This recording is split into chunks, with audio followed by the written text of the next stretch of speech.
Welcome to Azkazir, a D&D 5th edition actual play podcast and live stream here on the Into the Dungeon Network. Below you will find more information about how to support the show. The best way to support us is word of mouth. If you enjoy what you listen to today, please take a moment to like, subscribe, and tell your friends. Thank you. Now enjoy the show. We're up, we're live, we're broadcasting. Welcome everybody to Into the Dungeon presents Azkazir, our monthly D&D 5th edition game. Today we have Eberk and Salvador and Hephaestia and Farain all ready to play.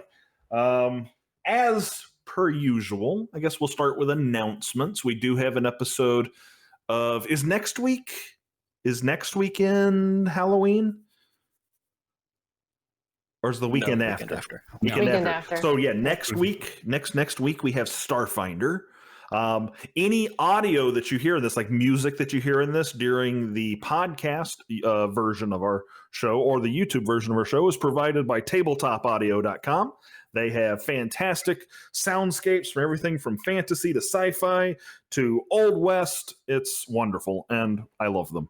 And they give us some great stuff to use. They're dope. Say again? They're dope. Oh, have you used them in your games? I just recently, because of this game, yeah, I've checked them out. They're pretty dope. They are pretty dope. I agree. Anything else? No. So let's do a quick round of yes and to get us in the improvisational mood, and then we'll jump into a recap, and then we'll start playing. We'll start with Hephaestia. Hephaestia, Megan, start us off with a yes and story, please. Once there was a baker who had a dream to make the most amazing breakfast croissants. Greg. Yes, and these amazing breakfast croissants could only be brought to fruition through the most exotic of ingredients. Kyle. Yes, and those exotic ingredients were dinosaur eggs. Patrick. He knew that there was only one way he could get dinosaur eggs, and that was to go to the eccentric local man whose taxidermy museum had just started and ask him if he had ever been to Jakir.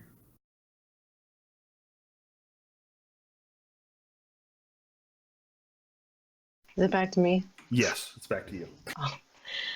Yes, and despite his dwindling business for an unknown reason, he was delighted to take upon the quest to get these exotic ingredients of dinosaur eggs.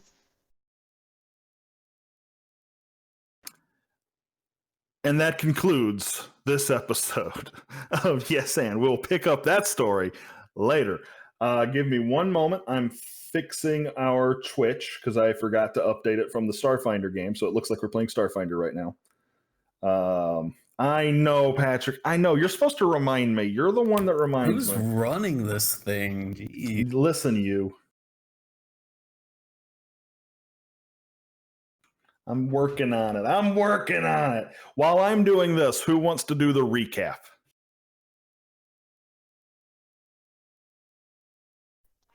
So I get a message from my mother saying that I need to gather the people that have been involved in these portals and the consequences thereof with these portals being in existence. And so we decided to go back to town, and we meet up with Ebrick and Sandro and Denim And was Tack there too? So we kind of meet up with the whole gang.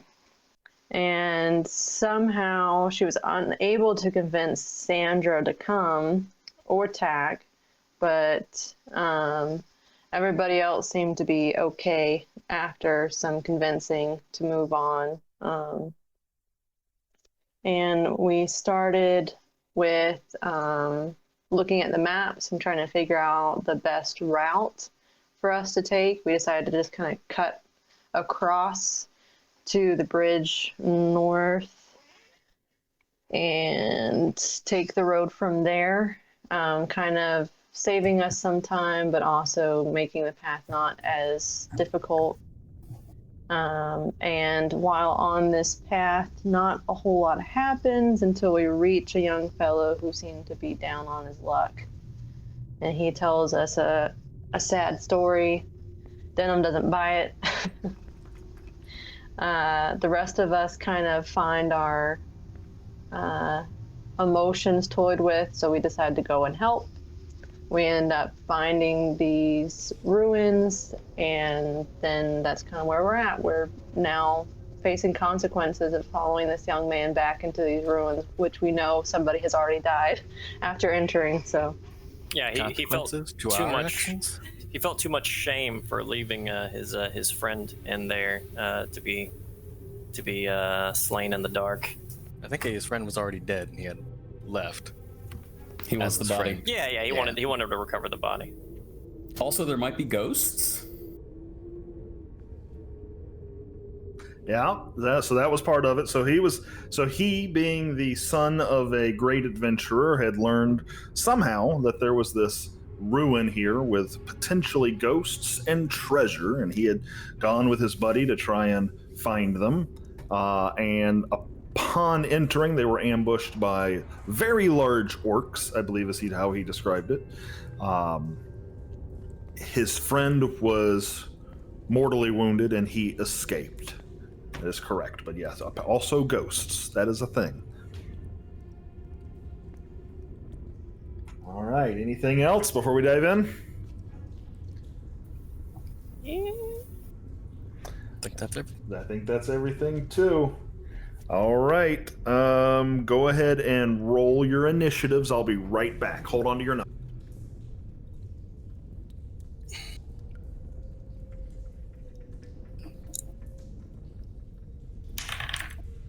Hey, that's not bad. That's pretty dang good, actually.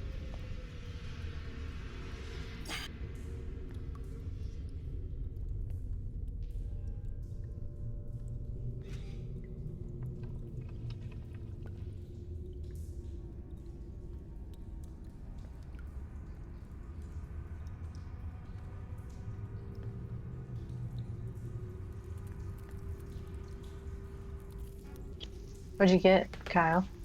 I got an 18. I also got an 18. Man, I got a 4. How good's your dex, Kyle? My dex is at 0. It's plus 0. I just rolled an 18. Oh, nice. Yeah. Those 18s are nice, but I got a 19 and 21, so. Oh, well, it's just to make up for the next ones and twos you're about to roll. Yes! God dang. It is. The 21 is a precursor to the 2s and 1s. Yeah. It's numerology. I think that's how that works. 2s and 1s. What, did Patrick roll already? He did roll and got a 2 and a 1. Together, it was a 21. You have to make 3. Wow, that's unusual. I got Patrick to this initiative. I got a 4. All right, who thinks they rolled the highest? Probably me. Patrick, yeah, me yeah. Has a definitely. 21. All right, so we got And Kazan has a 19. Eberk at 21, Kazan at 19. Who rolled lower than a 19 but next highest? Me and Kyle are both at 18. Ooh, okay. Who's got the higher dexterity? I have a plus. Vestia. Yeah. I have a plus, and Kyle does not. Kyle's like, no question. Salvador, 18. All right, Forain, what did you roll? A 4. Ooh, hoo, hoo. All right. It's all right. These guys look sturdy. I don't think they'll get wiped before I get to go. Really? I mean, Is I that think. the concern? Okay, Eberk, you're first up in this combat. There is a you're in this tight hallway. It's about 5 feet wide. It's heavy brick construction. Everything is coated in disgusting mildew. And right in front of you, or at least right around the corner, ever so slightly, you've got an Orog staring you down. Yeah, because he just came like charging down the hallway, right? Yep, And you've got stopped short, one presumably to attack Hephaestia. Yep. So I'm gonna like lean around Forain and yell out in Orcish, "Oi, your tusks look a little small," with a vicious mockery attack. Love it. Wisdom saving throw DC 14. Wisdom, you said? Aye.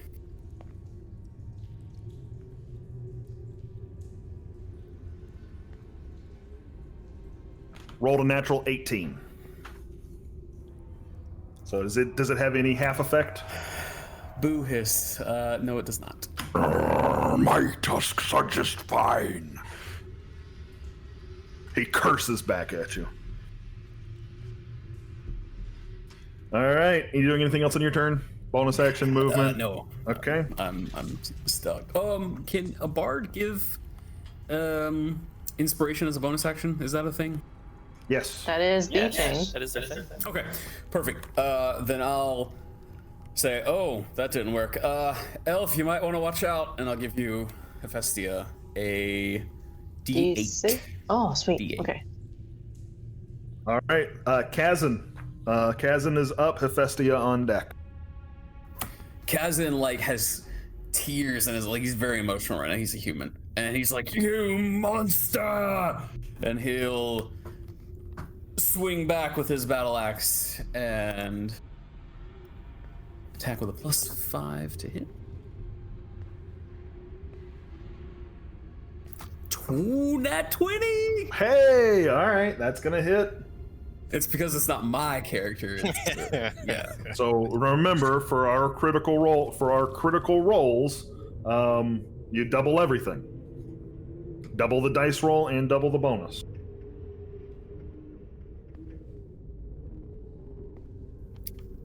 That's gonna be 26 points of damage.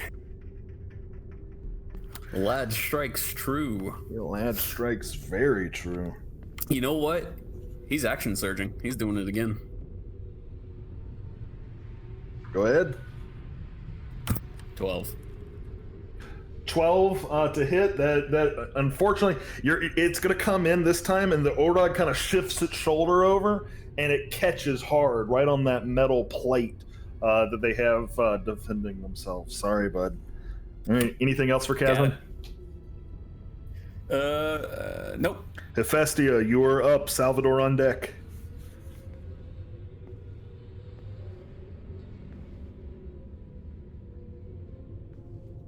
Okay. I was really excited to use one of my new spells, but then it would take my action to do. And the guy's right there. So I'm gonna do it anyway. So I'm gonna be using one of my new spells. All right. I'm going to summon bestial form. Bestial form? Interesting. Bestial. Yeah, but it's spelled in D&D Beyond as bestial. So anyway, I call forth the spirit of a beast. The spirit manifests a physical body in an unoccupied space that you can see within range.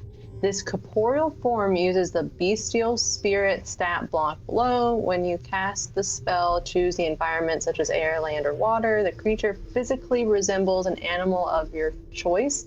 that is native to the chosen environment, which also determines one of the movement modes in the creature's start block. The creature disappears when it drops to 0 hit points or when the spell ends.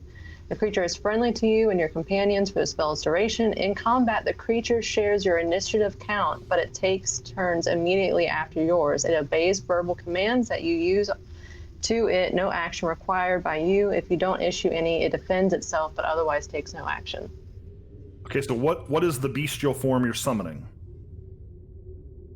We're underground. Yeah, we're in a collapsed ruin of some And variety. I've seen this. I've seen this form, and so when we're underground in a tunnel, it reminds me of when Farain went tunneling underground to save Tack, and I'm going to do the badger. Okay, giant badger, wonderful. Yeah. So that is my action. Bonus action. I can't cast another spell. Well, you can cast another spell as bonus action, or does it just have to be a cantrip? I think we talked about this No, before. it has to have the casting of bonus action. Oh, okay, never mind. Then I can do it. We'll do. And not be a leveled spell. Oh, and it not be a level spell. Okay, that's what I was getting at. Okay, never mind. Then I won't do that. So I don't have a bonus action because I didn't make an attack on my turn. I don't have any spells to do bonus action, and I can't really move. So I summon this creature behind this orc, and I say, I give it the command attack. Okay, so now that'll end your turn then, and then it goes straight to its turn. Yes. All right, what's it attacking? You got your stat block for a giant badger? Does it use just the normal stat block? It uses the bestial spirit stat block. Oh, okay, go ahead and make whatever attacks you're gonna make. Okay, so hit points. Okay, speed, sense language. Okay, so pack tactics, land and water only. The beast has advantage on attack rolls against a creature if at least one of its beast allies is within 5 feet of the creature and the ally is incapacitated. So it has multi-attack, so it does a maul. So it just has maul. So it will equal to half the spell's level rounded down. Okay, so it's only a 2nd level spell, so it only gets 1 attack, even though it has the multi-attack feature. That is a fantastic drawing of a badger.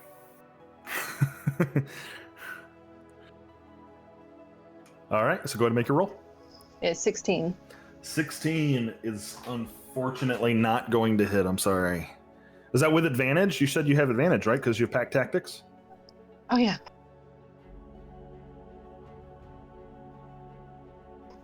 How does a 16 not hit these guys? Well, it just doesn't. They apparently have armor. What? I have armor. Oh, okay, never mind. My armor class is 17. I will tell you that a natural 20 hits these guys. I'd hope they don't have dragon-like armor. They don't.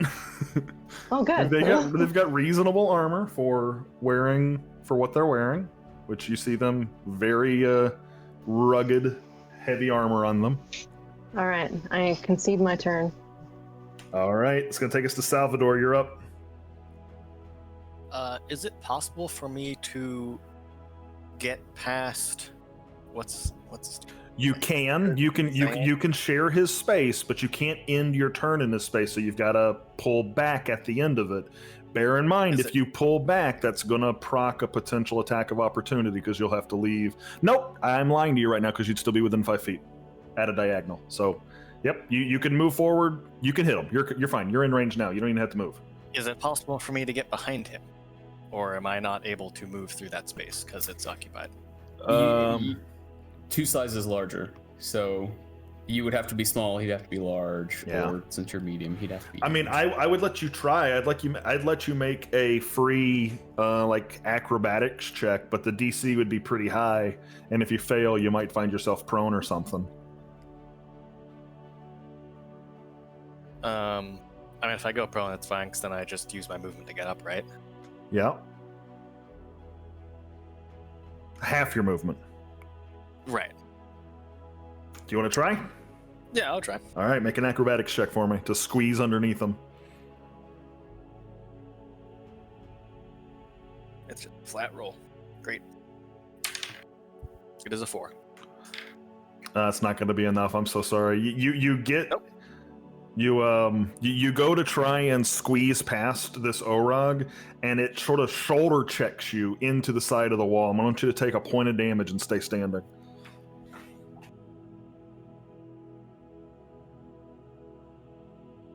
All right. Hey, thanks for hosting us. Now I will. I'm gonna go ahead and use a combat superiority or a menacing attack. Love it. Okay, go ahead. So I'm gonna go ahead and do my normal roll. Let's see. Let me double check what it says just to make sure I don't do anything wrong. Can the menacing aspect be the fact a giant snake just like lunged at his face? I think he probably unfurls his hood at the same time, you know?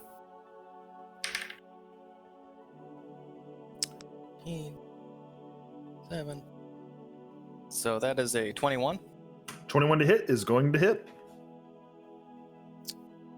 Go ahead. You want me to just go ahead and roll damage and then do the It's up to you. I'll do damage first.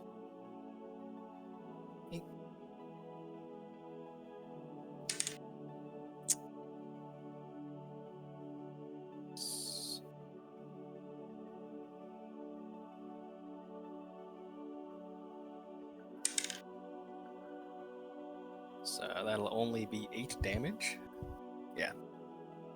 Only 8 damage. And that's to the one up at the front, right? Yeah, that makes sense. Yes. So what weapon are you using? Longsword. Yeah, so you just stab it right into a weak point in the armor, and you drive it right into a shoulder. You see blood kind of pour out as you hit him. He's not happy. I do get an extra attack. Yep. Level 5.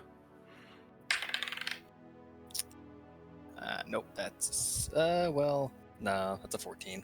Yeah, sorry, a 14's not going to hit. This time you pull it out, and you go to stab at him again, and it just catches right on his plate mail. Right. But let's see, is on a failed save, so he has to make a Wisdom saving throw. Okay, what's he have to beat? A 15.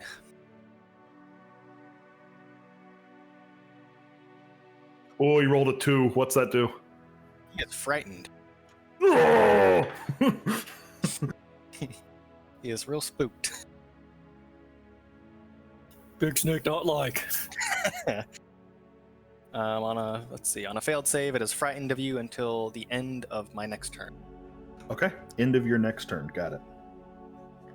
All right, anything else on your turn? Any bonus actions or additional movement or anything? I'll action surge. Oh, well, yeah, go right ahead. Jesus.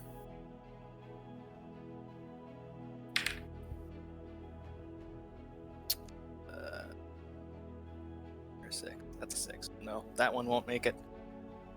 I don't think I get my extra attack again when I action surge to it, or I do. Okay. Yep, because you're taking the attack action. Yep. Your Damn, attack another action 6. just evolves that's into another multi-attack. 14. So no. Roll It's okay. the You got a good hit in with the menacing though. And did you roll your extra damage for the menacing attack? Yeah, I did. I only rolled a 1 on my D8 plus 7? 4, Oh. and then I rolled my action. There, the extra damage, and it Oh, was just well, a that's little bit okay. Next time. Pretty wimpy. Next time. All right, so now it's going to be the Orog's turn.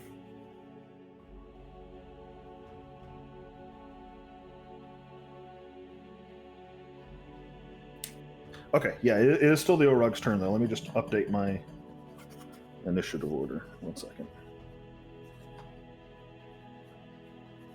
Okay. The Orog that's at the back that charged you, Hephaestia, is going to make an attack at you. I can try. Oh, it's going to try. All right, you see it's going to kind of pull back and it's going to raise up its large great axe. It's going to bring it down to swing at you. That is a 22 to hit. What are we fighting right now? An Orog? Yeah, it hits. All right, let me roll that damage.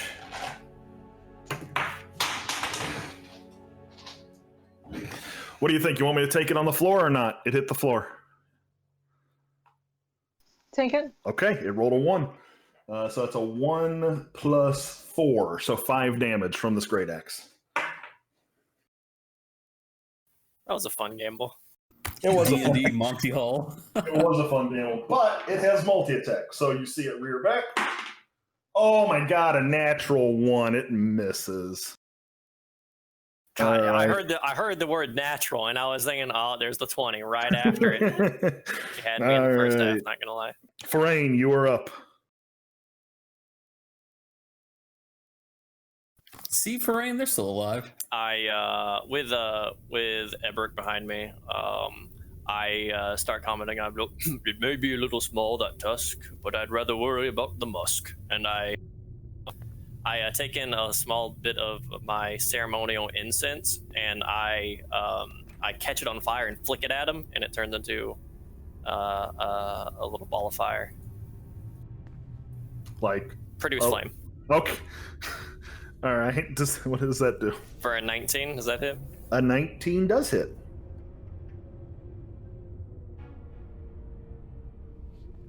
He takes 10 fire damage. And that's the one behind you guys, right? And for flavor, I would like to say that it smells slightly better. So, as you say that and you cast it and you bring everybody's attention to the smell in this hallway is horrific. Not sure where it's potentially coming from, but it is one of the most foul smells you've smelled in a long time. And as you produce that incense, it's like this coalescence of something that smells good with something that smells bad. And it just leaves this awful odor in the air that's not much better in any sort of a way, but you do the damage. I'm gonna run out of incense real fast.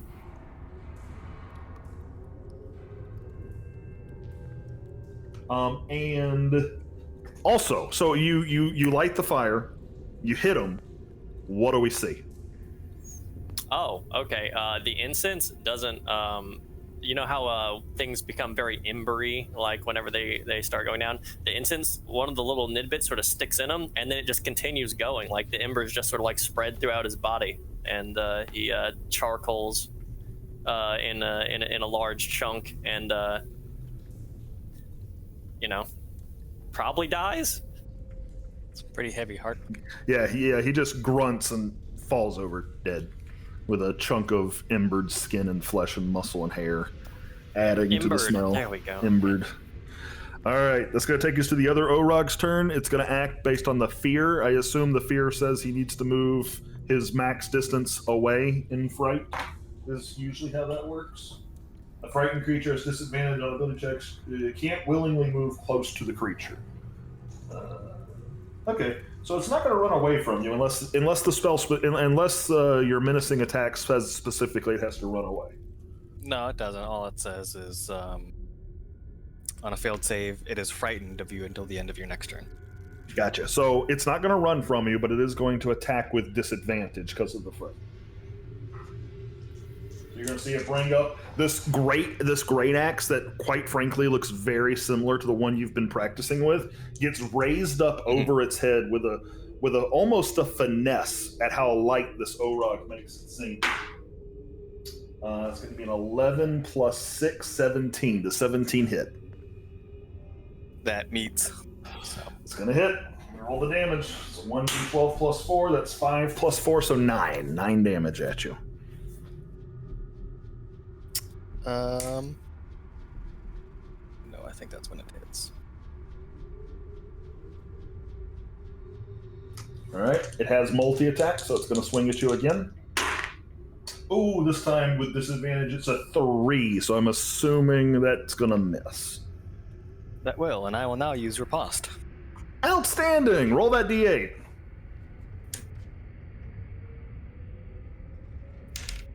It is an 8. Fantastic. So he swings his axe down and it catches in the floor. And you kind of sidestep him and stab him right up in the shoulder, dealing that 8 damage. All right. You said I took 9 points of damage? You did take 9 points from the first hit. Yep. Second hit missed. It's going to take us to the top of the initiative. Eberk, you're up. Kazan on deck. So I just saw one Orc get charcoaled, and I hear the other one like muttering an orc, "Big snake, big snake." So Eberk will dart around the big snake and around the human and attempt an attack of his own. Okay.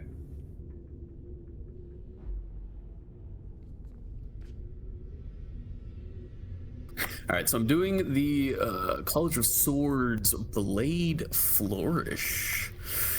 Let's see, when you take the attack action, if a weapon attack hits, you can use one of the following once per turn. So let's see if I hit.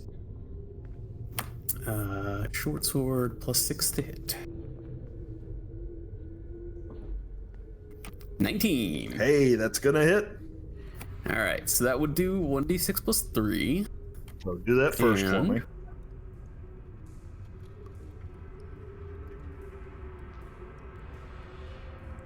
So that's 6 Okay. damage. And I'm going to do Mobile Flourish. You can expend one use of your D8 Bardic Inspiration, deal extra damage, and you push the target up to 5 feet plus the number rolled. You can then use your reaction to move up to your walking speed. So let me roll a D8. Oh, nice. That's really cool. All right, so 7 more points of damage. Okay. And he's pushed 12 feet back into the room. Okay. And I'm gonna follow him. I might need to make a clarification on the riposte that I had done. 1 second on that, and we'll do it. All right, so you said you pushed him back into the room 12 feet? Yes. All right, I'm just gonna... All right. And let me know when you're finished, and then we'll jump on Salvador's clarification.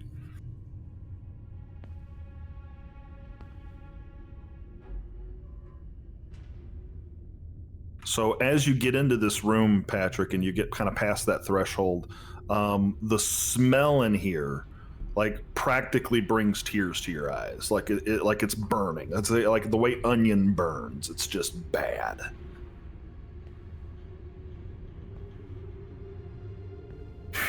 Gross. Is it? All right, so I've used 20 feet of my movement comes up.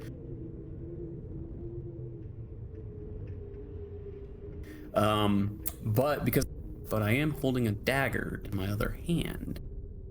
You can make your own. Yeah.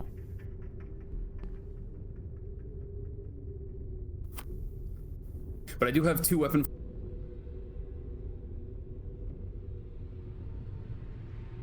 fighting, so off 15.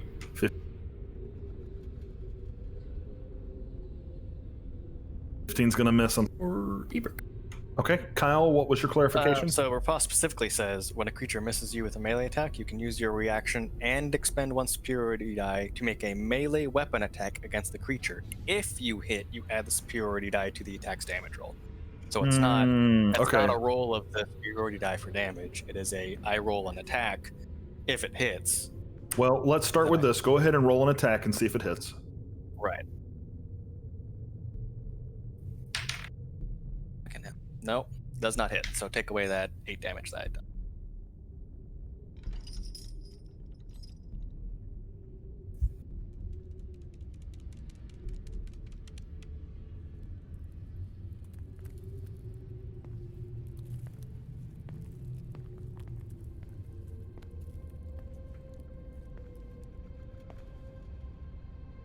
1 second while I correct the math.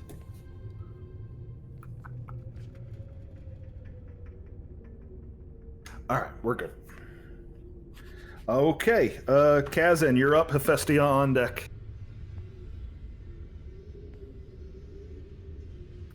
Kazan, with a yell of "You're not getting away from me!" rushes forward. Okay.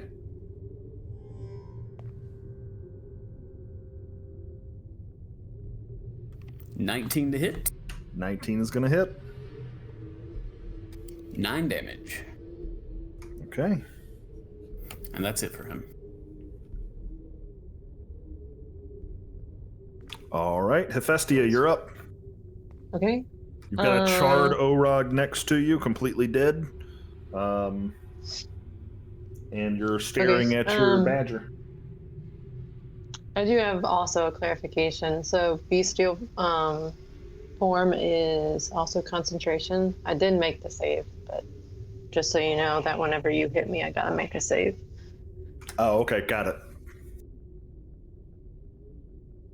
I will. So I do hear fighting to my left, around the corner, right? You hear fighting around the corner for sure. Okay. I am not sure if me adding another body to the tight circumstances would be good. So I'm just gonna step over the Olrog's body and go to this corner. I'm just gonna use these blocks, are they 5? Yeah, so I don't really know why this map 10, has 15, 20, 30. Yeah, I don't know why this map has the squares split into like quadrants. Okay. But ignore the little squares. The big squares are 5 foot increments. Okay. So 5, 10, 15, 20, 25, 30, just to get around to see, I guess, peek around this corner. Okay. Is this a closed door? No, that door is open. So you've got an open doorway right there, and you can, with your elven eyes, you can absolutely see that this otherwise pitch black room and the torch of Kazan. You can see the Orog there. Going down the hallway, it looks like just a stone hallway that dead ends and goes left and right at the end of that hallway. Okay.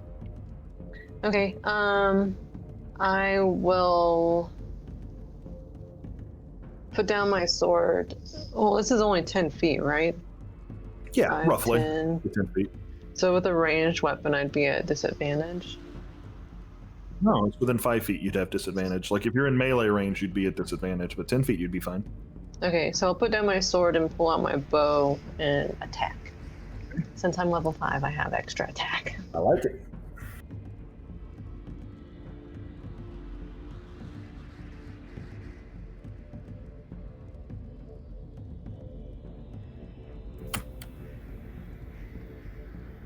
When do I get to use my bardic inspiration? Anything. Ability or attack. Yeah, okay. Saving those too, right? Hmm? Yeah, I was gonna say you can use them on saves, ability checks, and attack rolls. Oh, okay, good. Okay, so that's a 9 plus 10. So 19. 19 hits. So that's a d6 plus 5. 6 damage plus 5, 11. So that's the first attack.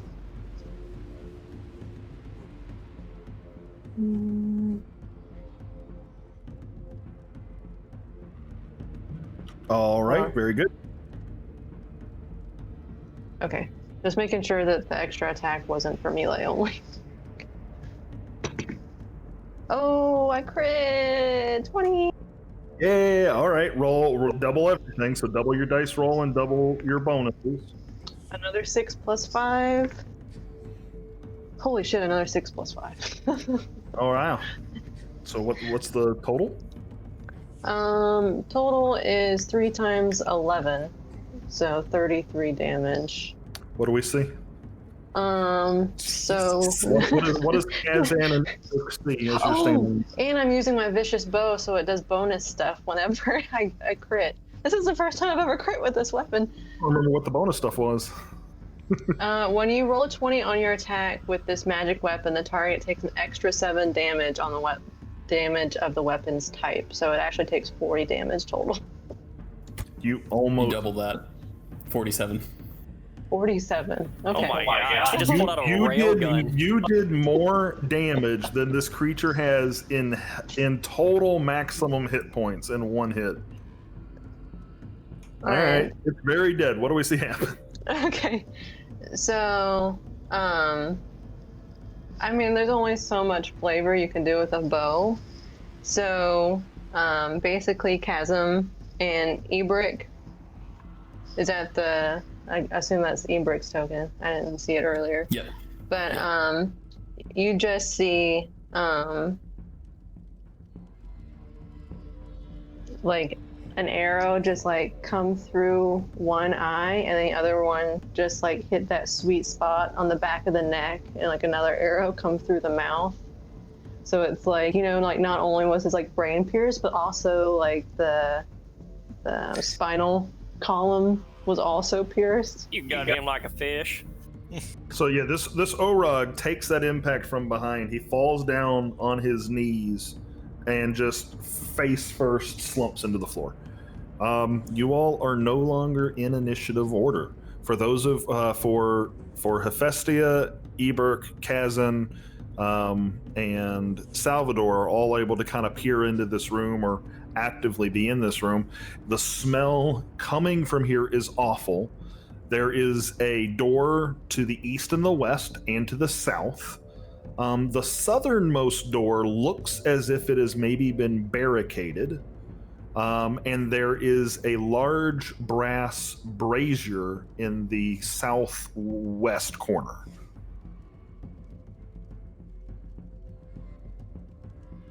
Okay. The only person that doesn't really have the ability to see that right now is Farain, but Farain, you would see all that too as you came around the corner.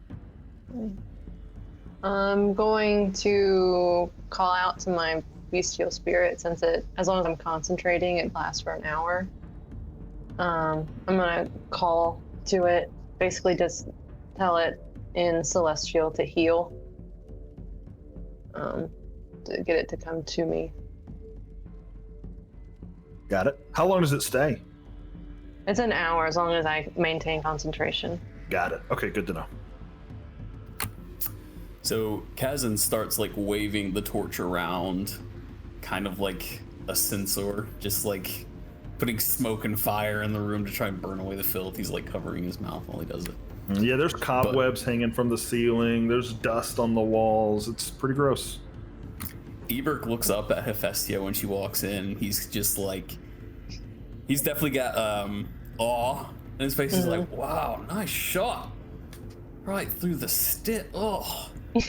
Oh. Oh, and I do pick up my sword and make sure that that's put back.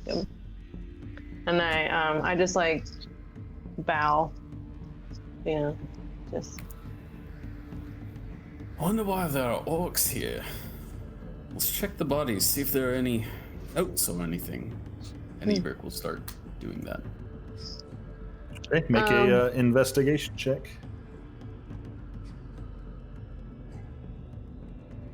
Keep in mind this horrid sight. I doubt these things know how to write. Hephaestia actually chuckles when he says that. She tries to keep it to herself, but.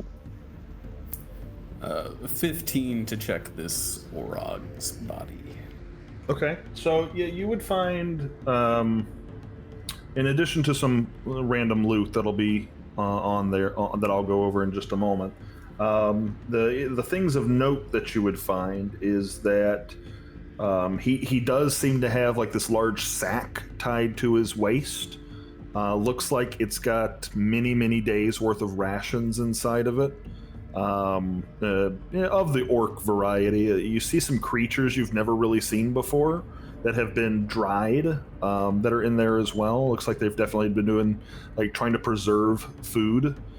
Like dried frogs or something like that? Cave crickets? Yeah, like really big cave crickets, like stuff from like Skull Island, kind of. Like the bugs are just way bigger than you would anticipate.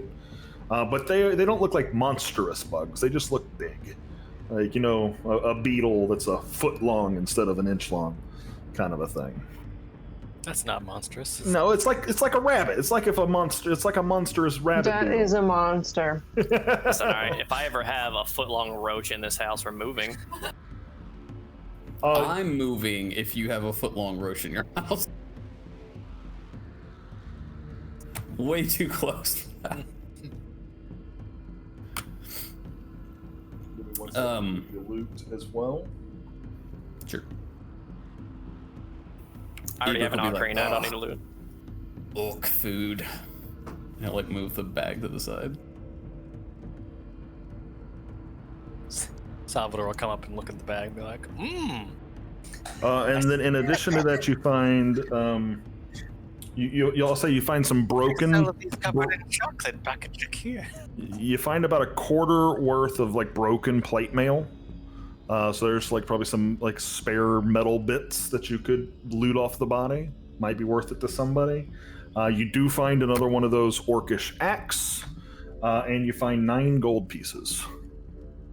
Damn, how much did that axe cost, Kyle? Or cost Salvador? 500 or something like that, I think. Holy crap. That was a lot. Granted, yours is pretty special. That could be the difference between like a magic weapon and a normal weapon on our side. Might be able to get some of your money back, though. True. Kazan will drag the other orc's body in here. So we'll do the same thing. Okay. Same thing on him. You find rations. You find 9 gold pieces and like broken plate mail. Very large, oversized plate mail, obviously. This Orog, at least one of these Orogs, smashed their axe into the ground at one point. So even though the axe is there, it's got a large gash, like where the metal has kind of broken from use. So it's a little bit of a broken axe on this one. So, from Crossroads, we're only a couple days out, right? I think it was like three or 4. So we're not near like the Falkirk Forest yet. So this is kind of like out in the plains. These orcs are here. Yep. And those are typically seen north of the gates of Belgard, right? Typically, you could roll a history check and I can give you a little bit more information if you pass it. Okay. Yeah, it's just like after Patrick said, "What are orcs doing here?" It's like, wait, he's right. What are orcs doing here?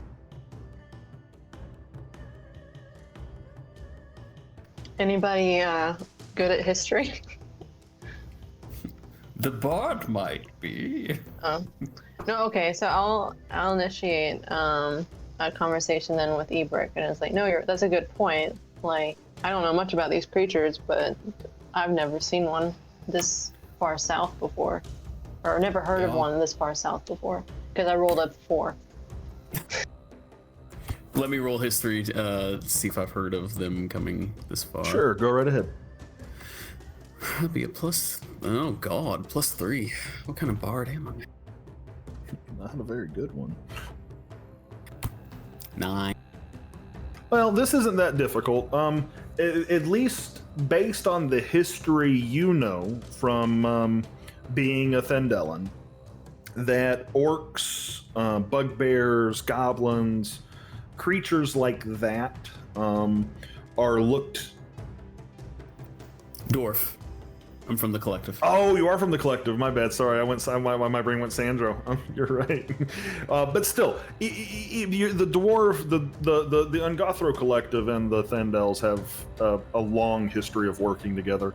You would know that for various reasons, both dwarf have fought orcs at the mountains, both under and over, for many thousands of years.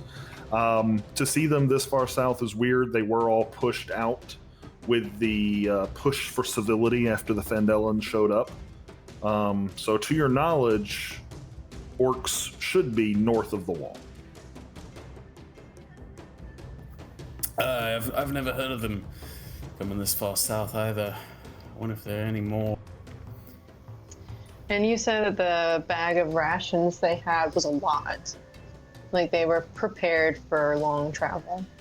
Yes, it was. They had pretty plentiful amounts of rations, but I want to think. I guess it's important to make the distinction. I don't think they had like rations you would like buy prepared as rations.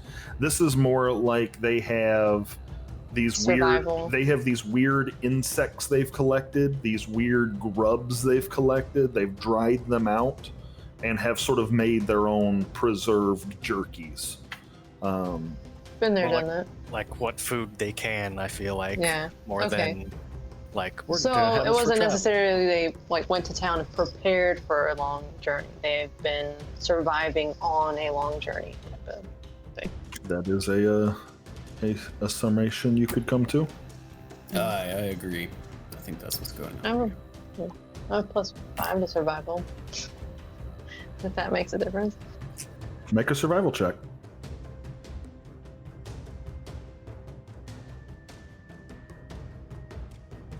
$17 plus 5, 22. So, having traveled this region, not this specific area, but this region from Evergarden to Crossroads and now headed back and spending some time here, you've never seen creatures like these preserved in this way. Like, this isn't something you'd find in the valley outside this cave, for example. Okay. I will add that bag of dried critters then to my inventory. Because this is this is new for me. So this is like, oh, okay, maybe I can learn something from these people. Salvador was eyeballing those. All right. There are two. There's 2 bags. You may both add one 5-pound bag of critters to your inventory. Yeah, it's like a road snack for Salvador, and it's like a point of study for Hephaestus. Yeah. I go up to Salvador. I'm like, no, it's good that we don't make waste, but do those things really suit your taste? He's gonna hold out one. Poor animal. I wince. You reach into the bag, and what you pull out, it's got like it feels like almost a finger, and you pull it out, and it's a spider that its leg is probably 16 inches long, and it's been splayed out and it's dried. Salvador's like, no, okay, and then you're just gonna take it and like slurp it down, like. You know, Like a new kind of horror. Ebert will take the 18 gold and put it in a small sack, and he'll hold it over to Kazan and say, "Here, lad, when we find your friend's body, it'll be for the costs for the family." Kazan kind of looks over at you. He goes, "This is where he died. I don't see him." We all look to the door to the south. Salvador's gonna look for like any kind of like blood trail or anything like that. Make a investigation check for me at advantage. That's a good idea.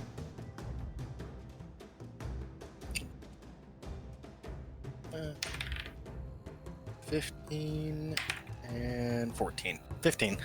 So as you're walking around kind of scoping the place out, near the door, the eastern door, the one y'all came through, there's a couple of things you notice. You notice a tripwire that has been disconnected from the door, as if the Orogs disabled a trap before they went out. And you, as you're looking at that, you feel blood under your feet, and you sort of slip on it, or not your feet, your tail. You sort of slip on it, and you look down, and you can see these smear marks being as if something was dragged eastward. So down the long hall, dragged westward. So down the other long way. hall.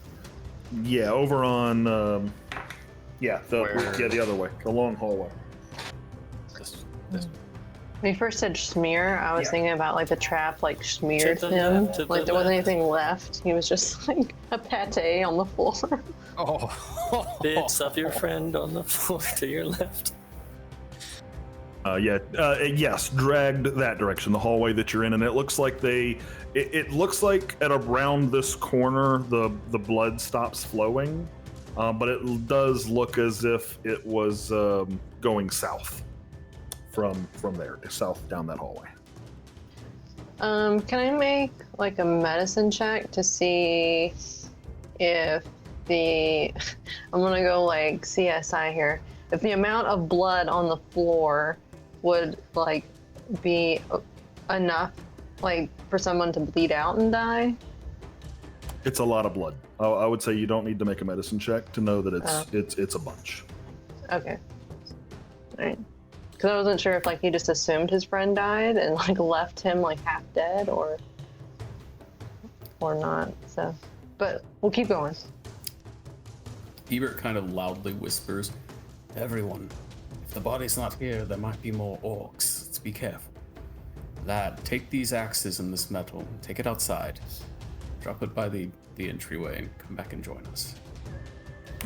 And he goes and does that. He does that.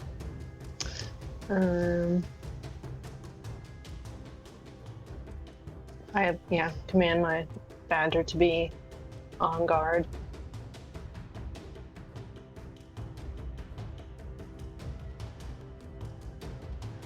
All right. So what else are y'all doing? Who shall go first? Well, apart from what I can we've go seen, first. from what we've seen and heard, the doors are trapped in. Oh man, I lost it. I had our. I was pointing out we had a trap door, so we should keep an eye out for it.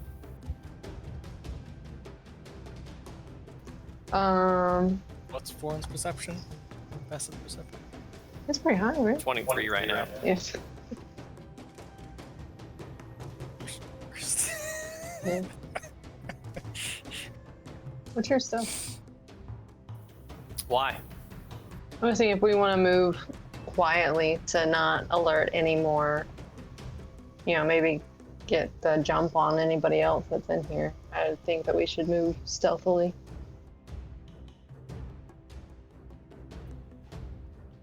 All right. Go ahead and give me you can line yourselves up in that hallway there and let me know what your marching order is.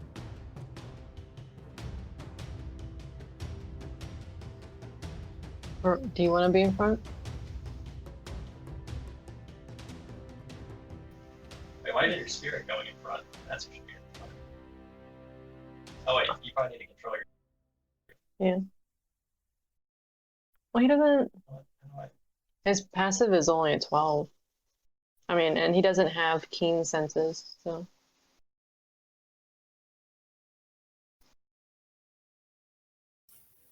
All right, it sounds like she wants me to go in front. Look for traps. I'll be right behind you. Do we all have dark vision except for Kazan?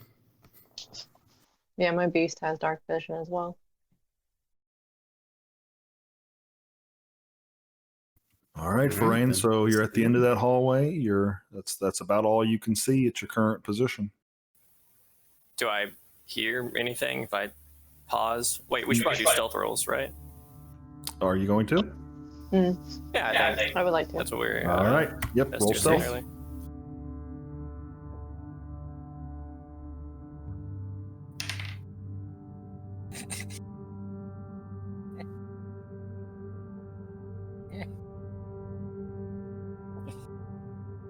Oh, the huge fear bulb rolls a 21.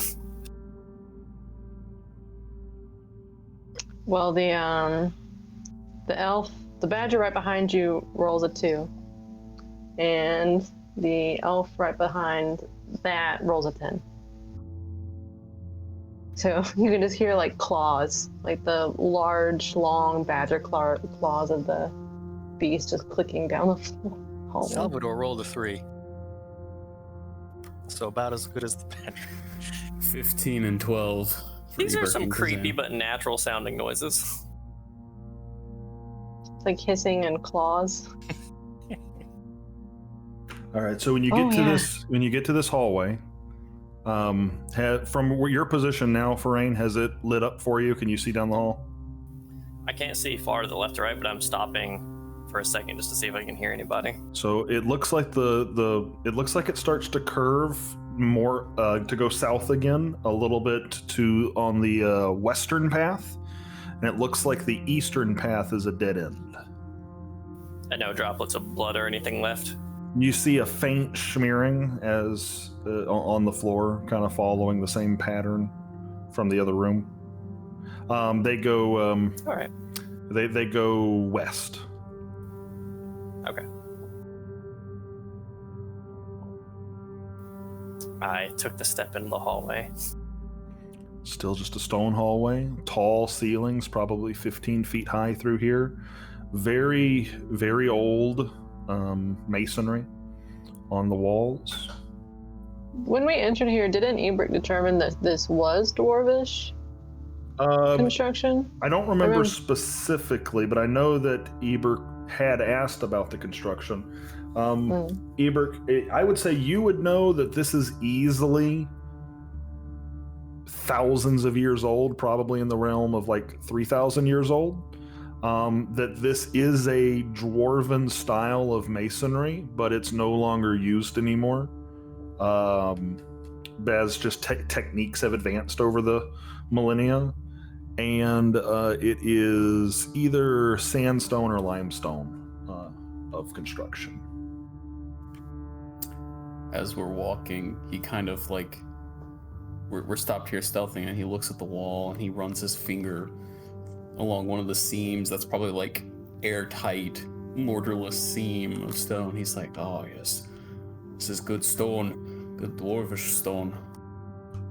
Where you stop and you look and you're kind of taking in this wall, looking up at the very, very ceiling, you see two chains that are hanging with a metal rod across it at the bottom, almost as if it would have once held maybe a banner of some variety, but the banner and any sign of cloth or tapestry is long lost to time.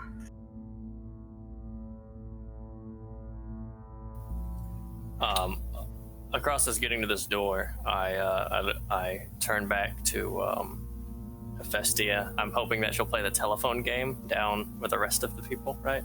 And I go, does anyone have the tools to disarm traps meant for wandering fools?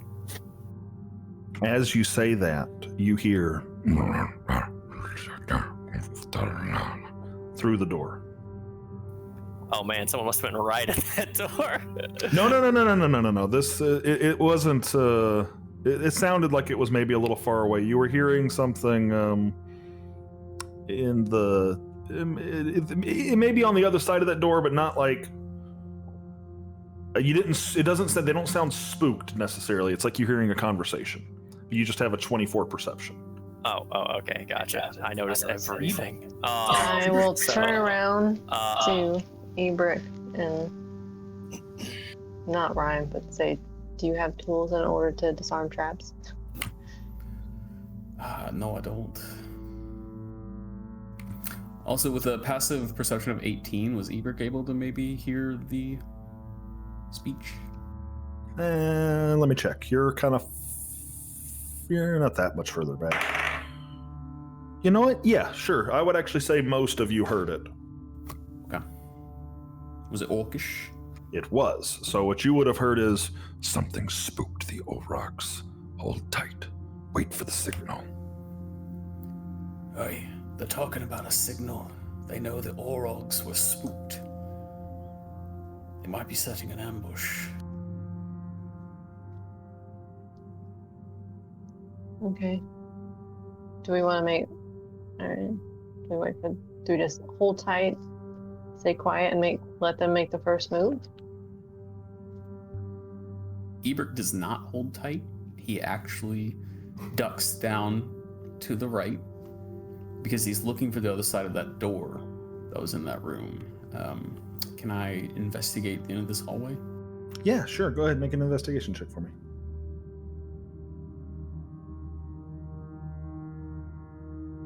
Would this be related to stone cunning or no? Maybe. That's interesting. Because you're familiar with how, like, the construction and stuff is, right? So if there was a... Yeah. 18 if it isn't, 21 if it is. I would accept either of those would be enough to give you the result you're looking for. You begin inspecting the wall, looking for presumably a secret or a door, perhaps hidden. You do find a couple of seams that are not quite as seamless as you maybe would have expected, but you're pretty confident that they are just from the settling of time. You don't see any of the telltale signs of a secret door. Okay. Salvador is going to kind of mention, he's like, I'm gonna check the other door. So he's gonna go back. Aye, it's either that door or the door with the orcs. So, Salvador, this doesn't really require so much of a check because you have dark vision and it's pretty obvious what's happened here. It very much looks like it's been barricaded from the inside. So it's not jammed from the other side. And as you look down, you see a pipe that's been driven into the stonework floor, blocking the door from swinging open.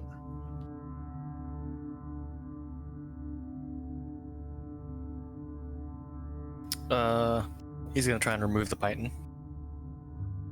Okay, make a strength check for me, or athletics check. Sorry, athletics.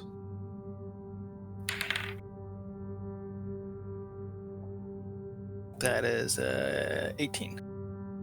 Yeah, it takes you a minute. And you even you kind of reach into your smithing tools and your weapon repairing tools, and you get some pliers and grab a piece of stone and sort of leverage it. And you're able to pry the python out of the stonework. He'll kind of just put it to the side and then start to kind of shuffle some of the stuff, some of the debris out of the way. Sure, there's not much of it. The bulk of what was blocking it was the python. So after a few moments of clearing it, the door is in front of you, seemingly unblocked. He will open it. Okay, give me 1 second. Hephaestia whispers to Ebrig. What exactly is an old rock? How does that differ from the orcs that I've heard about? You want me to just wing it, Justin, or do you have an answer that Ebert maybe can You can wing it. I think you know enough about some of that history. Orcs, it's like a title that they give the biggest and the strongest of the orcs in the tribe. They're like champions. So we've defeated the champions and what's left is weaker? That could be true, but there are other titles. It's like a hierarchy. The bigger ones, the stronger ones, they go up from there, so there could be something bigger waiting for us, or there could be a lot of smaller, more manageable orcs. And regardless of if that's actually factually correct in the world of Azkazir, Ebert is confident in what he just said. Does Salvador correctly see whatever this is at the end of the hall? 1 second.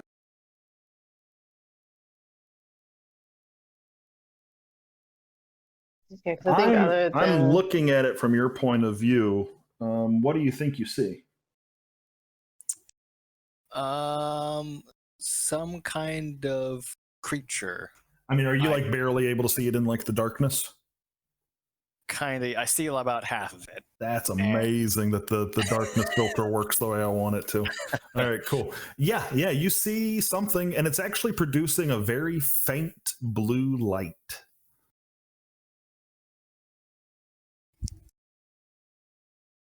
Just like shut the door back, put the python back.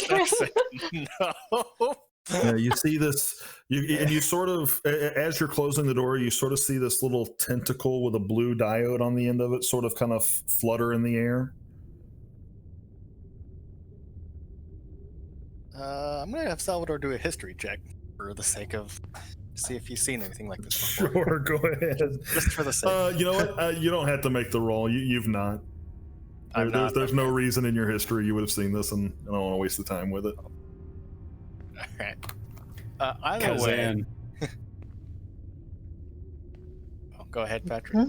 What were you- I was just gonna say, Kazan very urgently is like looking at, Salvador with the door and the other group. He's like, "We can't stay here. We need to find my friend. What are we Someone's doing?" gonna turn to him and be like, "We're not going through this door. There's something at the end of it, and I don't like it." He's gonna close the door, and he is gonna put that titan back in. As you close the door, you hear, "Hello? Hello?" Who says that? Do we all hear Am it? I the only one that hears that? Or... Yeah. Only Salvador hears it. Are you a friend?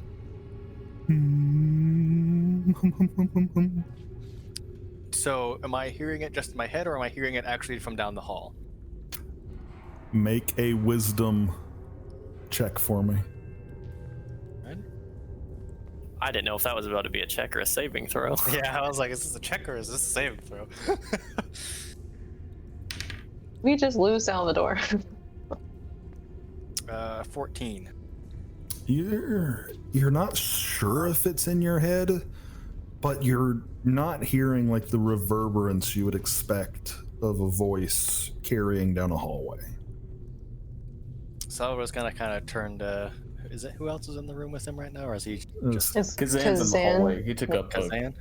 guard type position. Like, Kazan, do you hear that?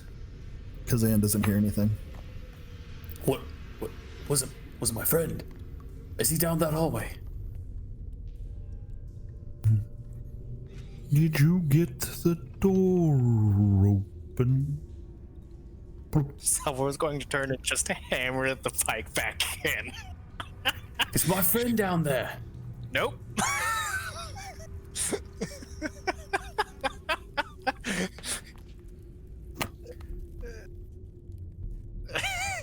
All right, so I would say that because of your really high strength, I'm not going to make you make a roll for it, and because the Python was already there once before, you're able to kind of tap it back into place.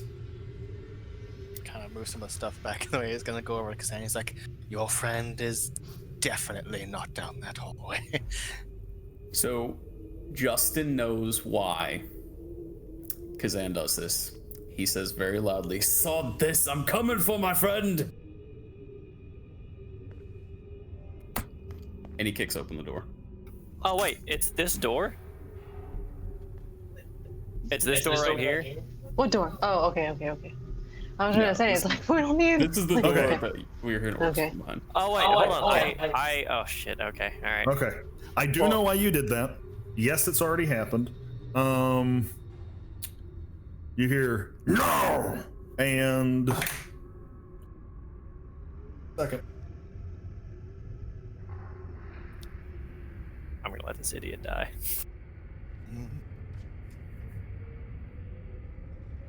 One moment, please. Well, I can't, so.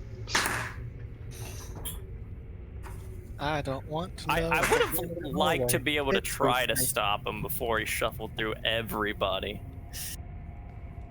But it's okay. He's a strong boy. It was a surprising action. But he was like, was he that close to us? He did have to shuffle past All like right, so 4 people, 3 didn't he? javelins fly at him. He deserves it.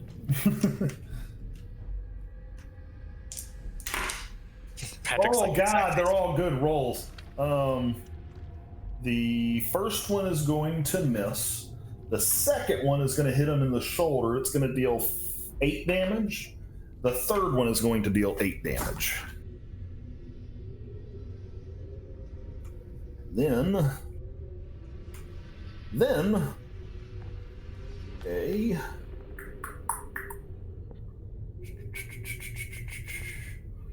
and then you're going to hear from behind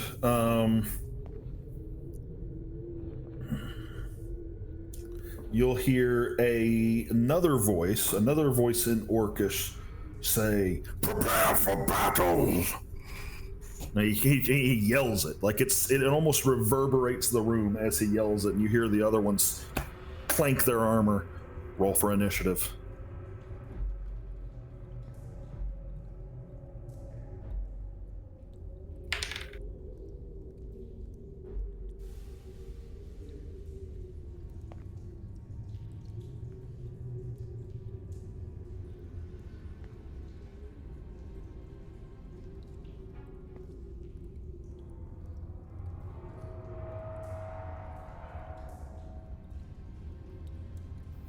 I'll be right.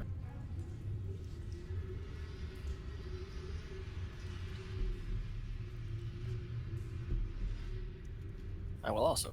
Right back. Just give it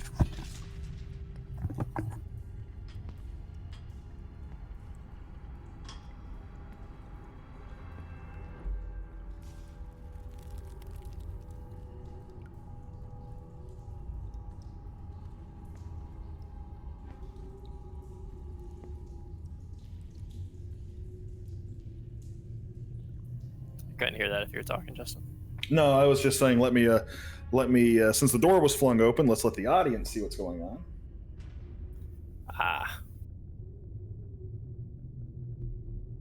You all should still have pretty limited visibility, yes? Yeah.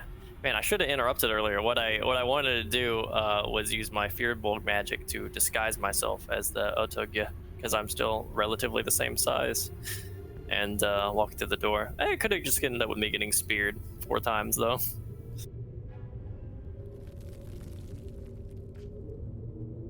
All right, can y'all see into that room a little better now?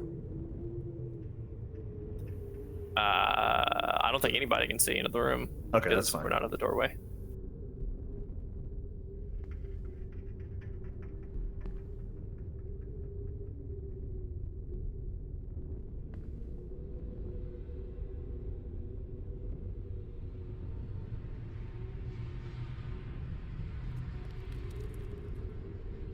Alrighty, who rolled the highest? I got a 20. What'd you get, Greg? Well, I got a 7.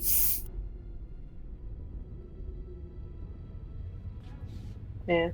All right, we'll wait for Kyle and Patrick to get back.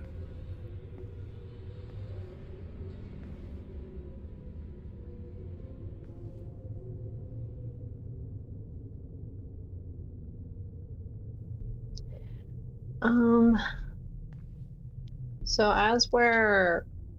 Okay, so he pushes through us. He gets 2 javelins hit him, or only 1? 3 thrown, 2 hit. So you kind of see 1 like go through the doorway, like past him or something? And shatter on the wall behind him. Okay. Patrick, what's your what did you roll for initiative for Eberk? 14 for Eberk. Kazan was 5. And Salvador. 10. Okay, give me 1 second.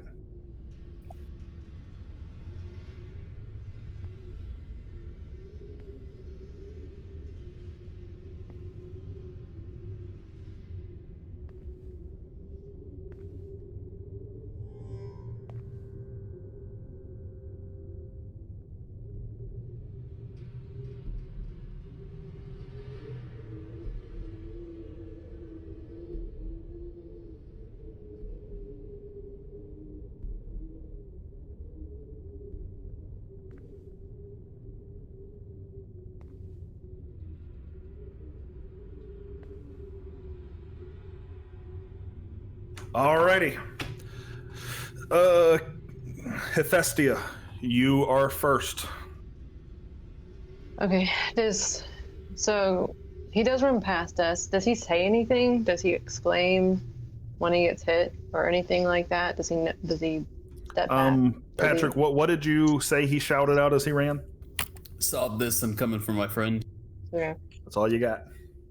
Okay, and then there was an exclamation from the orcs. I just don't understand the language. And then I saw 1 javelin come through the doorway. Okay. I will. Patrick, did I give you the damage for Kazan? Yep. Yeah. Okay, cool. I couldn't remember. Yeah, he's standing right here, like he just kicked the door open, and then the javelins. So you see there are two of them sticking out of him. Yep. Festia, you're up. What you doing? Okay. I'm going to move past. I can't actually see Kazan, can I? Or can I see him? Because he went into the doorway, right? Yeah, he's standing right there. Oh, okay. So I see that he was hit. Mm-hmm. Yeah. Okay. All right. I'm going to invade terrain space. I'm not going to end there. I just need to get within touch range of Kazan.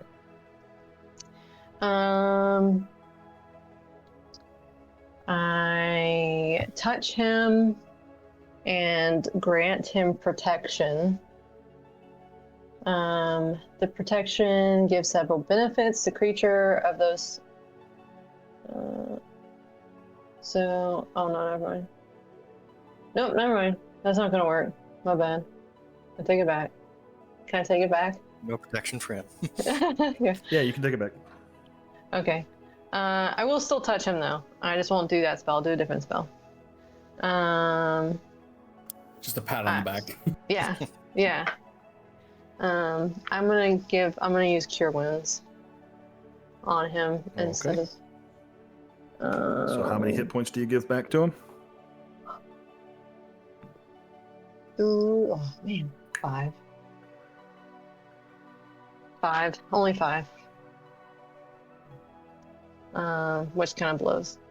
But and then I will use the rest of my movement to. Can I step into the room? Yeah, you should be able to.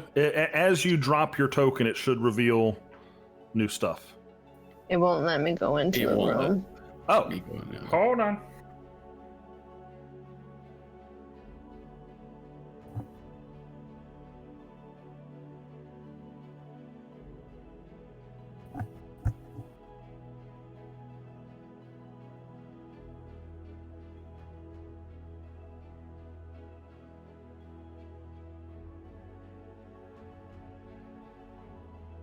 Did that fix it for you? Yes. Okay.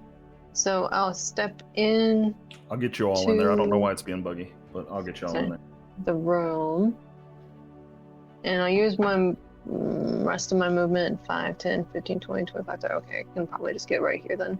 I say to my beast, charge, and then as a bonus action, I can't do much because I already used a spell on my action.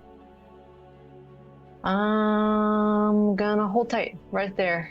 And That'll be. just confirm for me, like you can see everything that's in that room now. The room, I can see 5 bad guys. I can't see the whole room because of my vision. Like I can see that part of it goes to black based on, I guess, how much dark vision I'm given. But I can see 5, right, 10, sounds 15, 20, 25, 30, 35, 40. I can see about 45 feet around me. Yeah, so then my beast, it's his turn after me. Yep, go right ahead. Let's see, he only has 30 feet. He also only has 30 feet, so I'll just have him move towards me. It doesn't say whether or not you can hold action. We can say that he can. I'm fine with it. Okay. I'll hold action until someone gets close to us, All right, sounds good. and he'll use his maw attack.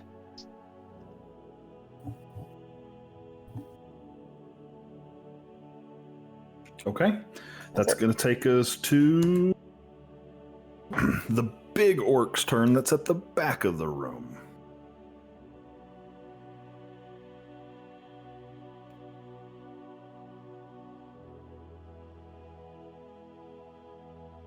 You're going to see him, he reaches back behind him, and on the floor, he picks up a spear. And he is going to chunk it at you. Let's see here. Make sure I got that right. Yeah. Oh, but he rolls terribly. I assume an 8 doesn't hit? No. Okay, that's going to miss. And he's gonna, once it misses, he's gonna go, "Argh." and Eberk, you'll hear him say, "Hold the line!" And that'll be it for his turn. The second orc, the one that's sort of closest to you in the middle of that trifecta there, is going to kind of turn back and acknowledge the person behind him. And he's going to pull another javelin up off the floor, and you see 2 more resting next to him, 2 resting next to each of them. He picks up another javelin that's there and hurls it at you.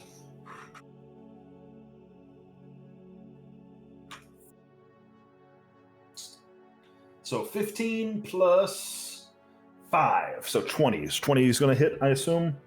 It's going to be 1d6 of Just damage. barely. So that's 7 damage. Orc number 3, which is the one on the far right of that, is going to do the same thing. Oh wait, hold on. I believe because of that rally, because of battle cry, I believe they have advantage. I didn't roll it on the first one, but let's see if I would have critted. I would not have critted. Roll 2. That is a 19, so that second one is going to hit, and it is going to do 8 damage. And then it will end his turn. Eberk, you are up. Salvador on deck. Okie dokie. Eberk will come running into the room, and as he passes Kazan, he will do a bonus action healing. Nah, he won't healing word. He won't do that. Scratch that. But he will mumble about humans being rash and reckless. Did it let you into that room, Eberk? Yeah. After taking 2 javelins, it's always a good time to be chastised for your mistakes.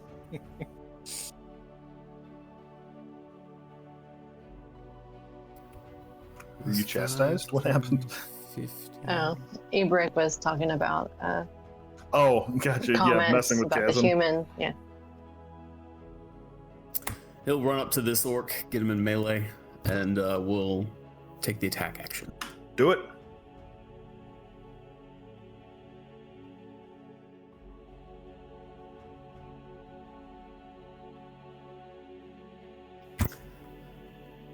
Ten probably does not hit. I'm sorry, it doesn't hit. But he will dagger in the other hand.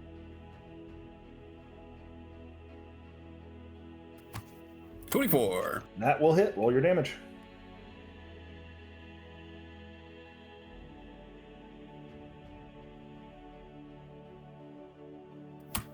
Six points of damage to Orc by the Very door. nice. Very, very nice. Alrighty. Is that going to be it for your turn? Salvador, you are Yes. up. All right. How do you do the movement like marker thing? You don't have to do it. I don't really remember, but I was going to say you don't have to do all that. Just count it out as you move it. All right. Uh, 20.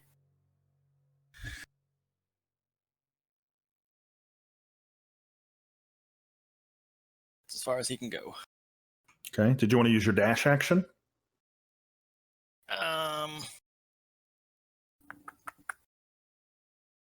I mean, he can't see into the room yet, so he's not sure what he's dealing with. But you know what? Perfectly He fair. will. I'll use dash 5, 10, 15, 20.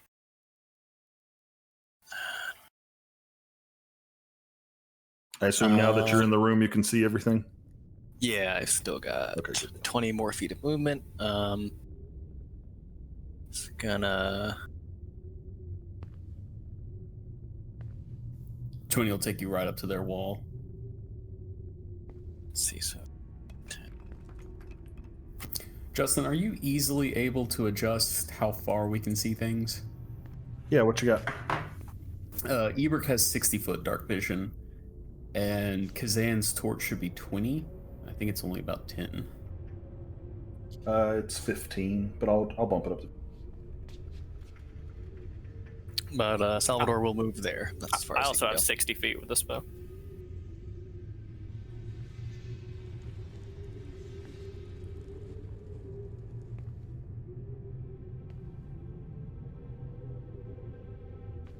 I fixed his torch. What was the other thing you said, Patrick? Ebert's dark vision is 60 foot. That's what I have it set to. Is it not giving you 60 feet? No, I can only see 25 feet away. Yeah, that's not right. Give me a second. Yeah, on Varain also.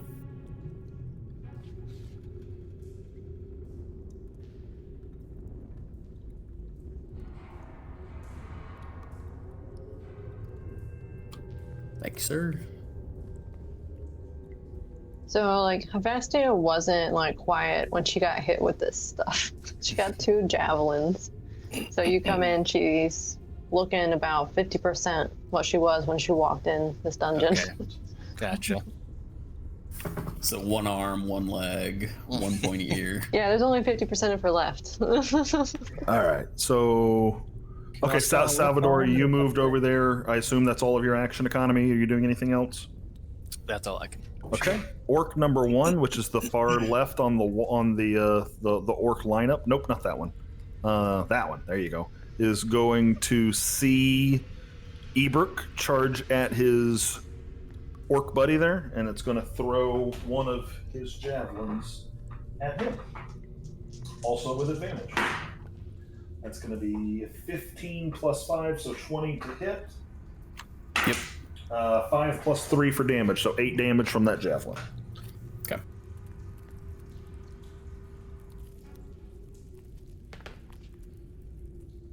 And that's going to be it for his turn. He's going to continue holding that wall.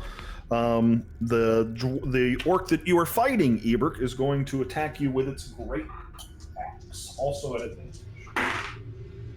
Natural 20. I'm so sorry. Rolling some great axe damage now. So we're going to roll a d12 twice. So 3 on the first one, 11 on the second one. So 14 from straight damage, but let me get the bonuses.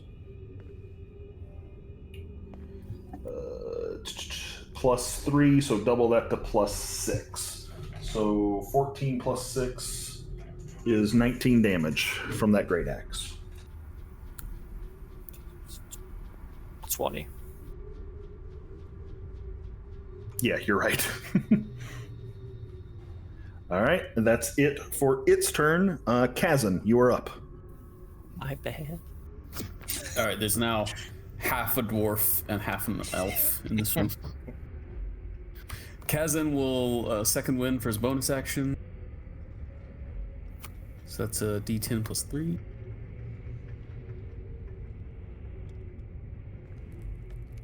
All right, so he's back up 8. Sounds good.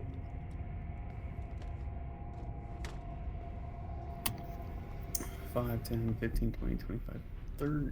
Yeah, he's gonna charge.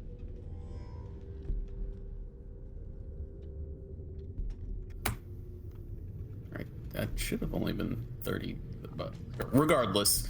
I think he's because in front of of this counting the orc. half squares, yeah. Yeah. And he's gonna swing at him. All right, sounds good. Yeah, just count the squares, don't count the ruler. The ruler's not right. 18 to hit. 18 on an orc, that's definitely going to hit. 12 points of damage. 12 points, you say? On orc number 1? He's very hurt, not happy with you. And that's that. Okay, that's going to take us back to the top of the round. Hephaestia, you are up. Well, I go somewhere in there, I think. Oh, did I skip you? He got a 7 on his initiative. Yeah, I skipped you. Okay, you would have and should have gone before Chasm. I've skipped you in both initiatives now. I'm sorry, but go ahead and go for it. It's cool. It's cool. I get it. Go ahead and go for it. Stop your All whining. right, Let's go. I'll finally walk out of this hallway. The impenetrable force that negated me from walking forward is now passed.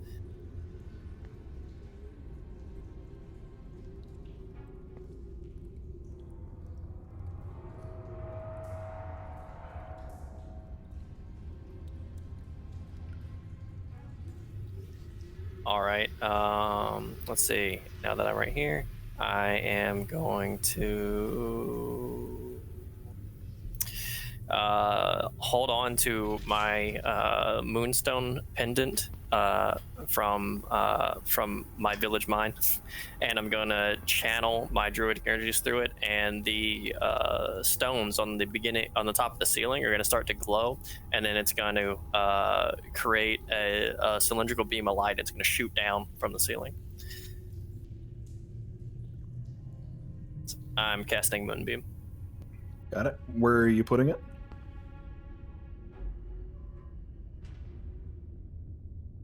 I will put it on the map.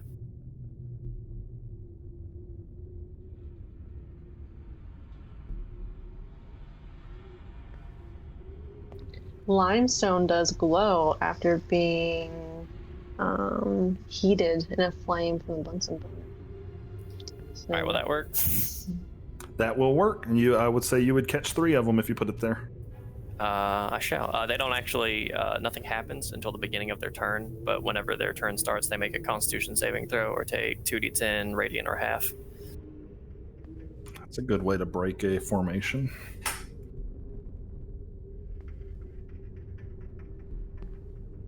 All right, so it doesn't do anything now. Are you doing anything else on your turn? No. Okay, let me just check something real fast. So you would have gone right there. That would have been after Orc 4, so no, that won't affect them until the next rotation.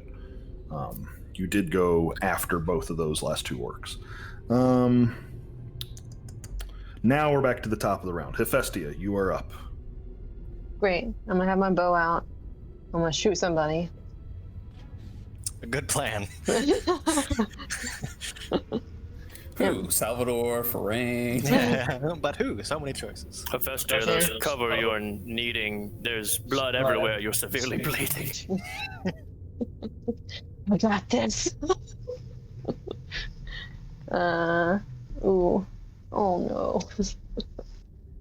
I crit failed my first attack. Okay, so that misses. Mm-hmm. Second attack.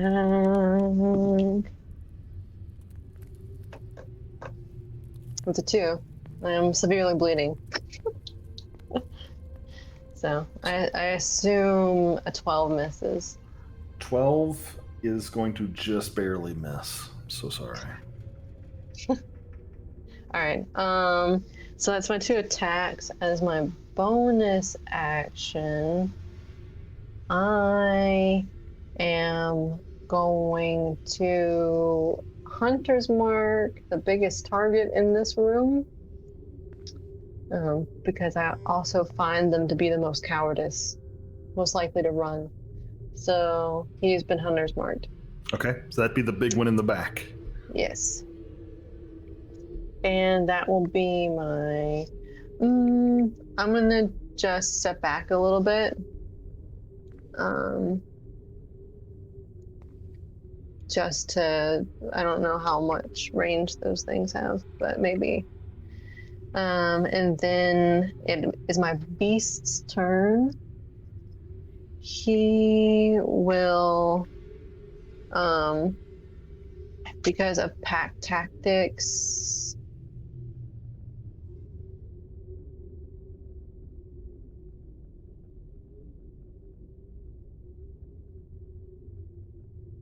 Oh, I'm sorry. I was talking, and I don't know if I had push to talk. Actually, push down. Last I heard was pack tactics. Oh, okay.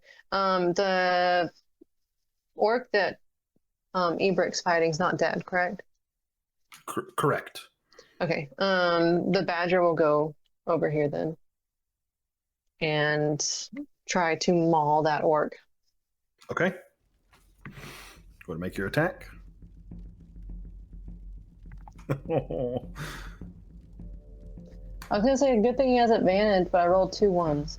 Oh, get him out of the This way. is like Get him out of karma. the way. It's okay. Yeah, It's okay. this was Get him out karma of the from way. like my 4. All right. So, anything else on your turn for you or your beast? No, that's it. It's like karma from the last fight. It's like balancing out all that Perfectly damage I balanced as did. all things should be. Yeah.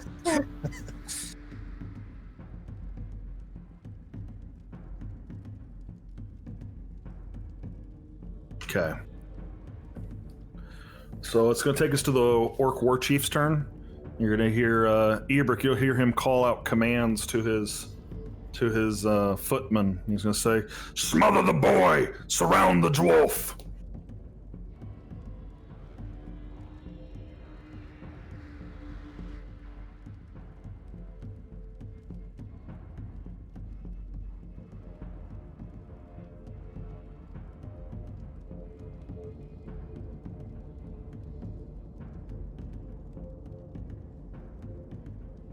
He is going to here and give himself advantage by flanking Chasm.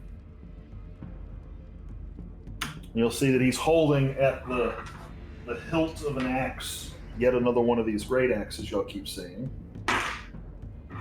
13 on the first roll, 11 on the second roll, 13 plus 6. So it's a 19 to hit, I assume, hits Kazan. Yeah. Okay. Great axe. Not too bad, not too bad. Let's see. 7 plus 8, 9, 10, 11. 11 damage. And that will be not it for his turn. He's going to take his multi-attack. You gotta be kidding me. A 3 and a 5? A 5 plus 5 is... No, 5 plus 6 is 11. Does that beat his AC? Alright, the second Again, great axe is going to hit. balanced. The second one is going to miss. That's going to end the War Chief's turn. It's going to go to Orc number 2's turn. So Orc number 2 is inside of Moonbeam. So what happens at the start of his turn? He makes a con save. Con save. Okay. He rolled a 16, and his con is plus 3, so that's a 19 total. Ooh, that does pass. So he takes 6 damage instead. 6 damage. Okay. All right, but that's it. Otherwise, he can move as normal. Yeah. Okay.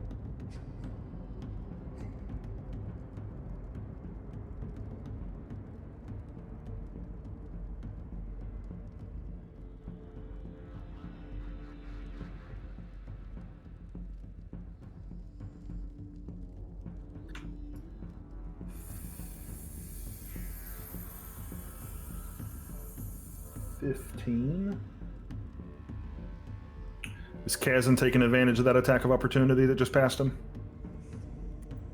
He sure will. Okay. You can make a roll against the Nork.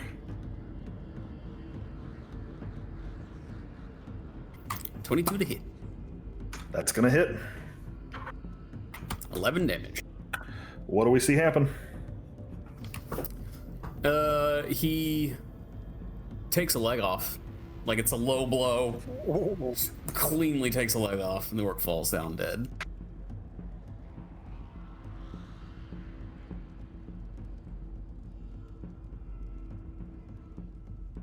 All right, that's going to go to orc number 3, who's also going to make that con save.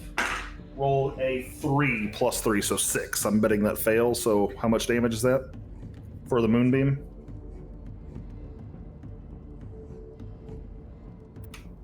12, right, Kareem? Greg, we can't hear you. You did. Oh, let me roll it again. I was looking up another spell.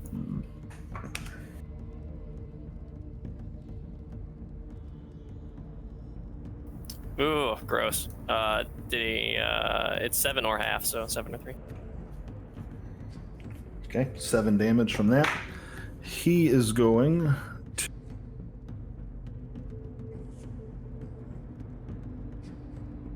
move on to Kazan and make an attack with his great sword or great axe. Oh, it's gonna miss. That's it for his turn. Eberk, you are up. Salvador on deck. Okay.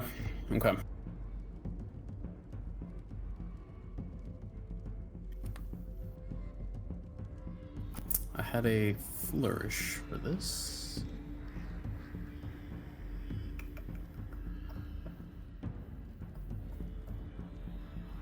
Okay.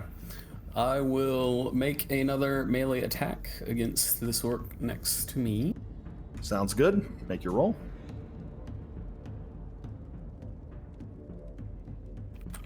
17 to hit. 17 will hit.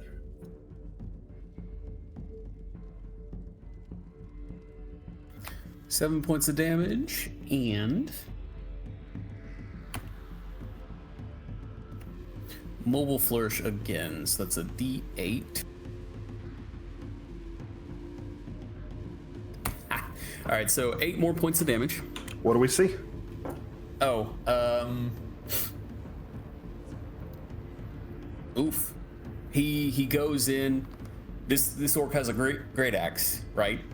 And it raises it again, and while he's doing that, just real quick, short sword right into the armpit, right into his gut between the ribs. Got it.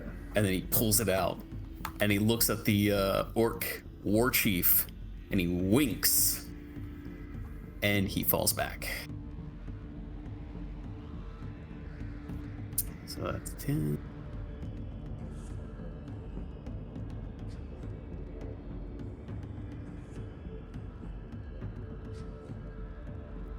Basically just running around the room. Okay, love it. Is that it for your turn? And as a bonus action, he will healing word Kazan. He'll yell out, "Oh, you've got this, boy!" Okay. How much does that heal him for?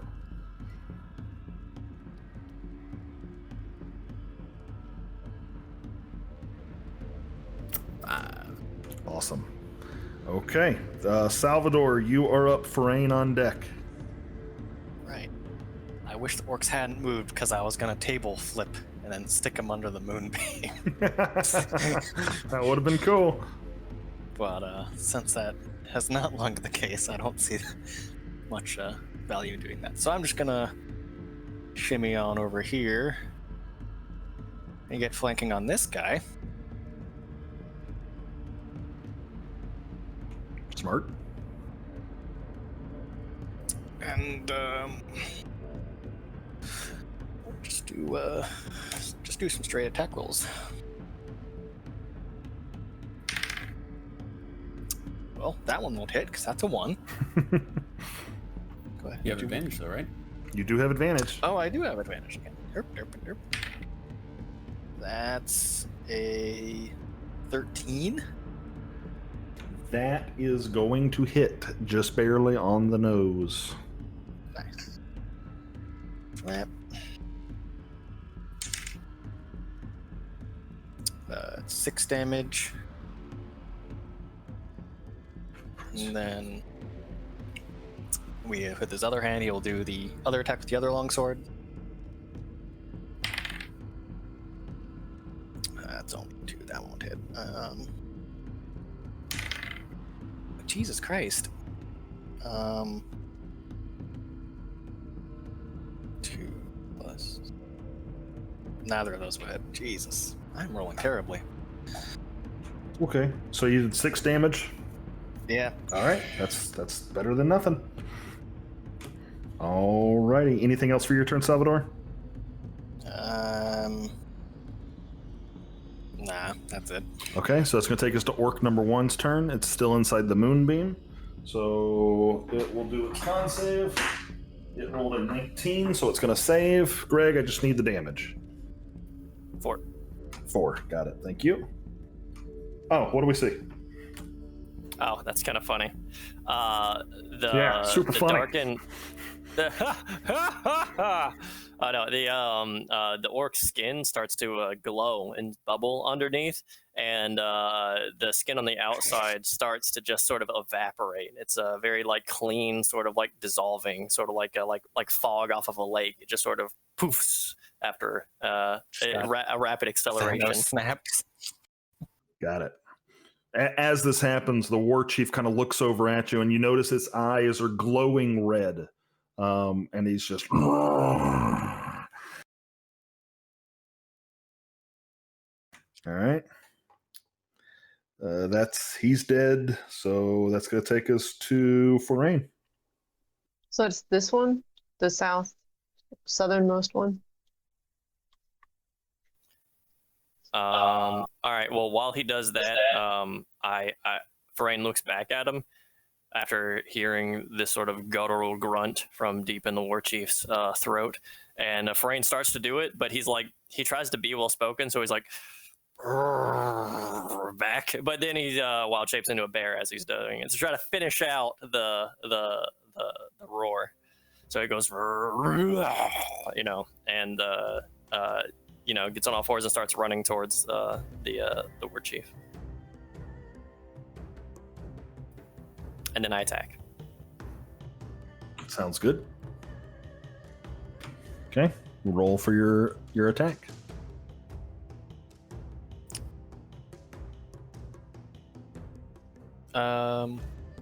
Does he get flanking, or if you move one over the dead body there, you might get flanking? I would say fighting on top of a body is going to be difficult terrain. I would say that would probably cancel it out.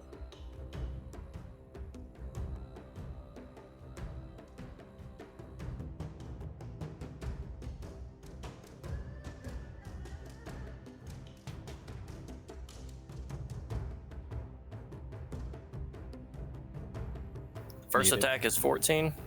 First attack is 14. That is going to hit.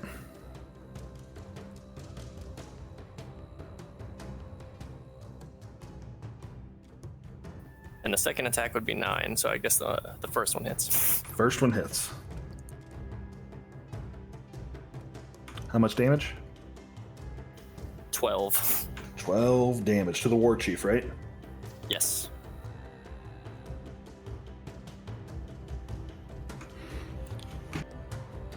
Okay, give me one moment. I'm updating the map.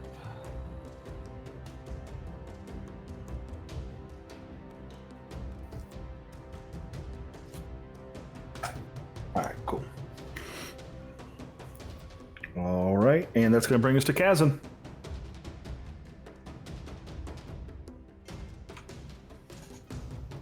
He will try and finish off this orc that's between him and Salvador. Okay.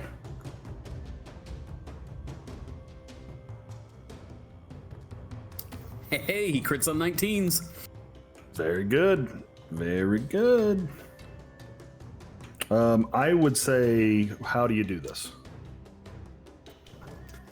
The axe glows magically. From like the edge glows magically, and as he comes down just right at the neck, it goes like almost down to its navel and then comes out cleanly. Dead.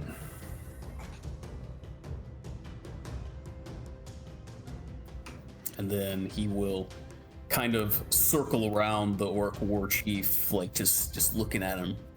Okay. ready. He's like, this is for my friend. All right, Festia, you are up. Top of the round. Great. I'm gonna try and actually hit somebody this time. So, okay. Whew, unnatural 20. Oh, sorry, 25. Okay, that's definitely going to hit. Were you attacking the war chief or the orc? The war chief. The orc's dead. Yeah. All the orcs dead? All the orcs are dead. Yeah.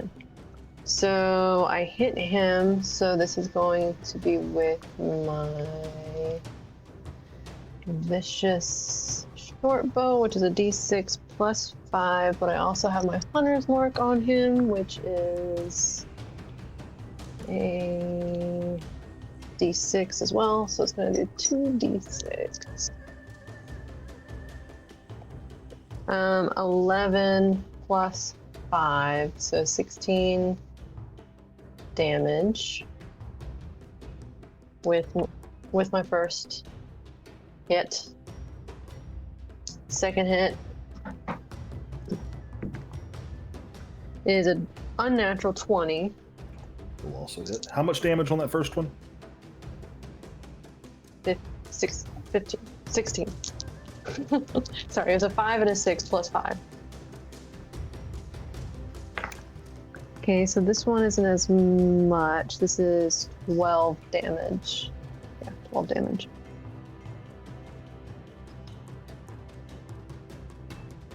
All 28 right. total. I have to use my bonus action in order to do that. It's all piercing. I don't think he has magical defense. He could, but I don't know that. Okay. And then my bonus action, I'm gonna stay where I'm at, and then my beast will move just over here near the war chief and attack. Okay, sounds good. Make the roll. Does a 14 hit?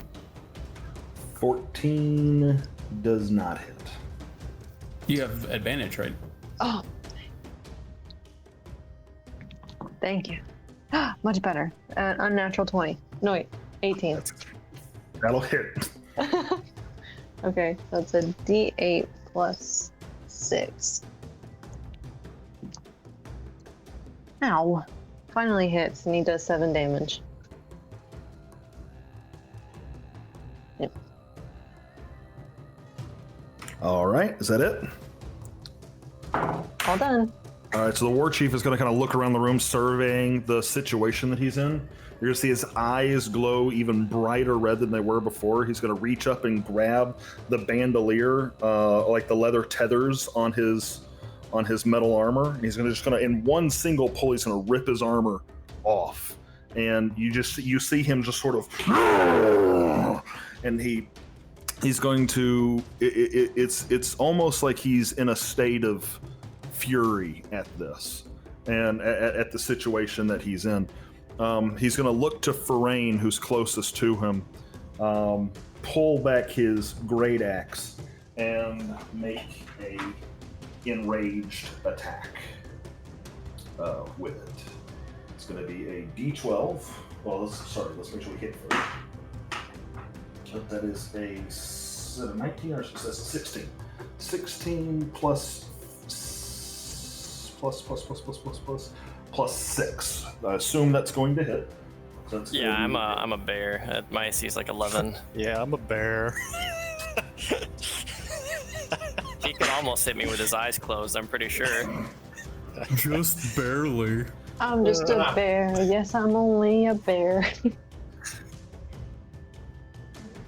12 damage plus 4. So 16 damage from the first hit. Jesus. He's going to swing at you a second time.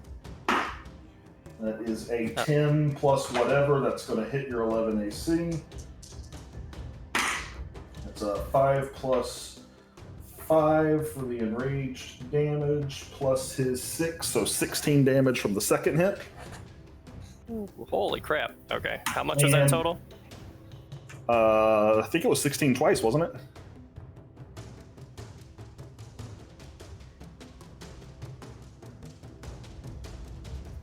Maybe? I remember 16 twice, but I could just be wrong. 'Cause, Okay. all right, and then he's going to take his enraged attack at you, which is another attack. Oh, poo. 5 plus 6 is that 11? Does that actually hit? That actually hits. You said it's you have an 11 AC, right? Yeah. So yeah, 5 plus 6, that's going to hit. Damn. 5 plus 3 is 8, plus, I don't know why I have to keep looking, plus 6. So 11, 13, 14, 15 for the third hit. Oh. Okay. So that actually knocks me out of bear form and into my Fearbolg state again. All right. Does any of that damage trickle over to your Fearbolg? Yeah, I'm mathing. Hold on. Okay, gotcha. Those were some grisly wounds. Holy shit, yeah. Get out. Get out now.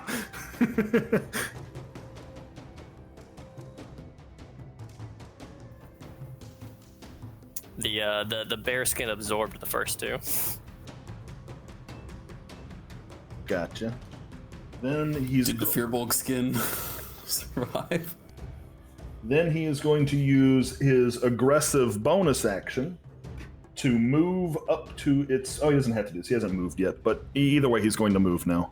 Now that he, as far as he knows, he's just seen you drop. He doesn't quite realize that you were transforming back into another form. Is how I'm flavoring it.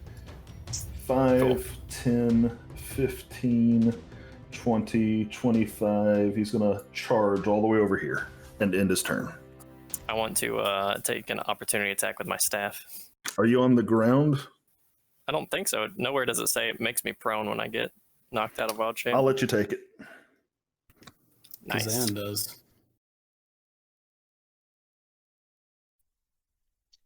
Say, does he also pass Salvador? Because he'd have to. No, wait a second here. He I mean, 5. So hold on. From where he was, Kazan's not in range unless he's got reach. He was right next to Kazan. No, he wasn't. he was 10 feet away. He was 10 feet away. No, that's not where he was. One over to the right. Yeah, he was. No, He was. I right, can't ping. No, He was right not. there. No, he wasn't. He was Well, not. He was so- to the right of that spot. That's really weird because Kazan walked around him to get to the spot where he was, never leaving his reach. I feel like I remember that. I don't know there. what happened. I'll give it to you. I'll Yeah, give it he's- to you because I remember you saying you were going to walk around, and I remember thinking to myself, "Oh, did he step out of his range?" No, he didn't. So I don't know what happened there, but I know where I was standing. Maybe I moved before. Maybe I moved towards Farain, and you were supposed to get your attack of opportunity earlier. That might have been what happened. I don't know. Go ahead. We'll do it in that order. Patrick, you can do your attack of opportunity first. Kazan hits him 10 points of damage. 10 points of damage. Okay. All right. Salvador's not going to get one based on the path he took. Just so you know, he crossed over Farain, passed around Farain on the north side. But Farain, you would get yours. What's yours? Does a 16 hit? 16 does hit. Yes. All right, so as he kind of mauls me back into a fearful shape and starts stepping over my body, I reach out my staff and try to kneecap him while he goes by. Okay. How much damage? 5. 5. Okay. All right. So War Chief will end his turn. Orc 2's dead. Orc 3's dead. Eberk, you are up. Salvador on deck.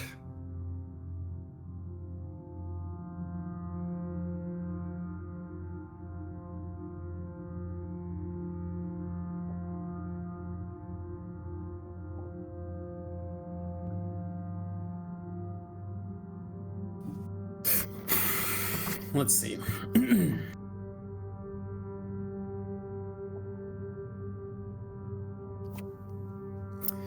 Eberk will yell out a vicious mockery.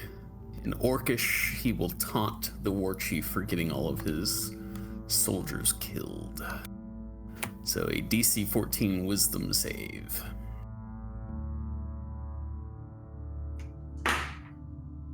Oh wow. Okay. He's failing. 5 points of psychic damage.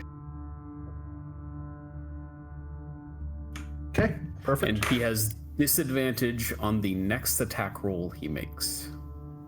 Good to know. Thank you. Anything else for Ebert? Yeah, I'm gonna run it behind him. Perfect. All right, Salvador, you're up. Forain on deck.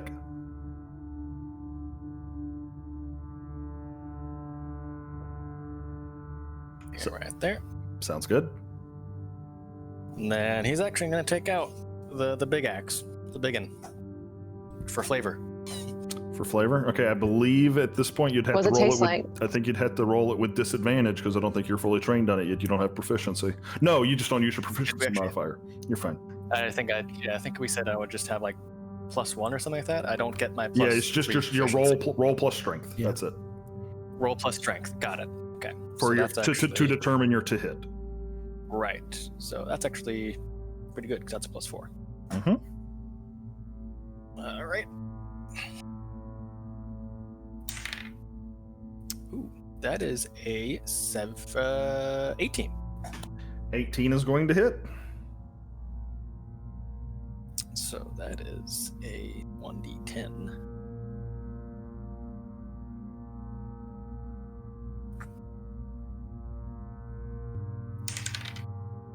+3. Or no, that's do I add my strength modifier to it? Yes, for your damage you do. Yeah.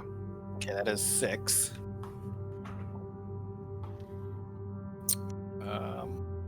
And I don't get any of the bonuses, correct? It's just a straight damage roll, or do I get my keen damage addition to it? No, you would get all that. Okay. The only so then- area that you're getting a disadvantage is the to hit part. The Gotcha. damage part's gonna be the same. Gotcha. So then it is 7 damage. Actually, Total. yeah, total is 7 damage.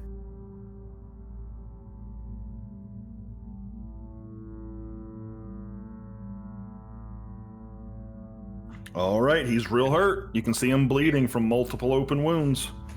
I would get an extra attack. Go ahead.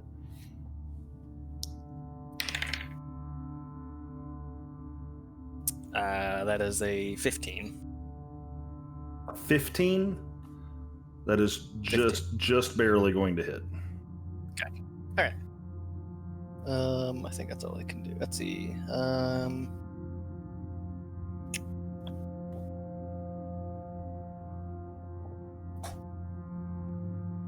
Believe that is all he can. Actually, you know what? I'm going to use precision attack, Okay. so I can add.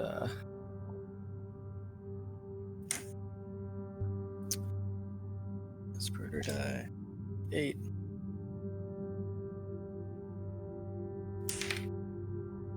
That is now a 17.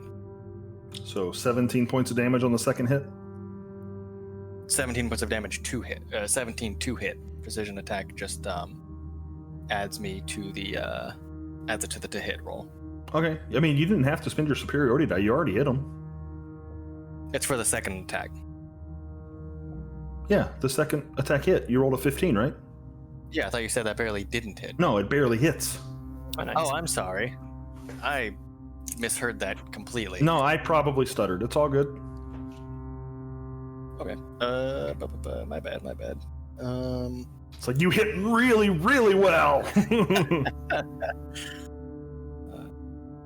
Okay.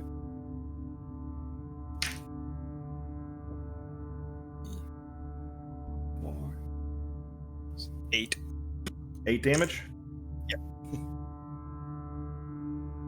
All right, yeah, he's bleeding from multiple gashes. Oh, that's all I can. Forain, you're up.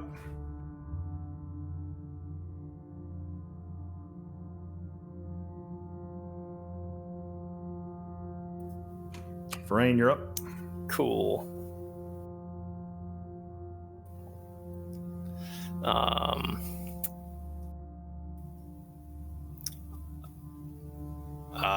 I yell out because Hephaestus is in danger, and I say, "No, leave my friend alone. Go away or taste my stones." That sounded a little weird, but I'm gonna cast a magic stone, and I'm gonna flick a rock at him. All right, sounds good. Roll your to hit.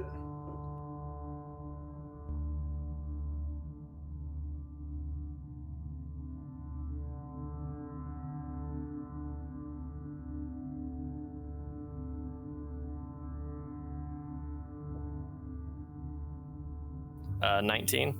19 hits. Roll your damage.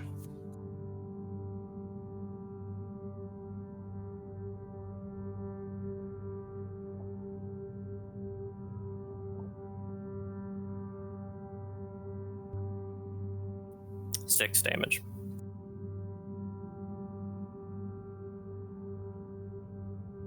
All right.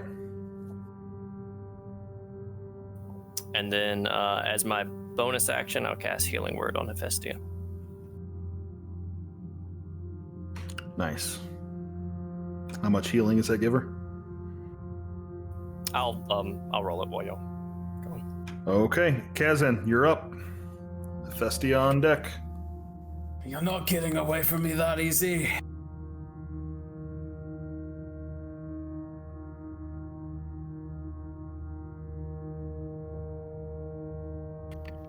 When the orc went reckless, was that like the legit reckless thing? Okay. So 10 to hit, doesn't hit. But he's here.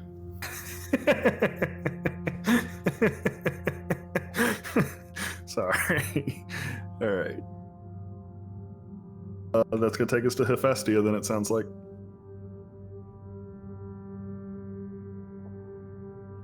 Okay.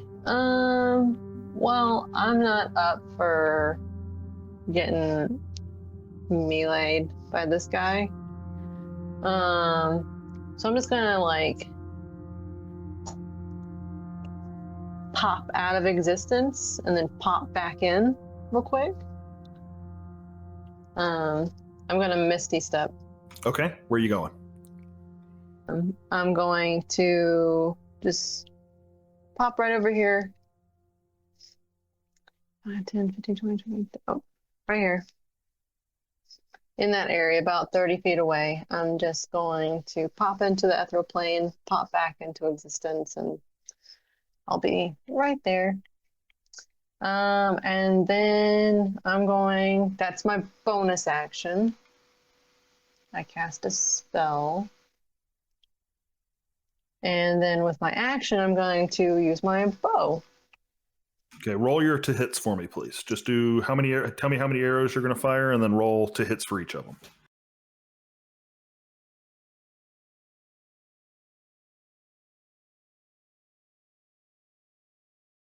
All right, 21 for the first one, and then 11 for the second one. Got it. So as you fall back into your Misty Step and reappear across the room, your bow is already drawn back, and you release the arrows as you come out of your Misty Step. They're going to nail this war chief, both of them, right in the head, and he's going to just sort of the impact is going to push him into the wall, and he's just going to start slumping down. Oh, okay. How much HP did he have left? Oh, okay. Yeah. Because with my hunter's mark, I do at least 2 damage. Well, at least +5. So, yeah. Gotcha. Cool. Man, Good job, y'all. 2 killing blows this game. Good job. Good job. Good fight. Good KS fight. report. Get out of here. All right. So as the adrenaline of immediate danger kind of wanes off of you, and Kyle, your mind flickers back to whatever was going on in that hallway, and those of you with dark vision and looking around with the illumination of Kazan's torch, you see that this is a much more ornate room. Looking around, everything is covered in thick dust and scum, but you see multiple of those chains hanging off the ceiling where old banners probably once were hanging. The table in the middle of the room is, it's got 8 chairs decorated around it. There's a large orcish dagger stabbed right into the top. There's a row of bookshelves along the southwestern wall. There's a desk at the back. What else is in here? Forain, you notice that on the eastern wall, though it is covered in thick dust, it looks like there is some sort of a mural obfuscated underneath the dust. It's hard to make it out in its current state.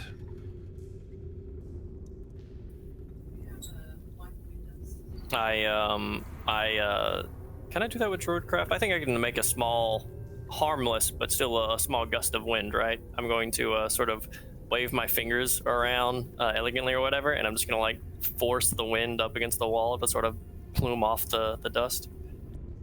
Got it. Okay. So as you do, it takes a couple of uses of the cantrip to kind of dust it enough. But as it clears, you see goldish, yellowish paint on this wall depicting 7 motes of light arranged in a circle. And then at the middle of a circle, you see a gaunt, destroyed, mouth open, like skull right in the middle, painted in sort of black umbers and purples.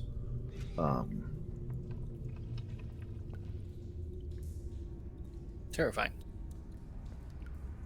Is that a common orcish artwork?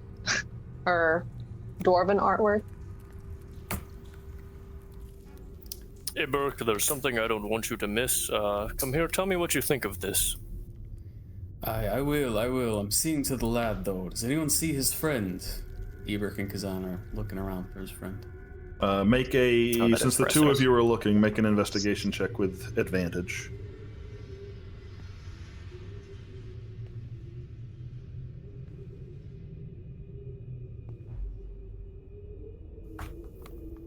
Modified 20.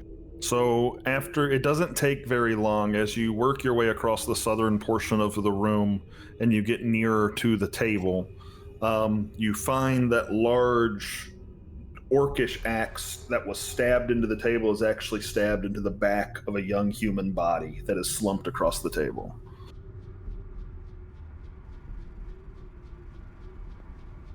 Kazan immediately recognizes the individual in question. No! He goes over and starts seeing to the body. Eberk's just kind of patting him on the back. You did what you could, lad. We've got revenge.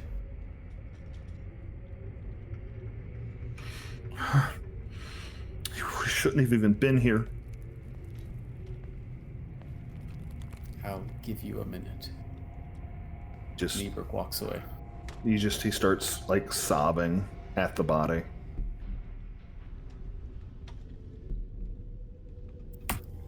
Well, yeah, Thrin, you. Oh, what have you uncovered? And Eberk starts studying this mural. I suddenly see a very morbid scene on this table in front of us, and I turn away to that, but I'll just sort of gesture to it towards Eberk while I, watch him mourn until I recognize that that's uncomfortable for me to be staring. Hey, give the lad a minute. Yeah. All right, Eberk, as you take in the sight of these 7 golden motes around around this skull, I need to know something about your character. How old are you? You just asked that.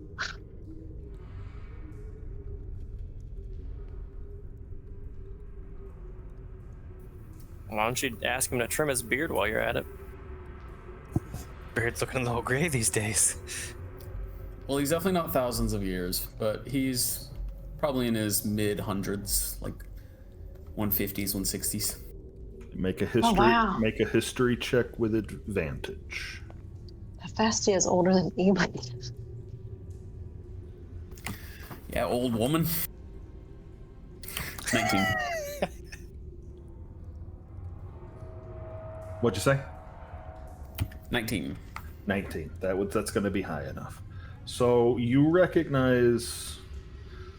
You don't recognize this from necessarily a historical, studious way of recognizing. You recognize it more from bardic legend, stories that have been handed down, maybe morphed a few times over the years. But you recognize two things: the skull in the middle hasn't had any prominence since the second age of a Sararak. A vast evil that you don't know a whole lot about, but you know that his whole bag was the collection of magic artifacts and the use of them to create despair amongst denizens of the world. You recognize the overall symbology of the mural, which is the 7 stars that contained a Sararak at the end of the Second Age. That this is the crest of the Knights of Lyen. Spell that. Lyen. You know that they came to prominence in response to the nightmares caused by a Sararak on the world. And then after the fall of a Sararak, their mission became to collect artifacts and keep them out of the hands of people that would do harm or do evil. So the stories go. Were any of these knights dwarves? At least 2 of them are thought to have been. But as their order grew, they expanded beyond the initial 7. And no one is sure when the Knights of Lyen stopped operating. How many years ago was this generally? Like the second age of a Sararak? Last time you heard a bard sing the tales of a Sararak, their story said it started about 1,500 years ago.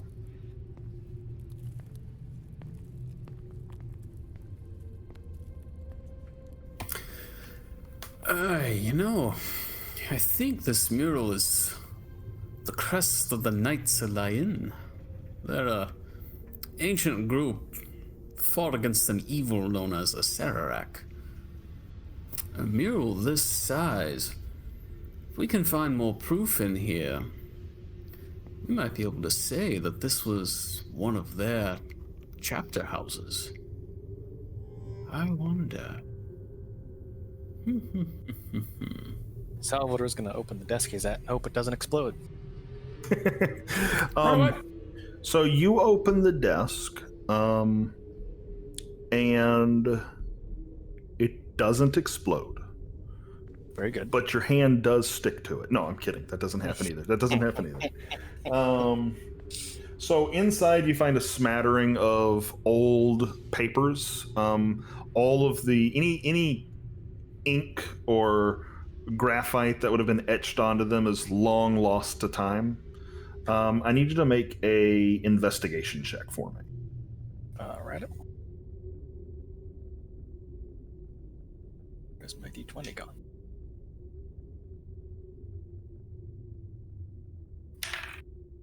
19. So as you're kind of thumbing through the papers and items that are in here, 2 things catch your eye. One, there's a small piece of white chalk kind of tucked at the back of this desk. And as you're feeling the other side of the back of this desk, you notice what feels like a lever. He'll pull the lever. You hear Or tug on it. and the desk kind of shakes a little it's as if something moved inside the desk. You hear the grinding of wood against wood. You said there was also just a piece of chalk? Yep, piece of chalk, some papers, and a lever that you've pulled, and something moved in the desk, on the desk somewhere, but you couldn't see what moved. Is the desk actually like attached to the wall? No, it's not attached to the wall. It's freestanding. It's just against the wall. He's gonna try and, like, I guess, move the desk. Okay, so as you kind of grip it and begin to move it, it moves pretty easily for someone of your strength. Your fingers notice something loose underneath. He's gonna tug on it or lift it, whatever feels appropriate, I guess, based on where it's. Can't hear you. So as you look, there's a compartment that is dropped out of the bottom of it, and sitting inside, you see a thick, leather-bound book. All right. We'll grab it and, I guess, very carefully. I presume this is very old. Very carefully, kind of open to the first, or check around. I guess look around it, see if there's any markings or anything. So this book is actually pretty well preserved, perhaps just because of its location and its lack of exposure to the air. It does unfortunately have a leather clasp over it with a small lock.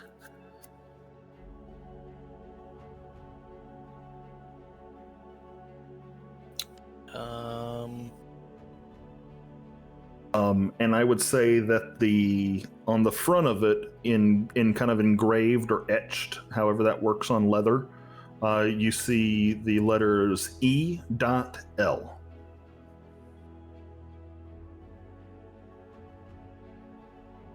So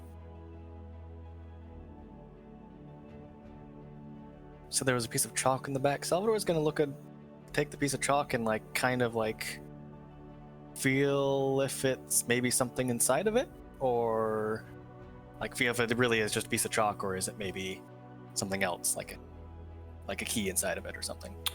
Best you could tell, it's a piece of chalk. I'll call Eberk over. Eberk, more things for your sights.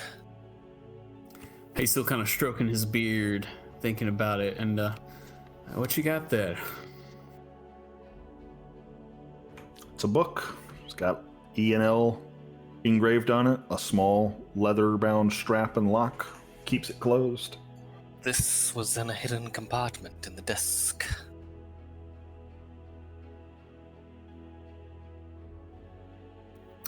I don't want to try and get this lock open here without the right tools. We could damage it. This could be a good read once we can get it open. Good find. Do you mind if I hold on to it? He hands it to you, yeah. What's in his pack?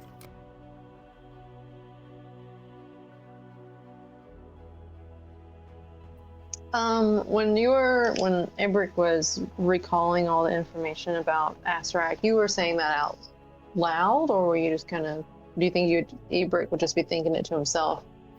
Oh, I whatever Eberk said, he said out loud.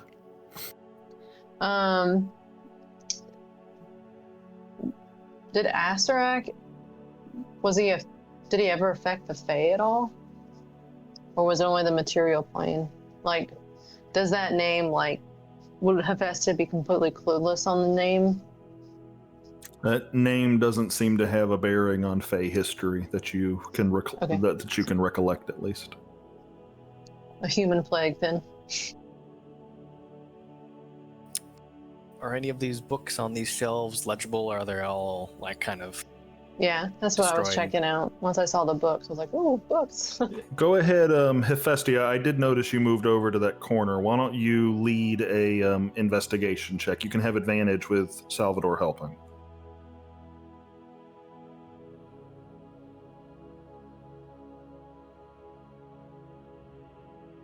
"17 and 16, and I have no modifier. Say again. 17 and 16 with no modifier. Oh. So. I would say that the bookshelves is full of like old carcasses of books, but most of the pages have worn away into dust and nothingness.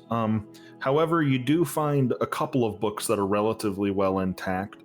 One of them is a guide to arms, a guide to like weapons and arms of the first age is what it says. It says weapons and arms of the first age. The other book you find is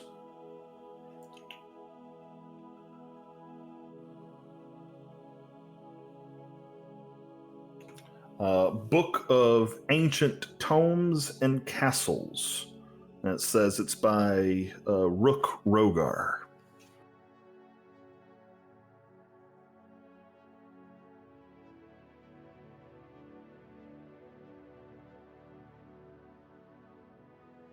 Are there any like boxes, or is it like did they only use this bookshelf for books? Are there any like boxes or figures or anything else? No, it's all books. Okay.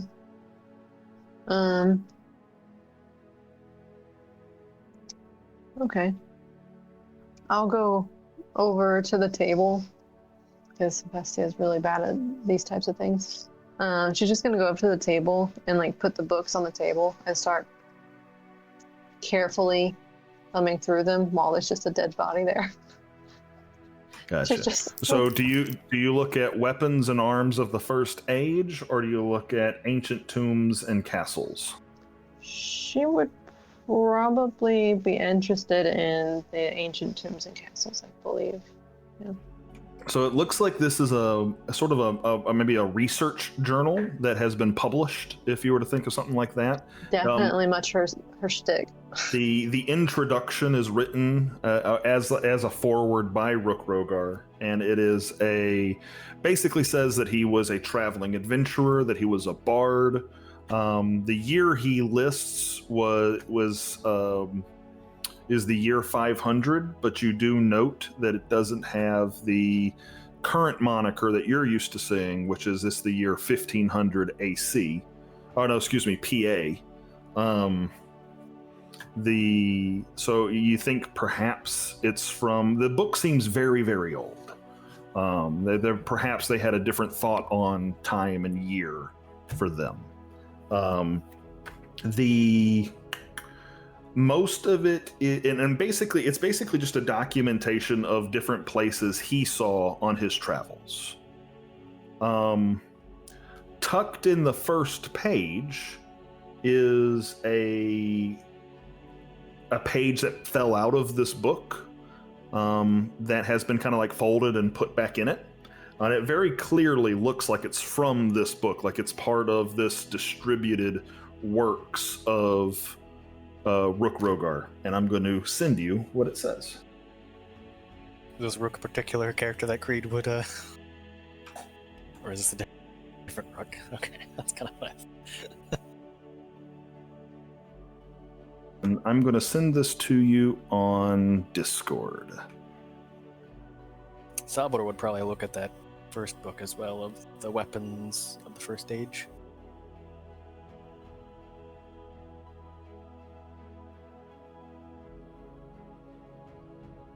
Yeah, I kind of just put the books out there, so I didn't like try to covet them or anything. I kind of just set them on the table and started looking through the tomb one. So I imagine by now, Kazan has left the room with his friend's body. He's taken him outside, by the way. Oh.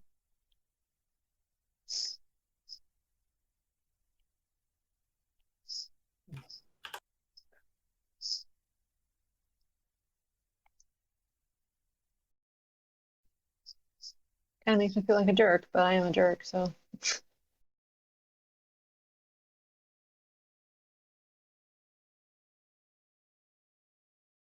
Okay, so I sent that over to Hephaestia.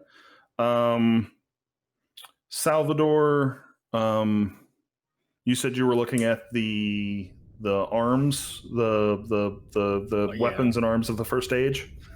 Yep. Okay, very cool. I'll go over that with you in a second. Forain, what are you doing? I'm not necessarily convinced that we cleared everything out of this area, so probably checking around walls. There's a door in the northwest. Maybe looked around to see if it's got any tripwires on it. It looked like the chief came from in here, so I'd probably be checking on this side first. And just kind of looking around the area. Okay, I will say that and we'll play this out in a second, but as you're looking around, you get over to the bookshelves, and just with your passive perception, at the back of the shelf that's most in the corner, the southwest corner, you notice a little ring, not like a fashionable ring, like a metal ring. Looks like it's sort of connected to the wall behind the bookshelf.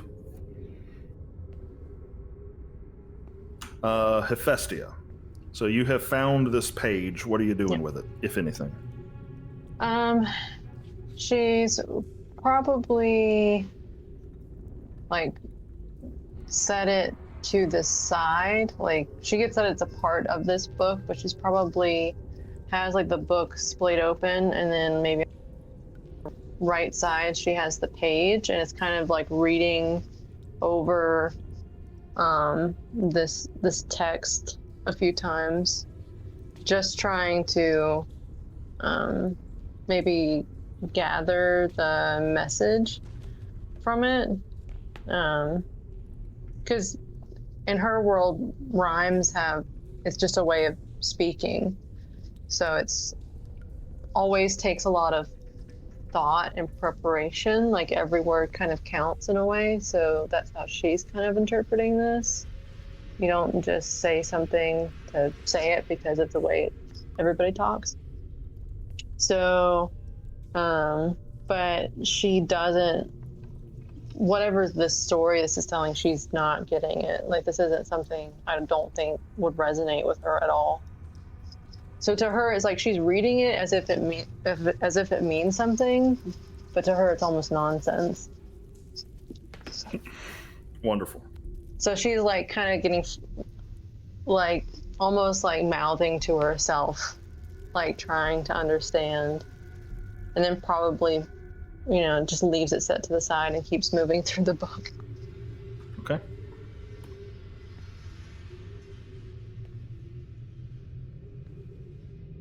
Eberk, what are you doing in all this? Checking the bodies. Checking the bodies? Okay. I was wondering if anybody was going to do. You find, between all the bodies, you find, of course, the piecemeal plate that you found on all the other ones so far. Worth its weight probably in metal more than actual function. You find 240 silver pieces and 90 gold pieces smattered about here. Also, while you're looting, over in one of the corners, you find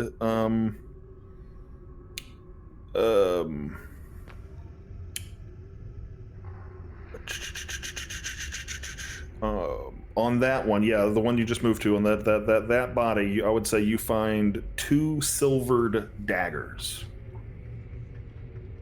They are not of orcish design. And then you said Kazan pulled the body off? Yeah, so take it outside. When Kazan pulled the body off, you would have also found a very rugged set of writing utensils and a notebook with writing in it that Kazan wouldn't have understood.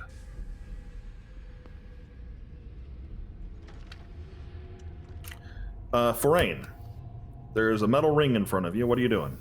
I touch it. It just kind of dangles. It's connected. It looks like it's connected to the wall by something, and it just sort of flaps. Is this like kind of one of those like bathroom towel Can I things? pull on it? You could certainly try to pull on it. Would you like to try to pull on it? Yeah. So as you pull on it, a chain comes out of the wall, and after about 6 inches, you hear a and then the wall starts to behind the bookshelf. Oh, it's opening, not smushing me. Yeah, it's opening. It's opening. You gather that at one point, this chain was probably affixed to a back of a book that just deteriorated with time. Oh, fancy. Okay. I'm assuming everyone heard the wall opening. Yeah, you would have heard that. So let me make some adjustments on the map so y'all can see what's changed.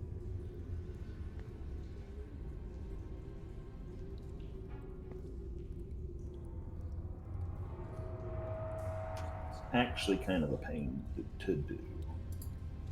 Yeah, actually kind of a pain to do. There's just there's a single 5-foot wide door behind that bookshelf in the corner going south.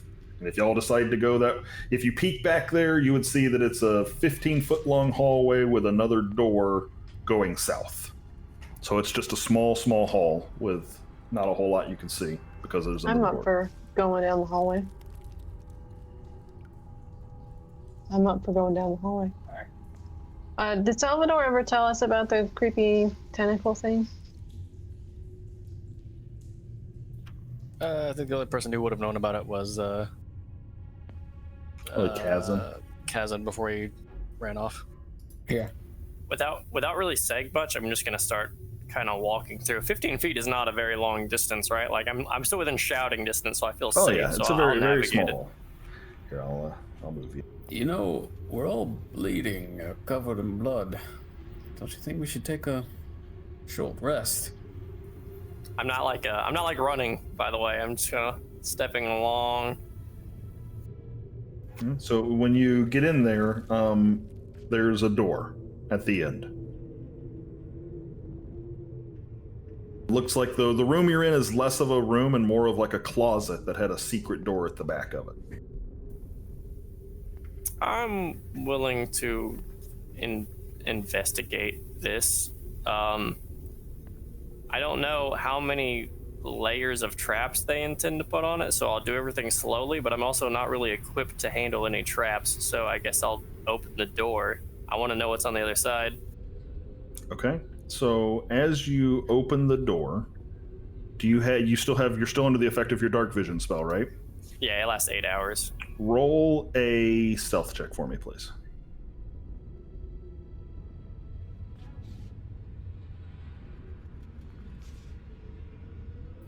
It's a 15 total. Okay. So as you're open the door the whole way, you're peeking, what are you doing? Peeking mostly.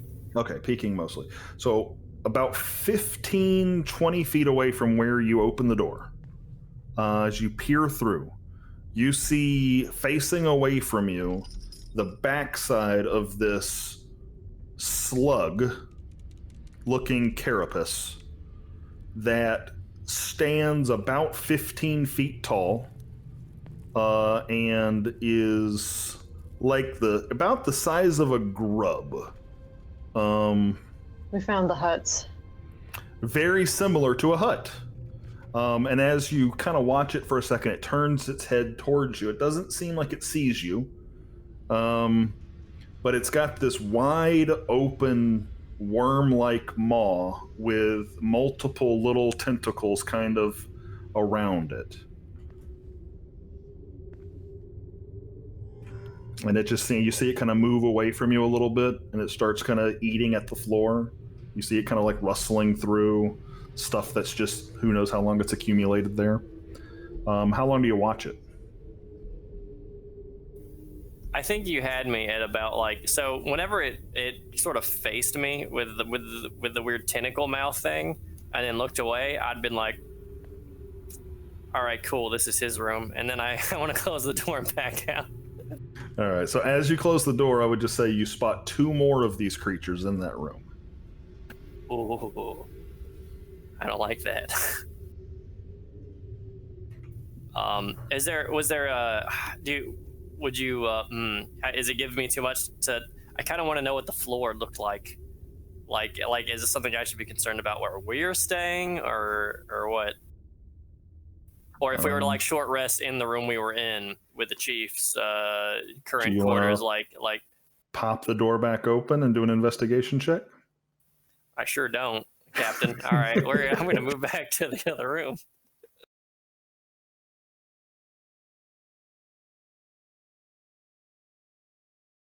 All right. So you do that. You move back to the other room.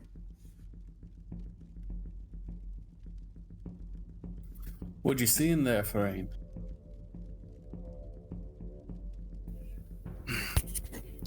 There's not a need to meander in there and go south. Large creatures with tentacly mouth. Salvador will perk up and be like, "Oh, creatures, more. There was one down that long hallway with the pike in it. I closed the door because it's weird." Creatures with tentacle mouths. Were they tall, humanoid, two-legged, pointy heads?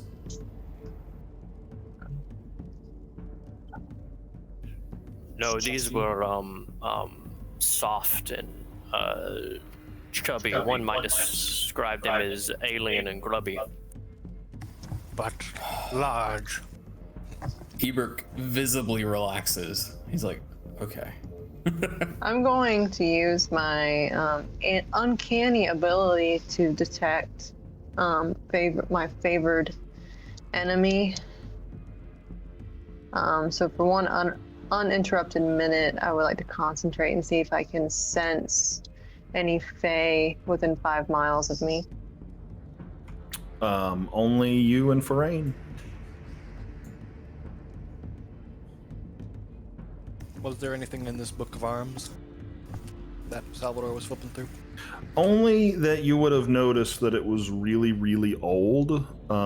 Like it describes craftsmanship in a style of blacksmithing that isn't really used anymore. All very probably relevant to that first age that it's referring to, but that doesn't seem super relevant to today.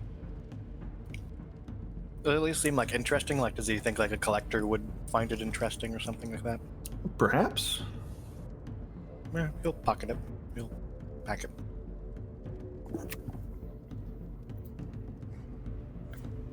My friends, do we want to rest and care for our wounds? Yes, I believe that's a good idea. Yeah, And it'll give us some time to figure out what we're going to do about these things. And Are you kind thinking of these outside and not here? monsters. Are you thinking like a short rest? Because I don't know how I feel about sleeping here. No, short rest. Short rest. Use our hit die. Yeah, use some hit die. Yeah, I mean, I'm fine with staying in here for a short rest and kind of making sure there's nothing else that we could have possibly missed. And I'll hand Ebrick the book since he was talking about, or I guess more about the poem since he has a little bit more, he has better grasp on the history of this place. She likes the book in particular because it's probably full of maps, but yeah, so you'll know what that poem says. Do you want to send it to him, or do you want me to? Yeah, I can send it to him.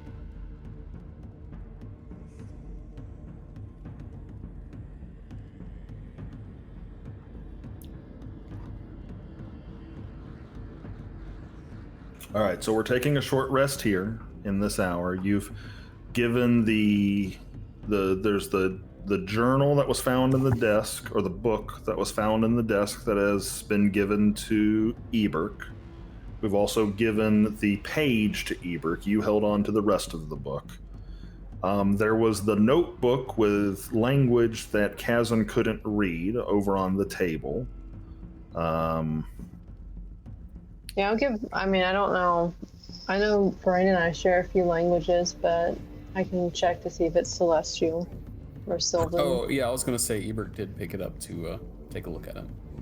Eberk would have recognized it as Orcish, that this is from one of the orcs that you have slain. It is a journal kept in the Orcish tongue, very likely by the war chief. It says that they departed from north of the wall about 2 years ago on a mission to find passage to the south via the Underdark. That they got lost, and only recently, like in the last month or so, found their way into the depths of this ruin.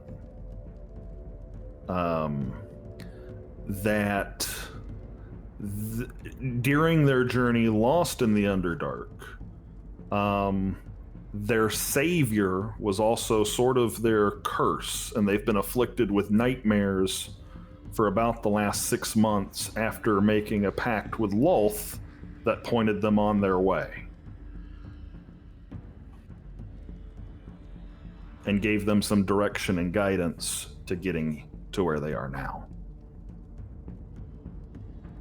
All right, so Festia starts making the connection that maybe the bugs she's now has in her collection are Underdark. And that's very intriguing to her.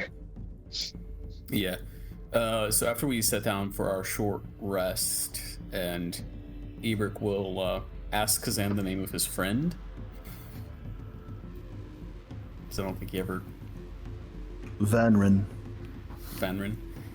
And he'll say, the dwarves are used to singing the tales of our fallen. I'll sing one for Vanrin. And his song of rest for everyone to benefit will be that kind of dwarvish battle poem, but for Vanrin. So. All right. So what is everyone can roll an extra 1d6 for health.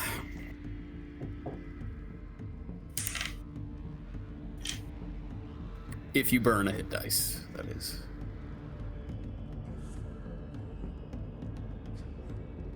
Thank you.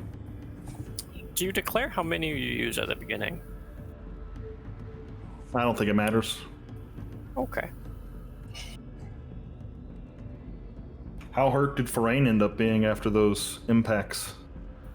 33 out of 43. That's not so bad. Your bear took the brunt.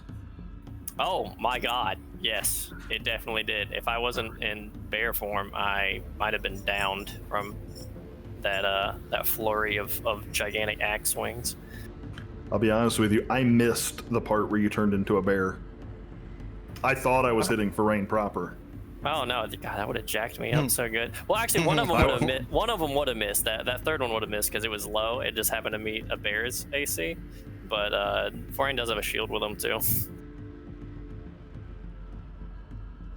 So, Eberk, as you're sitting singing the song of Vanrin,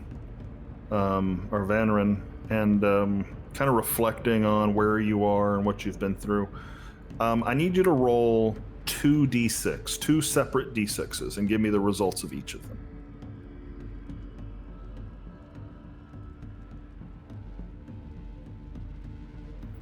Three and a 6. 3 and a 6. You're reminded of something, 2 things, from your time in the Bardic College. That knowing how old this place is and seeing things about a Sararak from 1500 years ago, and knowing that this ruin even is probably far older than even that, probably closer to the first age, maybe 3,000 years ago. You're reminded of some stories that you were told. One story that you would have been told, or that you would have learned about, would have been the story of the Guardian of Cloud Touch Forest. And this story comes in multiple forms, but people would have spoken of a massive green dragon that used to shield a forest that touched the sky. And there have not been stories of this dragon in millennia.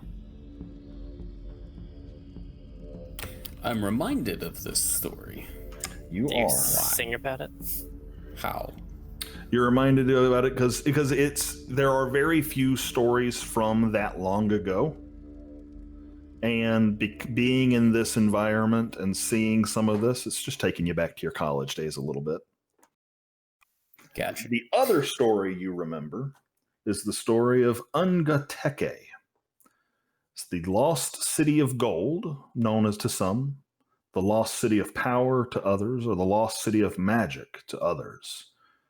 It's found usually in a valley of two small mountains in a large mountain range. It is said that a small network of caves marks the entrance.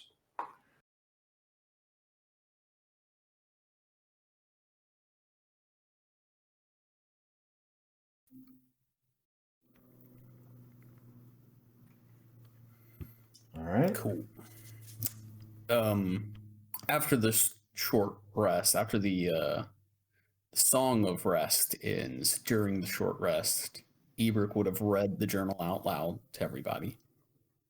And then I wanted to ritually cast Detect Magic for 10 minutes, for like the last 10 minutes of the rest. Okay. As that concludes, other than the magic on some of you, your different people in your current inventory, there is one bit of magic that glows in the room that you are not familiar with. And it's glowing on Salvador. Salvador, there's a bit of magic on you. Are you aware of that? Get it And I off point quick. to it. You got something. You got something on your face right there. Yeah, so whatever has the aura on him, whatever's glowing, It's resonating mostly from his pocket and also from his hand. Your hand and your pocket, they're glowing with a... What school of magic would you say this aura is? It would be...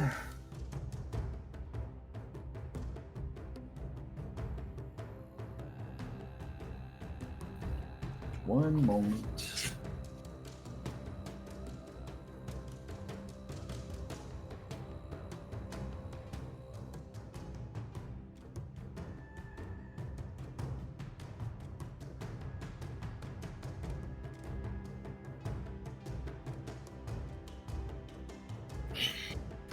It's abjuration that is like kind of like protecting and boosting, right? It's glowing as abjuration. There's abjuration magic on your hand, your pocket. Do you have anything in your pocket? What's in your pocket? Can I was like, can you message you me? look down at your hand and you noticed it's covered in the powder of chalk. Yeah, okay. Gotcha. Salvador will pull out the chalk. It's glowing brightly to you. May I? He will hand it to Ebert. This is magical. This chalk is some form of protection magic.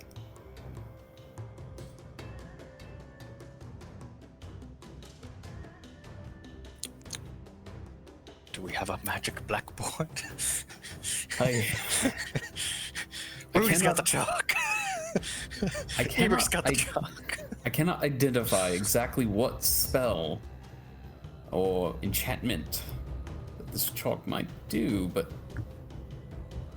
maybe I've learned of something like this. So I'd like to do an Arcana check, just not to identify, because obviously you can't identify with an Arcana check, but just to kind of think of if I've ever encountered an enchantment that would fit chalk or what. I would say that you've not seen anything like this before. And spare you the roll. I've not heard of using chalk for magical enchantments. Well, Fae is one of the most magical places on the world. In the world? In the plains? Most magical plane? intelligence roll? No, I'm just saying that if you wanted to find somebody who can tell you what it is, and I'm not sure they'll take be able to identify it for us. And he kind of gestures to see if Salvador wants to take it back. No, he'll let you have it. Seems like you're more of an interest for you than Salvador for sure. Sure. Right? So you've completed your short rest. You've had some time to ponder some information. There is a short hallway to the north, just slightly to the west of the door you came in. There is a door to the west. There's a secret door to the south. And, of course, there's your exit that you came in through. What are y'all up to? You know, if there's an entrance to the Underdark in these ruins, we should probably find it and try to close it. If these creatures came from the Underdark, they could find their way out.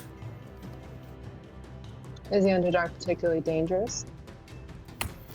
The deepest tunnels of the mountains and the Collective's territory touch the Underdark. It is hotly contested with the creatures that are found there. If closing those doors is our chosen role, we should go back to that room with the worms and hole. I'm assuming there was a hole there, right? How would the worms get in? Right. You hadn't seen the hole as of yet. I'm gonna make an inference that they did not walk into that room. That was. I mean, I don't think they operated the triggered wall. I think they probably came in from the ground or a different wall or something. I imagine this place runs deep. Was this an open door this whole time, Justin? Yeah, it was. Did anyone check back here? Nope. Mm-mm. Ebert peeks around the corner. All right, give me 1 second. I'll update the map. Do we have no? Suddenly, 3 javelins. Do we have no interest in the secret room? Something could be hidden in there. Who knows? Oh, my friend, All I right. have an interest in this whole place, Ebert says back.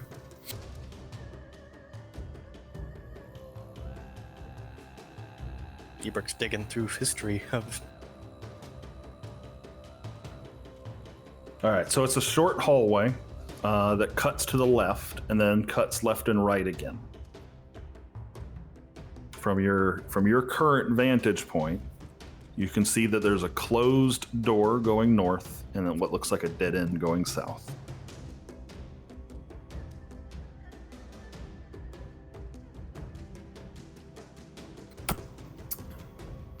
I'll look at the door and put my ear up against it to see if I can hear anything on the other side. Roll perception.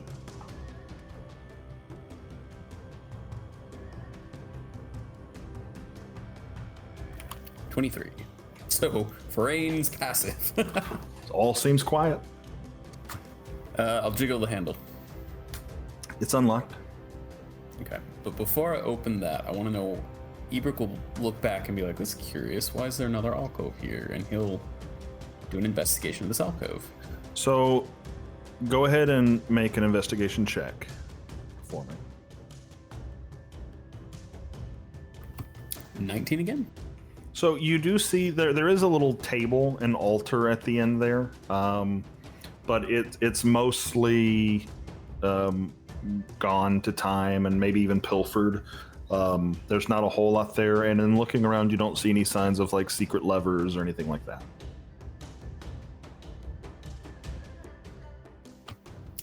He looks at Hephaestia and he'll be like, "Shall I open it?"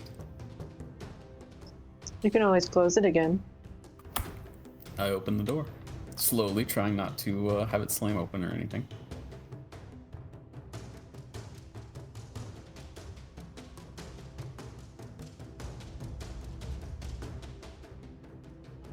Okay, door's open. I peek in. So this room is just as dusty and kind of gross as the others. You don't see any signs of any creatures or life signs in here. There are shelves along the northernmost wall and the easternmost wall. Hard to say what might have been on them at one point from this time, or at least at this endeavor. Yep, exactly like that.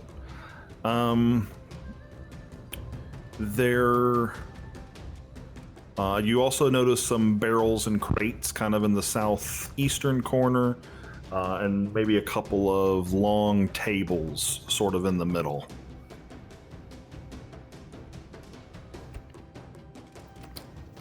First glance, nothing seems worthwhile or interesting. You said it's very dusty, so the first thing Ebert's going to do is look at the dust on the ground. He's going to like stamp his foot in, lift it up, and see, okay, does that leave a noticeable mark in the dust, and are there any other knowing what to look for, yes, it leaves a noticeable mark in the floor, and no, you're not able to see any other ones. I don't think anyone's been in this room in a long time. I go over to the crates, and with my dagger, I'll kind of pop it into the lid and open a crate. Wretched, moldy food smell. So much for fine aged wine. Hi. What's the medieval Do my best fantasy to close equivalent of up. Twinkies? Good berries? Any vegetable I buy at the grocery store, that's what the opposite is. Condiments. It seems like you're in a pantry, like a pantry or kitchen. The tables aren't set for dining at. The table is set for prepping. And so you see maybe an old cleaver. You see some old utensils, but that's about it. The shelves are bare. Ebert has a moment of inspiration, and he remembers Forain describing the creatures as slugs.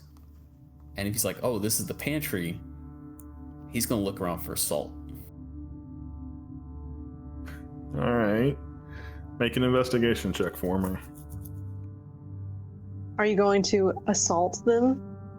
Get out! It was a well-seasoned pun. I like where the stream is going. 22. 22? Like all these jokes are cooked up. 22. Yeah, sure. You find a little half-pound satchel of salt up in one of the corners.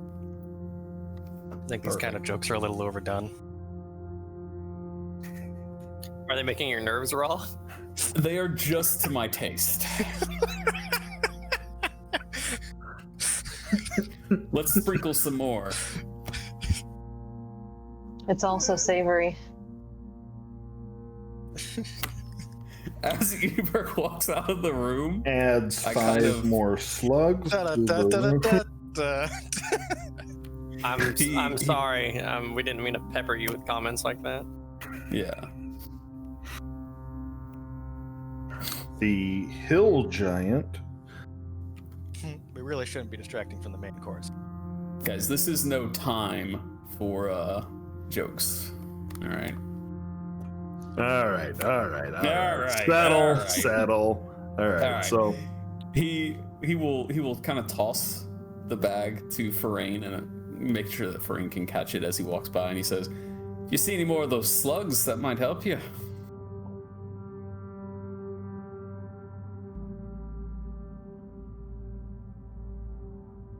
Salvador's gonna. Is this the I door do not here? catch the bag.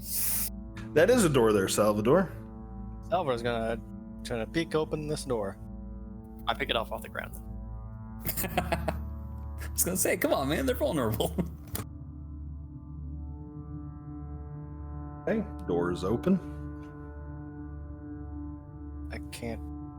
I don't think I can actually move. I'll be right.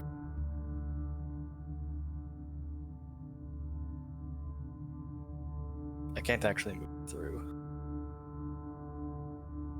Oh, okay. Fixed it. Is this a dead end here, or can I just not see further? Okay, it's a dead end. Does he see anything of note? Wait 1 second. Why did that? You should be able to see south. Are you not able to see south? I see a little bit. I see it kind of goes around a corner, I think. Oh, okay. I was just checking out the dead end first.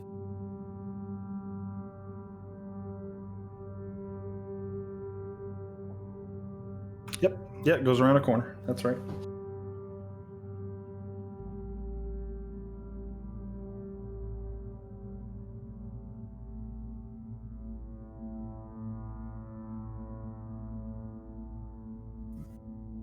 He's gonna kind of turn around and say to Hephaestus, 2 more doors here on the right, near the end of the hall. I will alert the rest of the group if there are more rooms.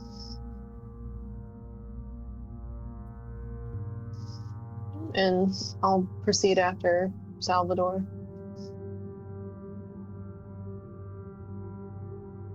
Oi. What we got going on over here?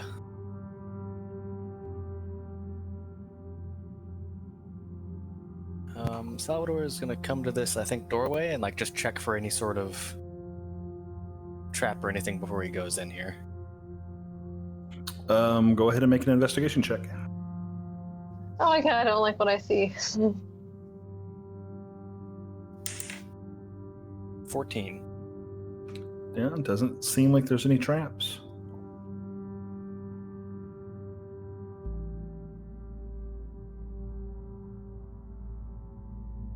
These tombs? Mm-hmm. There's a number in here. Get out. What? There's a number in here, get out. Oh. What is it to of Justin? We demand to know. It's number 2 on my breakdown of what's in this room. Sorry, I'm back. Welcome back. We left you. They went exploring. So yeah, you get into this Room room. of tombs. You get in this room. There again, dust, gross, all over the place. There are 5 tombs across the middle section here. As you light up the space with Kazan, you do notice another sort of mural along the back wall behind the long wall behind the tombs. But it's covered in dust just like the other one was. There are some empty braziers to the left and to the right, and some stanchions on the wall that are also not lit.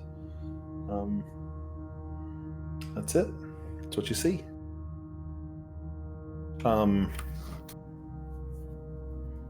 Yeah, that's all you see. Salvador will motion to Eberk, like, to come over here, like, look, another mural. Oh, there's so much history in this room. I can feel it.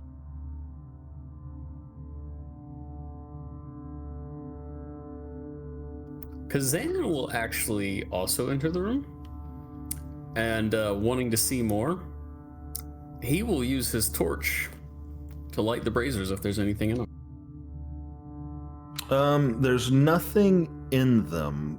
It looks like any remnants of like oil have long since gone away.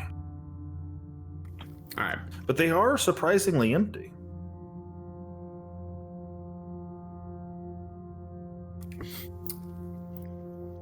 Frayne, can you help clear this mural?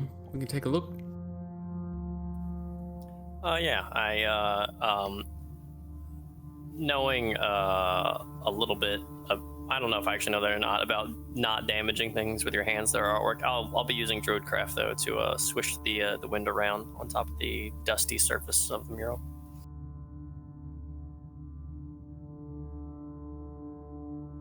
Okay, so as you dust off this mural, you see from left to right, almost a bit of a timeline.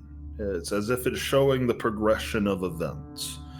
And on the far left, you see that symbol of a Sararak that you had seen before. And from there, you see expansion, you see growth. You see another symbol that doesn't look like one you've seen before.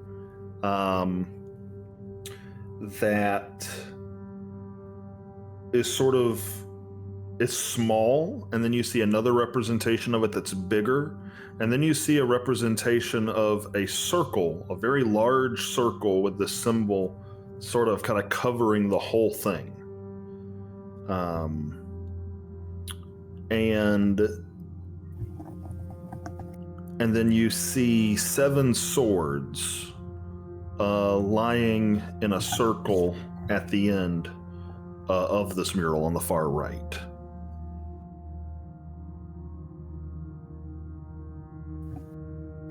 Well, I'd like to try and make sense of this, so... You say 7 swords lying in a circle, like, are they making a circle connected by each other, like tip of sword to hilt? No, more like they were all stabbed in the ground and then laid over. So you've got like... Oh, okay. Kind of a circle. Those are golden... Those are 7 golden swords laid out in that fallen circle. The symbol that starts small and gets bigger and bigger and then covers the circle... that symbol is of a large red X that has, it's a large red X that has like this golden embossment around it. So think like the inner part of the design is red, the outline is gold. What part would you like to make sense of, Eberk, if you're going to attempt? So first he's going to look on the left with the symbol of a Sararak and see how that representation is different from the crest that we saw, to try and gather what is being symbolized here. I can't necessarily, I don't know if I could say what's different. It's the same symbol. I would say the bigger thing is that you notice markings along the bottom that indicate this is sort of a timeline. The skull of the symbol Sararak, does it or does it not have the 7 stars surrounding it at this part of the mural? It does not. Okay. Okay. I think this is a timeline stating possibly the struggle of the knights against this Sararak creature, starting here with his evil and ending on that side with their swords at rest, I think. We just need to understand what is being shown in the middle. And so he starts looking at... So you said there are symbols that are like a timeline? Yeah, like little etchings across the bottom. Okay, so every time there's an etching, he's going to look up and see, is there any obvious connection to what this symbol is? And in that manner, try to figure out, what's frame 1, frame 2, frame 3. Frame 1 is the symbol of a Sararak. Frame 2 is the first introduction of this red X symbol. Frame 3 is the larger red X symbol. Frame 4 is the largest red X on top of a circle that's not present in any of the other depictions of it. And then the last one is the swords laid out in that circle. Perhaps the not red laid X out is, in that circle. Let me rephrase that. It's not the same circle. They are just laid out in a way where the shape of how they are together look like a circle. You said there were... the red X's are indication of battles against Sararak. Yeah, that's what I'm thinking. I'm thinking the red X might be either someone's personal logo, or maybe the logo of a group of people before they became the knights. And I think right here is when the knights were created. Any religious affiliations with a gilded X symbol? Make a religion check for me. Does Frayne say that out loud? Yes, and if somebody is... I mean, I do have proficiency in religion, but I also do not have a high intelligence, so if anyone's good at that, I would suggest you rack your mind. You said We how can- many? There were 4 frames or 5 frames? Since I have proficiency in it, could I try to like rack Eberk's mind with advantage? Ebert, do you have history? Do you have a proficiency in? Well, I have Jack of all trades, and that's the only bonus I'm getting to religion. Okay. I'd say if you have proficiency in religion, I'll let you make a religion check. If Okay. you could potentially also make a history check on this as well.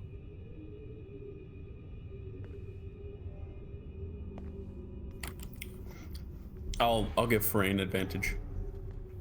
Okay.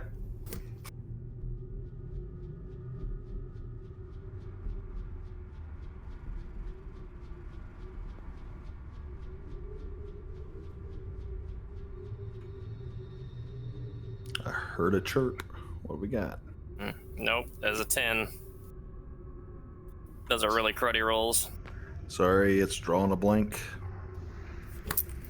So 5 sections for 5, and these are crypts.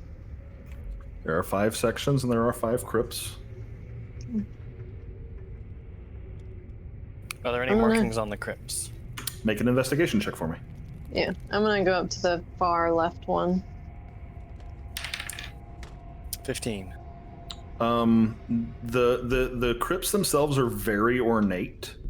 And you see that symbology on each of them of 7 golden stars or golden motes around the skull on each of them. And actually, with that roll and with some of what you've already discovered, you notice a white outline around each of the sarcophagus. Salvador will motion to Eberk and,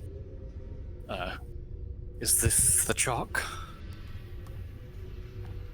Ooh, it might be. Give me 10 minutes. While I'm doing that, would someone mind copying these murals, or as best you can, into this notebook?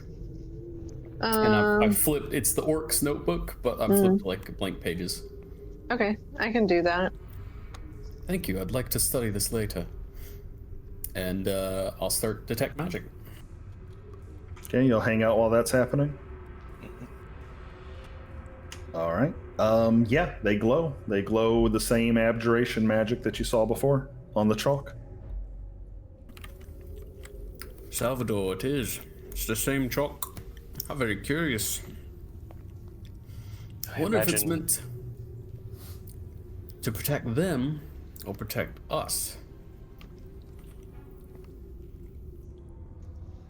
That is the question, isn't it? But I believe if they were perhaps holy warriors or some sort of fighters that no one would want grave robbed, then you said this chalk was some type of aberration magic or some sort, then perhaps it is a defense against that should anyone try opening them up.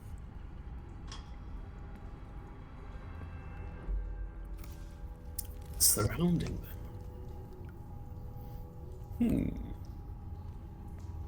This might be a bad idea. And then he touches one of the sarcophaguses. Just touches the top.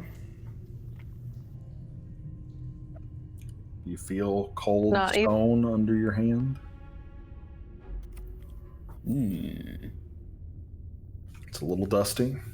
If you were to interact with it, I would suggest moving or shuffling away some of the chalk if you could, but not sure if that's the best idea.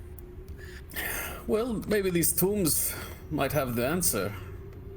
Hephaestia, you were giving them a close look. Do you see anything on them? On the tomb? Yeah.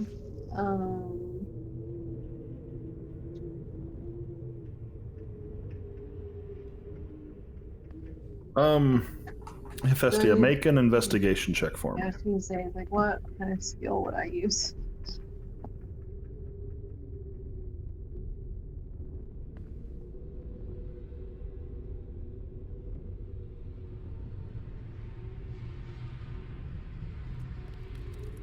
So that's a 3. Trying to see. Thursday. No. Would be the same for history or anything else like that. So So just a 3? yeah. You're not noticing anything that hasn't already been noticed. Can I make an argument for making a medicine check? Sure. So when bodies are mummified and laid to rest, there's, I guess, a great deal of care that needs to go in the materials used. Can I see if, like, the way the sarcophagus is made, is it more for decoration or is it more for entombing something? Like a body? I would say that without seeing with the low investigation roll and not seeing inside of it, you don't really have anything biological to look at as of yet to know whether or not it was something that's been entombed or just laid to rest underneath a concrete slab. Yeah, hard to know without looking.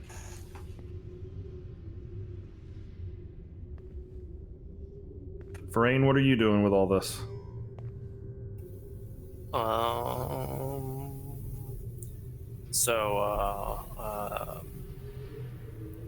many of them were investigated? I had to step out for a second.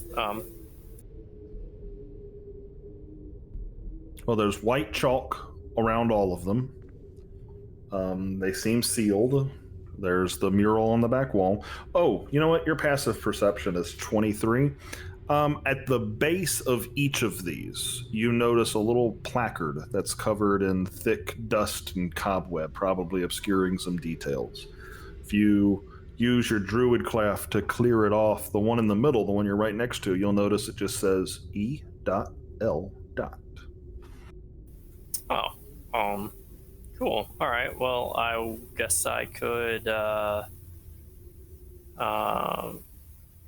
pester. But did Ebrook let us know about the writing on the journal? Oh, Salvador's gone. I discovered it. I think I mentioned it to Ebrook and handed it to Ebrook. I don't know if it was necessarily spoken to everyone, but Right. I mean, we weren't hiding it. So. yeah, we weren't hiding it. Oh. And with your passive perception, I imagine you would overhear us talking about a journal. My gigantic ears start twitching. Okay, so I'll just say it out loud, just sort of like a supposing, like, you know. I'm not gonna rhyme it. I'm just gonna like read the letters E and L. I'm not, there's no need to try to rhyme an alphabet. Look, friends, I'm not gonna lie to you. I have no problem opening these. Oh, inside. I'm so sorry. I'm just processing and managing a lot right now. You cast Detect Magic. You detect magic coming from the inside of 3 of these sarcophagus. The 3 in the middle, not the 2 on the ends. Oh, okay. So I'm standing by one of them, and I'll point to the 3 of them and be like, "There's something magical inside, and whoever these dead are, they are long forgotten." They're not Fae. Salvador's gonna try and shuffle some of the chalk away that's like at the base of one that he's standing at. The one to your left or your right? Oh no, I shake my head. No, that is a terrible idea. Do you stop him? Yeah, stop squirming. Leave that chalk. Thorin's got the chalk. You hear a scuffle. So I do the same thing on this one. No, what the fuck? Okay, so the one you're in front of, you break the chalk line. Yep. Make a dexterity saving throw, please.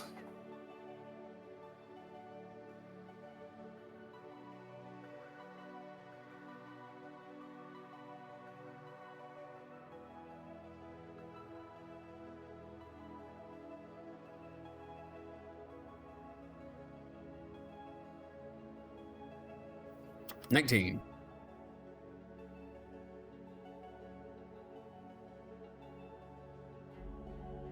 You stumble back as right at the point where you scuff the chalk, it begins to glow this bright white light. And there is a detonation of pure energy, pure white golden energy that detonates right in front of you. Now you see it happening, so you're able to kind of stumble back a little bit. And as you're looking, as you go to kind of look back at where this occurred, you see a ghostly face looking back at you. Give me 1 second to set the board. Get ready to roll initiative.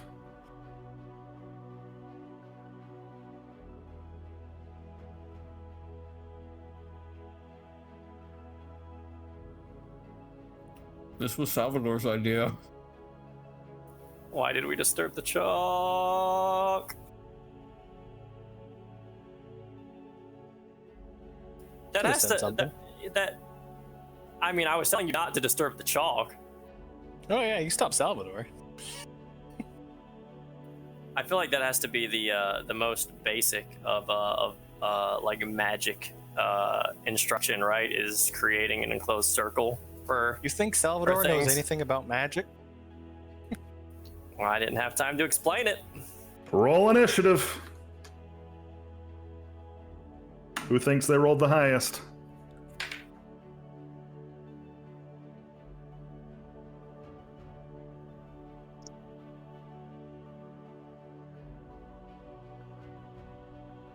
Oh, is it someone's ghost from all three of them? Or from... Don't think I rolled the highest. Ebert got a nat 20, 24.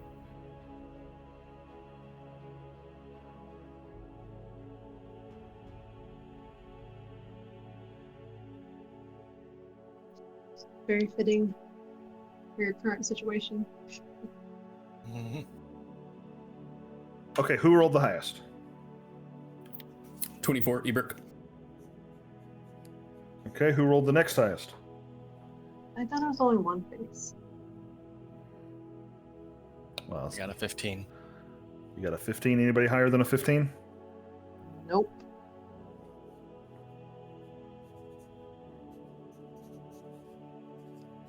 All right, who's next highest? I have 11. I too have 11. Wait, I have advantage on the initiative also. My bad. Oh, never mind. That's a 23. No, 23 for you? 22, sorry. 22. My bad.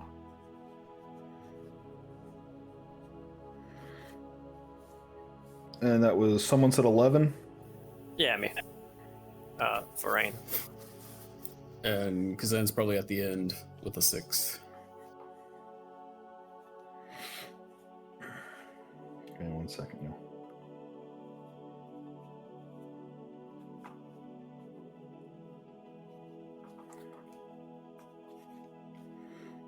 Who was at 11?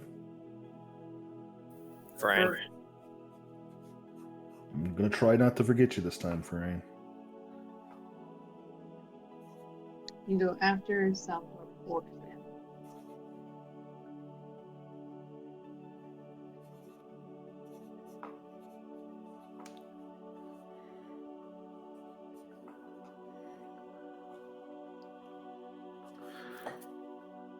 Okie dokie.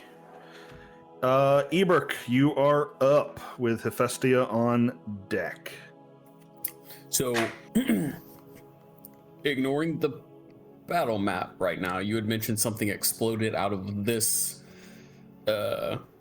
coffin in front of me. So, what is Eberk looking at, and can Eberk make some kind of roll to try and say, do I know what I'm looking at? Well, the explosion was just a radiant blast from damaging the chalk. You're definitely looking at some sort of ethereal face that has risen up out of the coffins, out of the sarcophaguses. And as you look around, you see two more come up out of the basically the three in the middle have the ghost-like Okay. creatures come out of them. Okay. I didn't know if they were going to come out later or not. So I do see all three ghosts. Okay.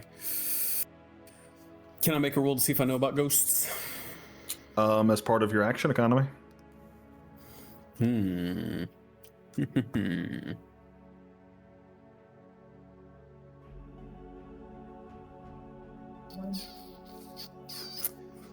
Instead of doing that, Ebert is going to be like, in Dwarvish, of course, I ain't afraid of no ghosts. And he will thunder wave in front of me. All right. So they need to make a DC 14 con save. Who is All- they? All of them. Who of them? Which of them? So it's a 15-foot cube. So I'm hoping to not catch Hephaestus in it, and just customer number 1 and customer number 2. Is payback? Yeah, I'd say if you position it a little further back, you'd be able to hit just those two Okay. with the edge definitely with the what I edge of your wanna do cube. Okay, go ahead. How? What do you? Is that a con save? You said. then. DC 14, both of them. Okay. So the one on the left rolled a 8. The one in the middle rolled a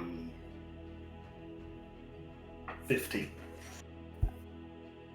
8 and a 15. All right, so the 8 takes 7 points of damage and is pushed 10 feet back.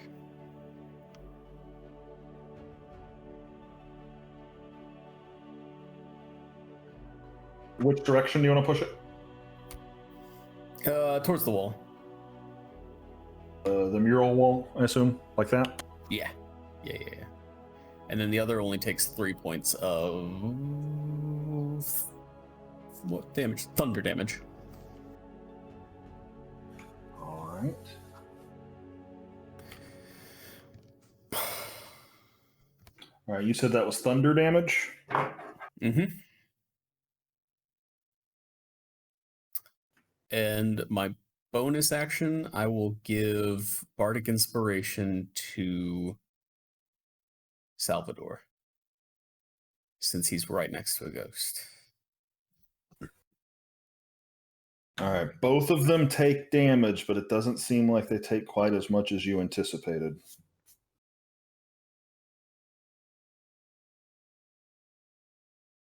All right. And you said, what else were you doing with your turn? You're just moving back? And I gave Salvador a D8. Oh, okay, great. Okay. Hephaestus, you're up. I'm gonna shoot at this one. Okay. Like try to take advantage of it being pushed back further away from me, and I'm gonna shoot it with my bow, but I'm going to. I have no experience fighting ghosts, but I would assume since they're see-through, that a physical attack might be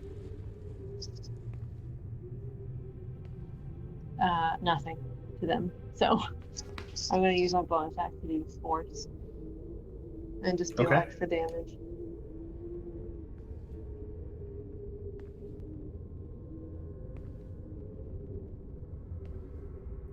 $27. That's going to hit. And you said the purple one on the left? Mm-hmm. The one Okay. like directly in front of my head. Yeah. No, instead of you. All right, so it hits. How much damage?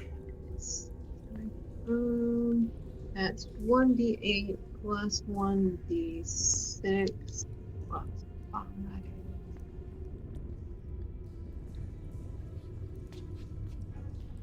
Okay, so it is 12 force damage. All right, very good. I have another attack. Okay.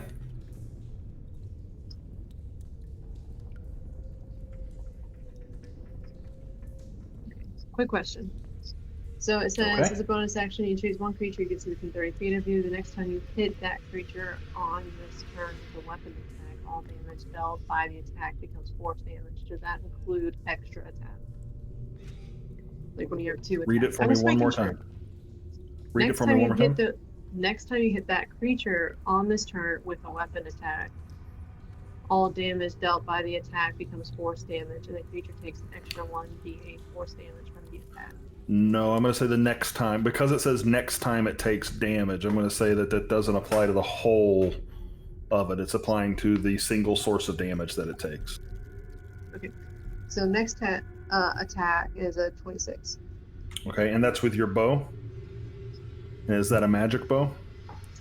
It is my vicious bow. I believe it's magical. Since I'm pretty sure it is, yep. All right, so what was the to hit? 26. 26, and the damage? Oh, I just rolled into my left.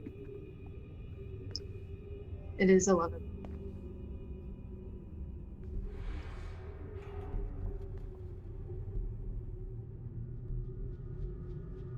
It's just the first attack was force, and because the force damage ability doesn't roll over into my second attack, the second attack's just piercing. Yeah, but it's magical piercing, right? Yes. Yeah. So you're going to see that arrow start to cross through its center, and then as it's passing through this ethereal being, it's going to start glowing and searing as it kind of cuts through with its arrow tip, and you see it dissipate in your strike. The ghost dissipates? Yep. Oh. 3 kills this game. Yeah, you're stacking them up. All right. Anything else on your turn, Hephaestia? That's my bonus, my action. I'm gonna back up.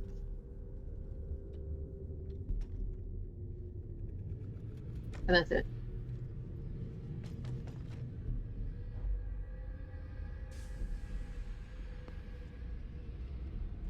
Okay, that's going to take us to Salvador. You are on deck, but the Wraith is going before you.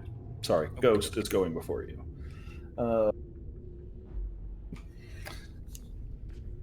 You're going to see the specter, the Wraith in the middle. It's going to kind of sink into the floor and disappear, and then re-emerge over here at the max of its movement behind Hephaestia. It's going to reach out with its hand and make an attack at. Elf, look out! It is a melee attack. Melee attacks don't work on me. That's a 12 plus 6. Yeah, she's immune. That's an 18. Does 18 hit you? Really just barely. Actually just barely this time. Okay. Oh, max roll. Almost max roll. Not as spooky.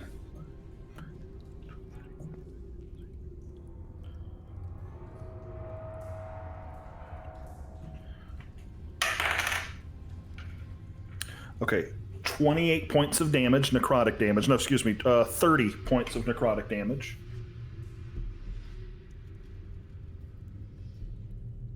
You really want me to play my other character, don't you?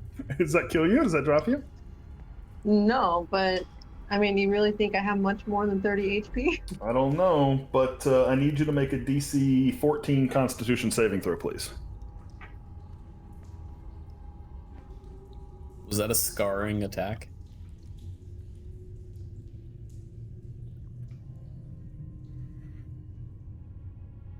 Well, it was a DC 14, but what was the save? Con. 12. 12. Your hit point maximum is reduced by the 30 damages you took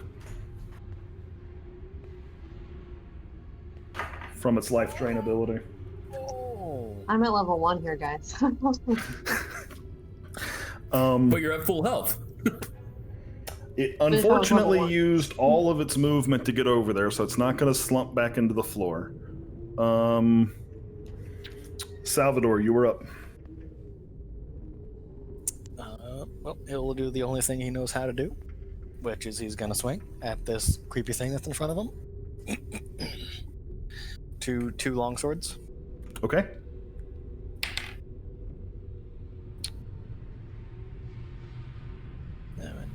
Uh, 16. 16 is going to hit. Okay.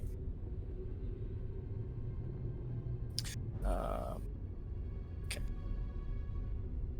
Hey.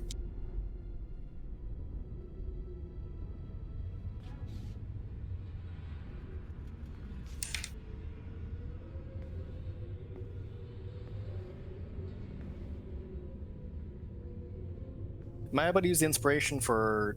Is that just for it to hits, or is that also? Can I? You can use it for saving throws, hits, ability checks. Can I add it to damage, or is it just like not hits? to damage, Okay, just your ability to hit. Right. All right. That's the first longsword attacks an 11. 11 is going to just barely miss. Well, that's damage. Oh, that was damage. Okay, yeah, that hits. Now I'm doing extra attack for taking the attack action. That is a 19. That's also going to hit. That is also an 11 in damage. Okay. We'll now attack with his offhand, other longsword. Am I able to do that? Is that how that? Or is extra attack considered a bonus action? No. Yeah, you're good to do that.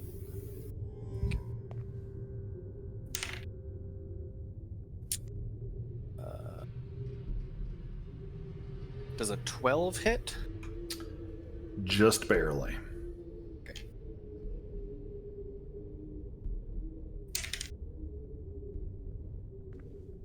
That is 7 points of damage. Do I get to do another extra attack with that, or is extra attack only one per round? Nope, that's it. Okay. All right. All right. That'll be it. So Actually, I will just tell you that as you swing these swords at it, you feel like they seem like they pass through almost effortlessly. The specter's not happy with you, but I'm not sure that it did as much as it doesn't feel as effective as it would be cutting flesh. It doesn't have the same kind of satisfactory feel. Where's the crunch? There's supposed to be crunch. All right. That being said, Farain, it is now your turn. Oh boy. Okay. Well, Kazan terrible on deck.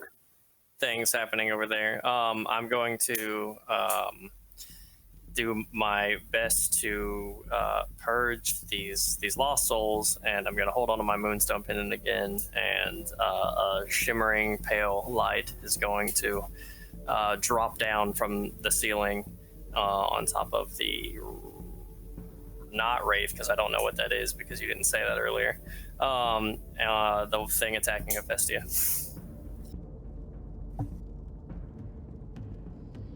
Yeah, okay, sounds good. So that's the one that doesn't do anything until the start of its turn, right?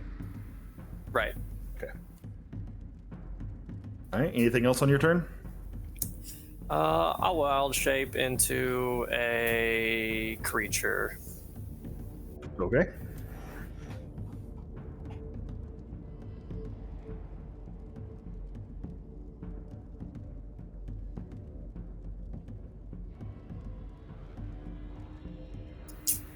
God, none of these look like they're any more help than the other. Pick a tiger. All right. Cool. Yep. Okay. Cat, is that anything else for your turn? No. No. Okay. No movement or anything. Kaz, on your turn. I'll move. Kazan was already kind of on guard, so he looks at the ghostly thing that's right in front of him, the one that's next to Salvador, and he'll be like, Palos, light, what is that? And he'll charge at it, because he's brave.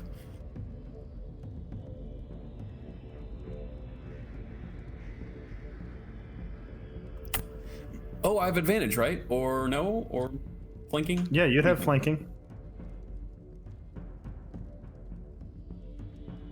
16 to hit. 16 is going to hit.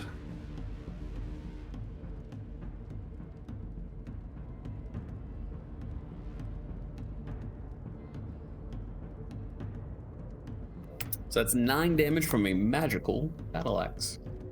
Good to know, good to know. And that's his turn. All right, sounds good.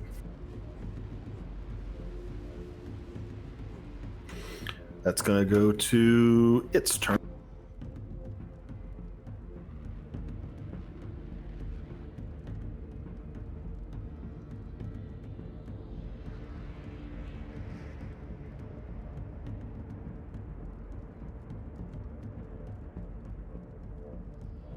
Natural 20 on Chasm.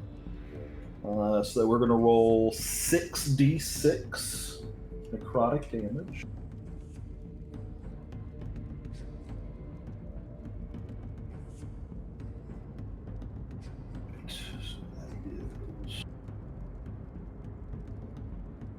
Ebert did this. This was Salvador's idea. 20, 21, 22, 23, 24, 25, 26, 26, Doesn't mean it was a good idea. 29, plus 4, 30, 31, 32, 33. Hey, what did he hit him with? You just touch him or something? Oh, I didn't roll the, yeah, I did roll it to hit. Yeah, it's a touch attack. It's a touch attack and it critted. It critted, so doubling the dice rolls. He's down. Okay.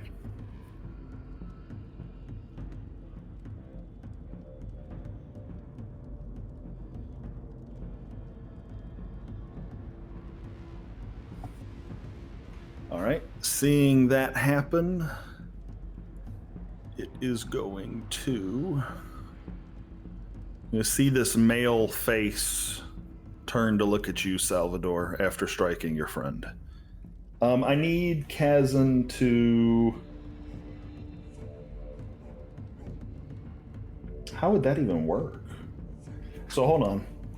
If he... So it dropped him, he downed him, so it did enough damage to kill him. But now he needs to make a DC 10 Constitution saving throw to see if his hit point maximum is reduced an equal amount. So basically a Is coma. the total amount now 0? yeah, I think so. I think it's Yeah, I could be wrong, but I feel like that's something like you kind of like figure out like on hit, right? Like before he's actually down, like you're strucken with something, and whether you resist it or not as you get hurt. well, let's go ahead and let's see. Do we make the DC 10 con save? We sure don't. That's a 6. He is very dead. You see all of the life drain from Kazan's body. I can't fix very good. All right. That is end of the initiative. So back to the top. Eberk, you were up.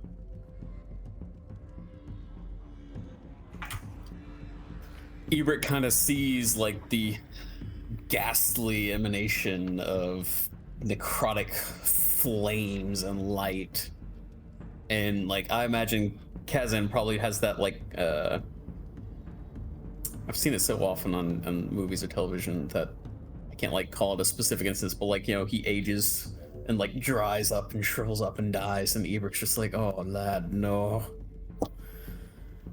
No, damns all the hells. And Eberk will,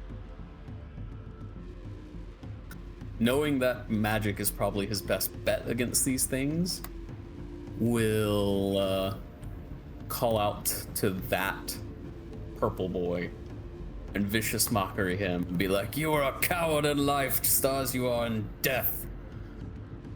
So DC 14 wisdom save.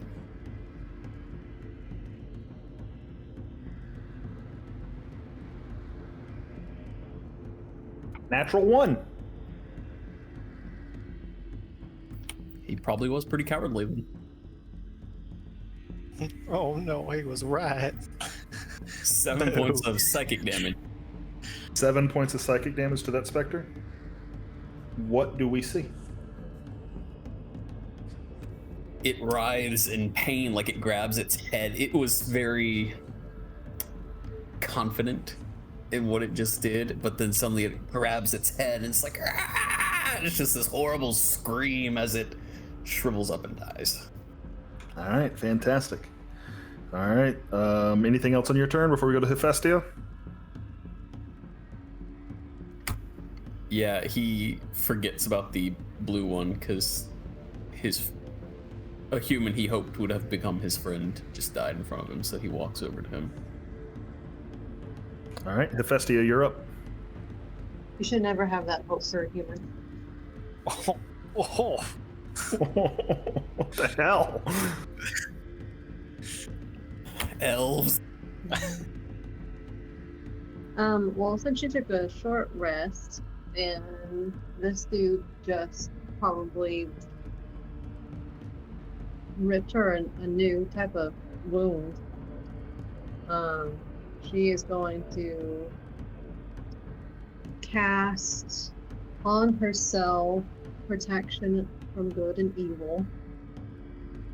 This is the protection grants several benefits. Creatures of those types being apparitions, celestial, elemental, fae, fiends, and undead, have disadvantage on attack rolls against the target. The target also can't be charmed, frightened, or possessed by them if the target is already charmed or frightened. They get advantage on the next saving. So I am protecting myself from this thing's hits. That is my action to do that. No, I've already said I've done it, so I've done it. And then since I've taken a short rest, I'm going to use my my ranger feature and Misty Step away. So glad. From it, giving myself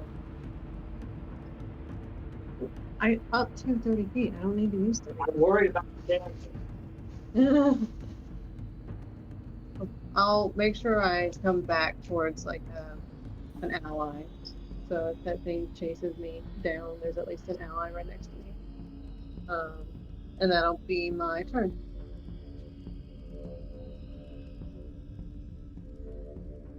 All done.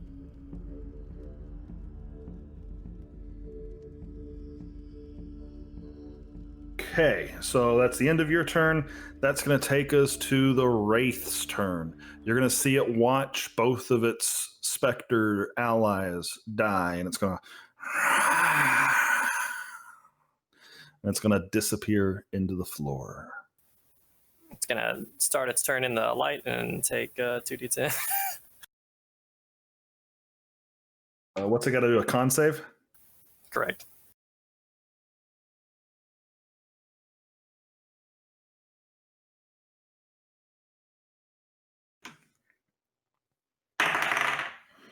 It rolled a natural 19.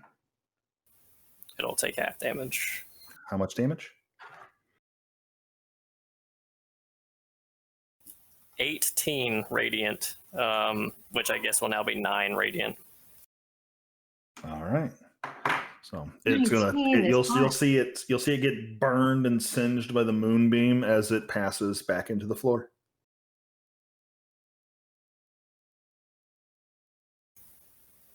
All right. You are out of initiative. Damn it, Hunter's Market. Oh well. My protection lasts for 10 minutes. I'm going to concentrate on that. If any, just in case Ebert wants to bring anything else upon us. Because I'm very hurt. Ebert is looking down at Kazan's body and picks up his battle axe and kind of like sheathes it in case the ghosts come back. That seemed to work really well against that one. Better than your swords, at least. Damn. So And then he going up. walks- Oh, I'm So- sorry. No, go ahead. You weren't finished. He walks over to the sarcophagus here in the middle, and he just shoves as hard as he can to get the lid off. I'm not going to make you roll. I'm going to say the adrenaline of battle. What's your strength score? Like, I'm going to start with that. Like, just what is the score? Like, if it's an 8, I might say you have to roll. I'm a dwarf.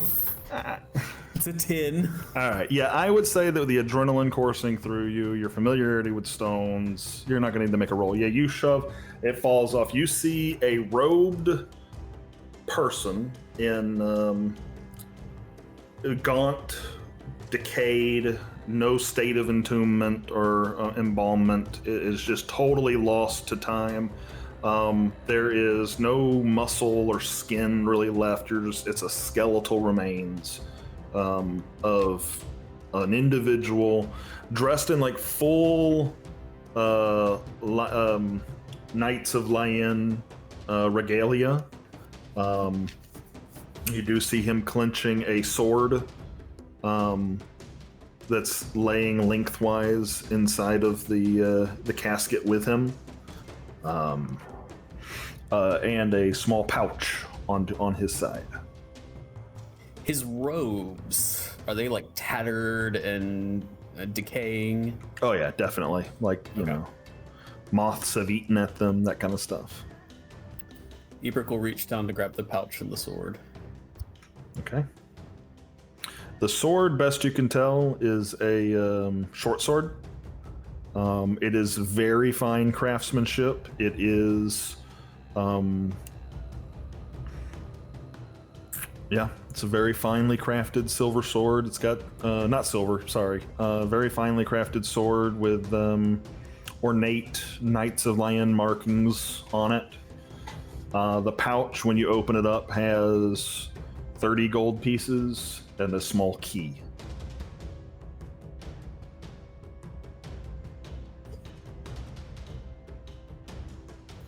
I Is want this to the check. EL coffin? This is the EL coffin. I want to check the boy, to see if there's anything I can do for him.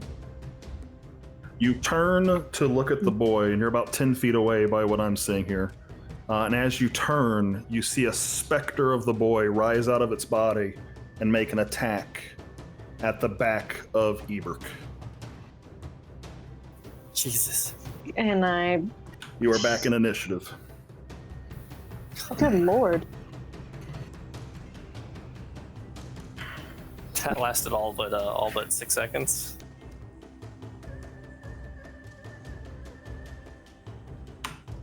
I'm gonna take that as a no. Was I? But you gasp as you see this. 7, 8, 9, 10, 11. Does 11 meet Ebert's AC? Nope. So it doesn't hit? So you hear Hephaestia react to this, and you're able to pull away just in time as this spectral hand reaches out and misses you. Back in initiative order. Let's see. Let's just start back at the beginning. Ebert, you're up. So with this shiny Knight of Lion sword in hand, Yeah. I was trying to look up the rules. Short swords are light, battle axes are not. Are we thinking I can dual wield the magic battle axe and the short sword? What property does the battle axe have? I'm trying to look it up. I I'm think guessing it's going to be heavy. you need to have that 4-pound two-handed martial fighting versatile. thing, right? It's versatile, and it's 4 pounds. In martial. Are you? I have two-handed fighting. And you have two-handed fighting. Oh. Yeah. I'll let you do it. That seems cool enough. One's light. That One's it's not heavy. Yeah, you're good. Yeah. Seems like you just can't like obviously double hand it when you have another weapon in the other hand. Yep. Right. I'll allow it. Okay. Then swing first with the axe as the main hand, and then the sword as the offhand, since it is the light one. So that will be. Let's see. When I'm attacking with strength, however, I'm not as good, so that's only going to be +3 to hit. 18 to hit. 18 will hit. 13 to hit with the sword. 13 will also hit. Cool. Okay, so the axe first. You can treat the obviously both of the obviously both of these are magic. Ebert doesn't know the full text of it, but you could treat them both as +1 weapons for now.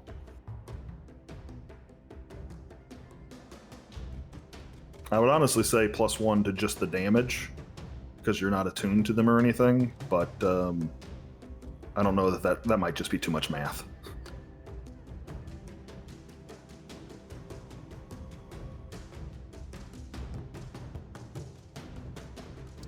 Okay, gross. Kind of messed up there for a second, but 5 points of damage from the magical axe, 5 points of damage from the sword. And I hit, and it's after I hit that I can spend the flourish, so I will do so. Okay. I will do a defensive flourish, so I can expend the D8, deal extra damage, and add that number to my AC.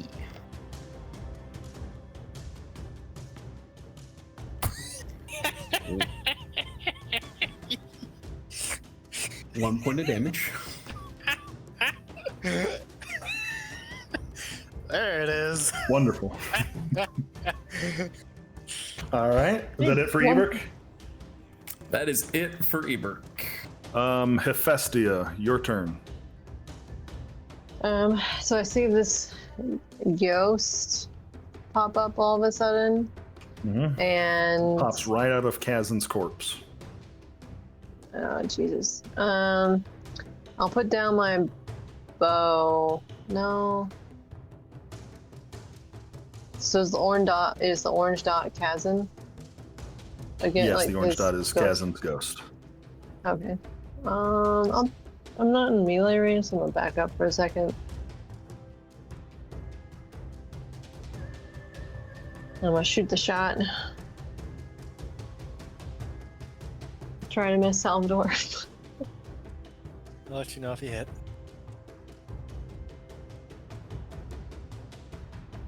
17 on the die, so That'll hit.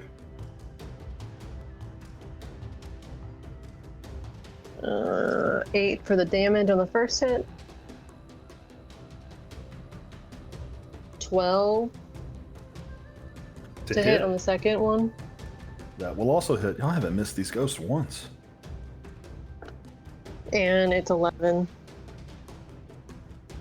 on the damage for that. Okay. How does Kazan's ghost die? Double die. Yeah. I try to be a little bit more, I don't know. I want to say like ginger about where I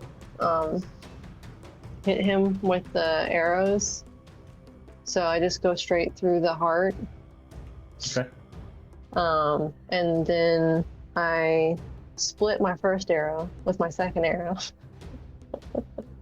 I do Robin Hood style.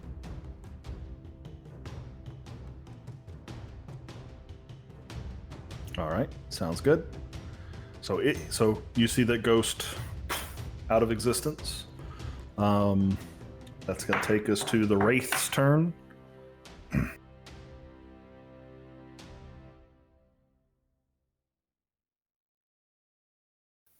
No audio. Wraith is going to come up out of the ground. Forain, what form are you in? Tiger. Tiger. Okay. Yeah, it's going to come up out of the ground over behind Salvador.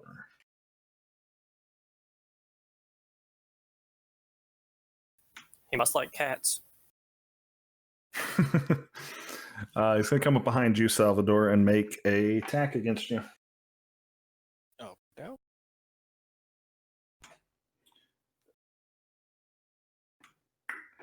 That will be. Oh man, now my rolls are on the shit. All right, it's a 3 plus 6. It's a 9 hit, Salvador. I think you know the answer to that. I do. All right.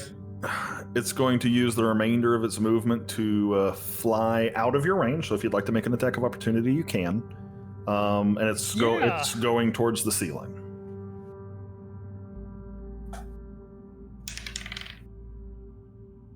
That's 22. 22 is going to hit. Roll your damage.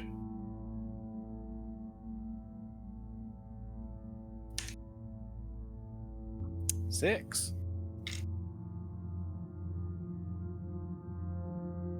ouchies. Yeah, you feel your blade pass right through it. Yep. It snarls, but it doesn't seem like it's that hurt.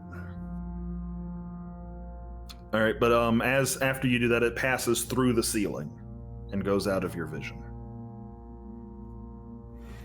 All right, it's going to take us to Salvador. Your turn.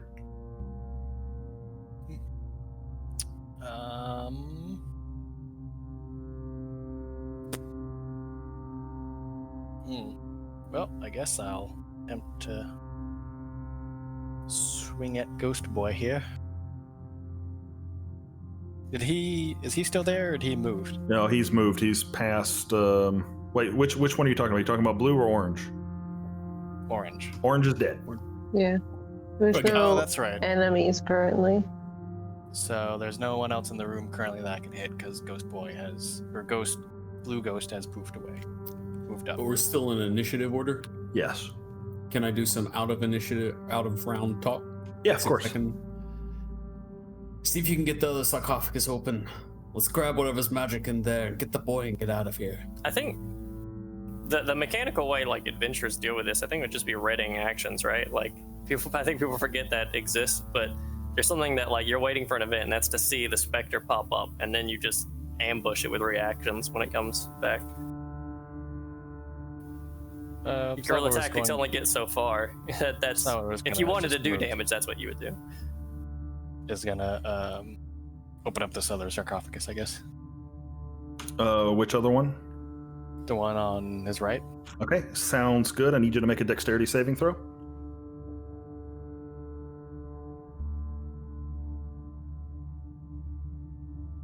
You can blame me for this one. 15. Oh, I think that's good enough. Hold on one second. Let me make sure.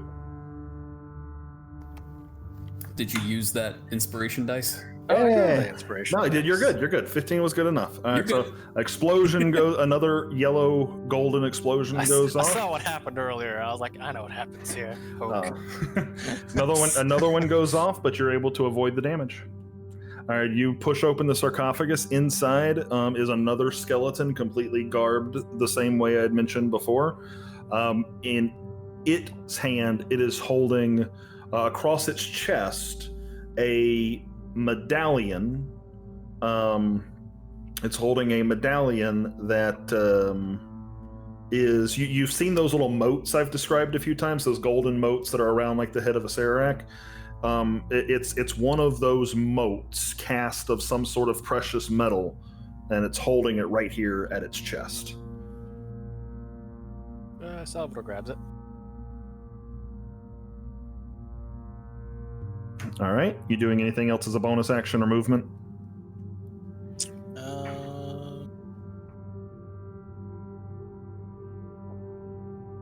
Nah, he's just gonna start going away. All right, sounds good.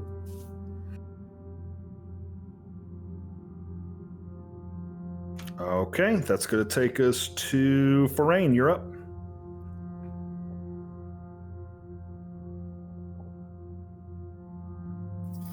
Alrighty. Let me move this over here.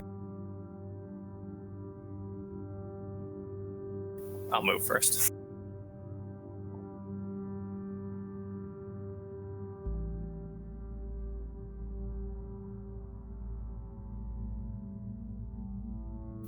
Is there one we haven't opened yet? You've only opened 2 of the 5. Is there one that we haven't seen a ghost come out from yet? Two on the right. The one on the far right, one right. on the far left. That's. I think the one on the far right had a magical item in it.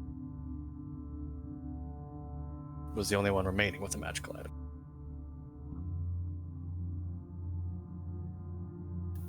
All right. I will hold my action to attack if anything pops up next to me. All right, sounds good. That's going to go to the top of the round. Eberk.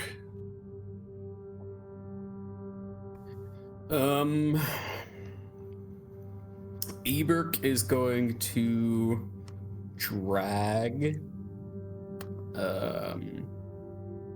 Kazan's body. And so since I'm dragging this, I can only move like 15 feet, so I'm going to try and get me and the body as close to the door as we can. Okay, sounds good.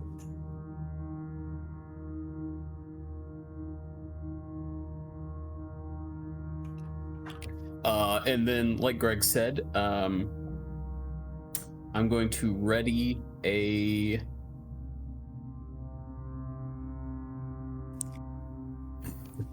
Yeah, I'm going to ready a vicious mockery, I guess, if I see the ghosts come back. All right, sounds good. Hecate. Is dead. No. And she's here too. We have to find Another Hecate. ghost! You said Hecate, right? Yeah. Oh, did I say Hecate? Hephaestus? Yeah. Well, I'm pretty terrified at this point. It's like, is this like a spooky house or something? She is going to also ready an action to strike the phantom or whatever it is when it appears again. But she's just gonna try to like stay like right here. She's not gonna like block the door or anything, but she's gonna be like ready to turn tail. Gotcha.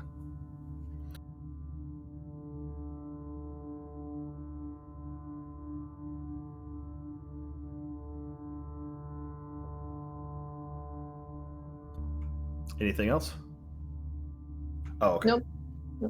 All right, it's going to take us to the Wraith's turn. It's going to fly out of the ceiling all the way over here and it's going to appear next to Salvador. So, readied actions from the top. We'll start with Nice. we'll start with Salvador. Did you ready an action? Nope. Farain, what was your readied action?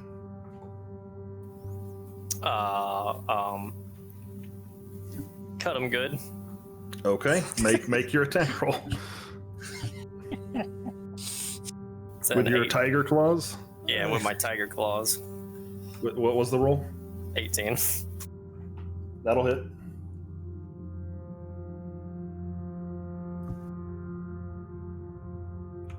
Druid wild shape form attacks aren't considered magical, are they? Not until level 6. Got it.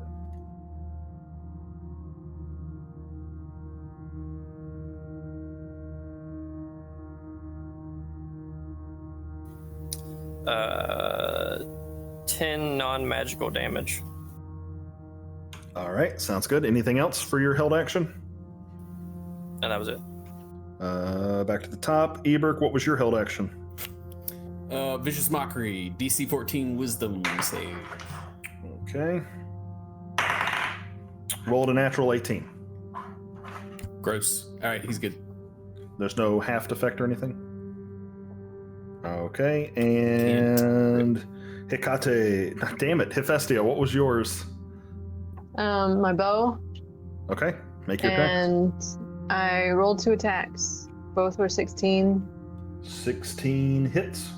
Okay, and combined damage is 19. So I did 9 with one, and then 11 with the other. Perfect. Or- All right. Now that it's appeared and the held actions are done, I didn't skip anybody, did I? I don't think I did. But okay. The Wraith is now going to attack at Salvador again.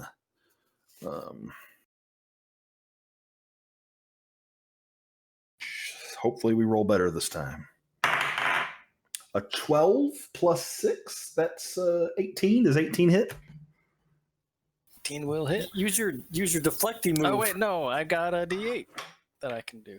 Wait, I've what? got a D8. No, that doesn't apply to I AC. got... Yeah, it doesn't apply to AC. Oh, it doesn't apply. Oh to no! All right. It only so- applies if it's a saving throw. All right, and then this is going to be 4d8 necrotic. Holy cannoli! Whoa! Where'd that my max D8 level go? can murder us.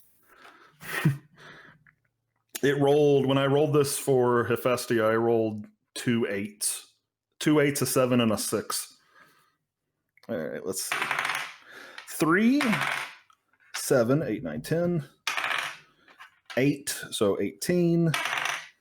3, 19, 20, 21. 21 points of 24 points because there's a plus 3 to it. So 24 points of necrotic damage. Okay. And it used all of its movement to come back out of the ceiling and move over there. So it is going to have to chill there where you all can see it. I don't like that.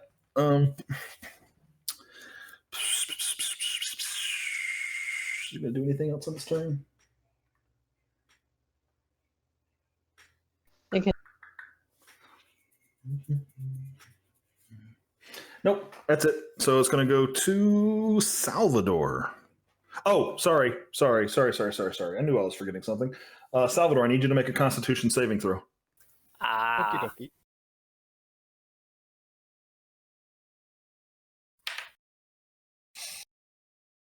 It's got to be to 14.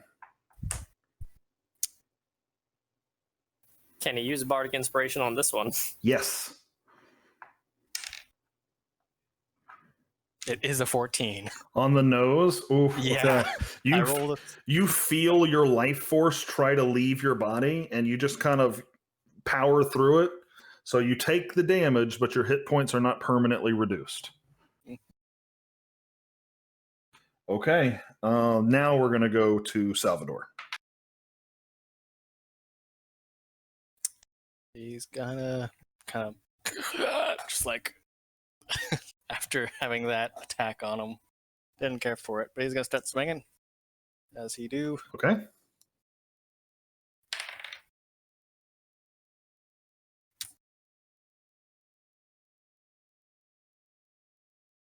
Does a no, that's probably not gonna hit.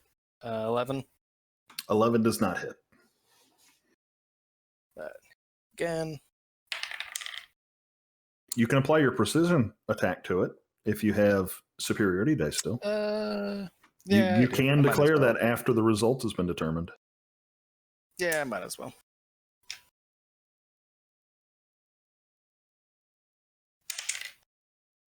$16.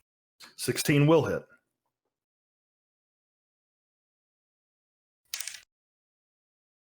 Ooh. That's going to be 10 damage. Okay. Attack again. That is a 15. 15 will hit. Another 10 damage.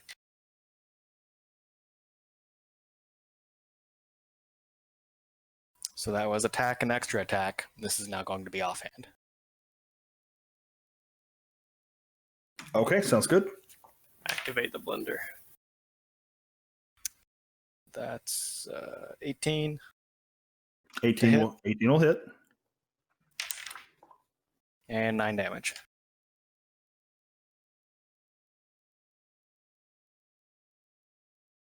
Alrighty. Anything else for your turn? I'll action surge. Ooh. Have you not action surged? I thought we had an action surge. Oh, Kaz an action surged. Have you not action surged? No, I action surged. We had a short rest. Does that come back with a long? I thought that came back with a long rest. Is that short or long? Short or long? Ooh. Oh, shoot. Okay. Damn. Let's do it.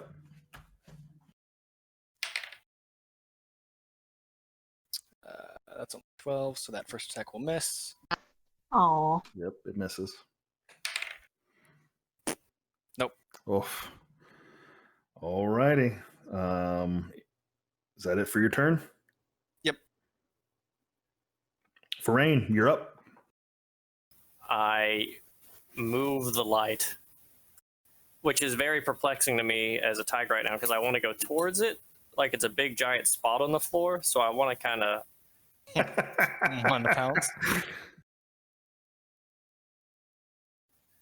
That's my turn. Okay, gotcha. The Wraith is now inside of it. Okay, that's your turn. Back to the top. Ebrick, you're up. What a cat. Oh god, Ebrick has brought the cat. I have a familiar. Okay. So the moonbeam shining down, and it hurts anyone that's inside it, so I can't go inside it. And if you enter it, it hurts. Am I able to enter melee range with this creature by like stepping towards Salvador? Yes. Okay, then I want to do that, and I'm going to attack with the axe and the sword again. Okay, sounds good. Make your rolls.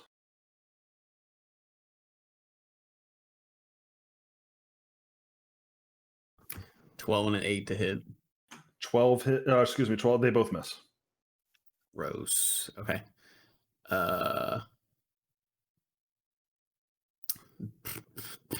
That's my turn. Hephaestia, let's go.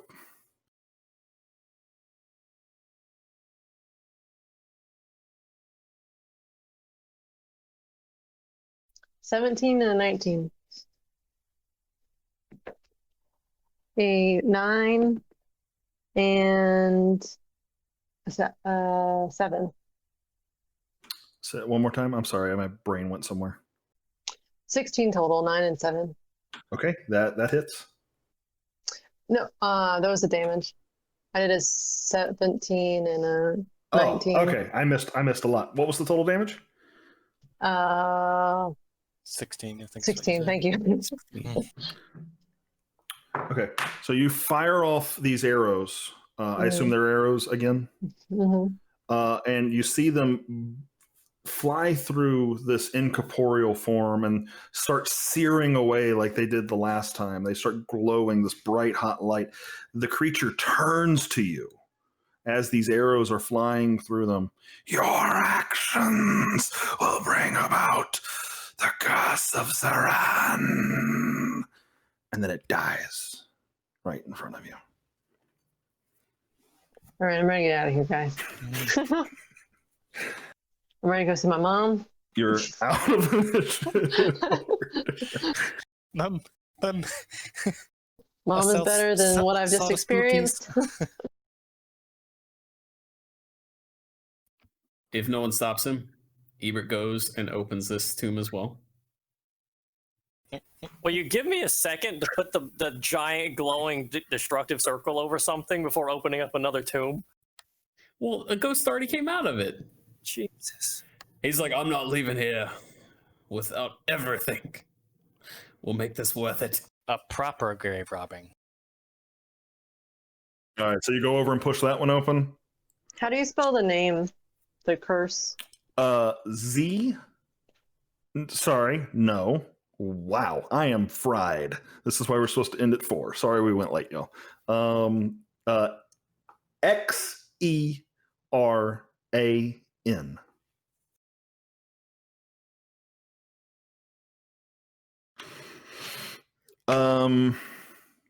Who was doing something? Ebert was doing something. Ebert, what was it?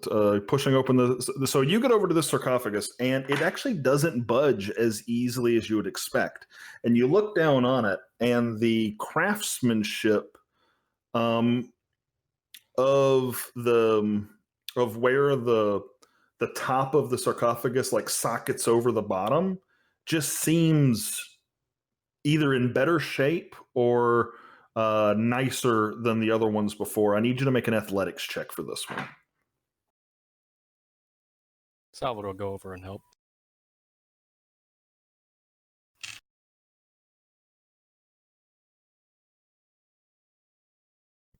14 with Salvador's help. 14 with Salvador's help. It takes a little bit of struggle, but after a couple of minutes of trying, you're able to push it off. You see inside a similarly robed individual, much shorter, around 4.5, 5 feet tall, very thick boned, very stout, and across his chest, he's gripping a very large maul, like a two-handed hammer of a weapon. It is obsidian black and has runes carved into it of the Dwarven language.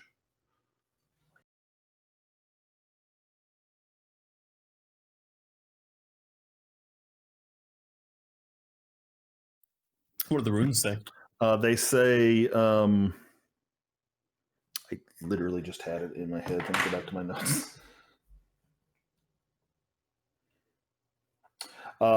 They say, my hammer, my power, my heart, my pride, scrolled down the sides of the shaft of the hammer.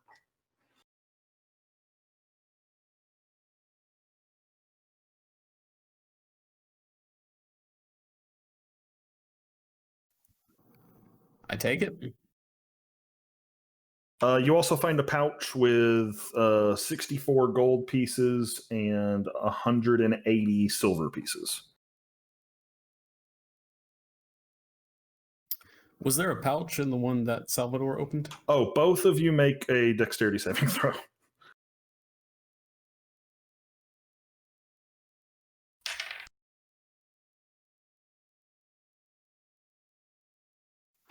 $23. 15. Both of you are fine. There's another explosion. We knew what was coming. We're used to it by this point. There was another pouch in the other one that was opened. That one had 28 gold pieces in it.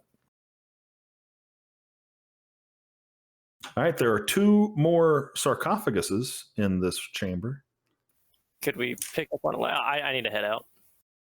Oh, it's time to go? Yeah, it is. Yeah, we're late. So we will cut to black here. We'll open back in this chamber and see if we can solve some more mysteries. Thank you all for staying. Thank you for staying late. We actually had, I want to thank that guy for hosting our stream and subscribing to our stream. So thank you so very much. We really appreciate that. When you listen back to this in podcast form, there will be music on here by tabletopaudio.com. It's fantastic, and I'm sure you will all love it. You can also support what we do by sharing us to your friends and telling them that, hey, these people are pretty neat. We also have a science fiction show called that's set in Starfinder that we'll be playing next week. And you can support our show via Patreon as well. Links for that can be found on our social media sites, here on Twitch, on our YouTube page, and in the show notes for the podcast. Thank you all so much. Thank you to the players for being here, and thank you to our viewers for viewing. And we'll see you next week for Starfinder. Bye. All right.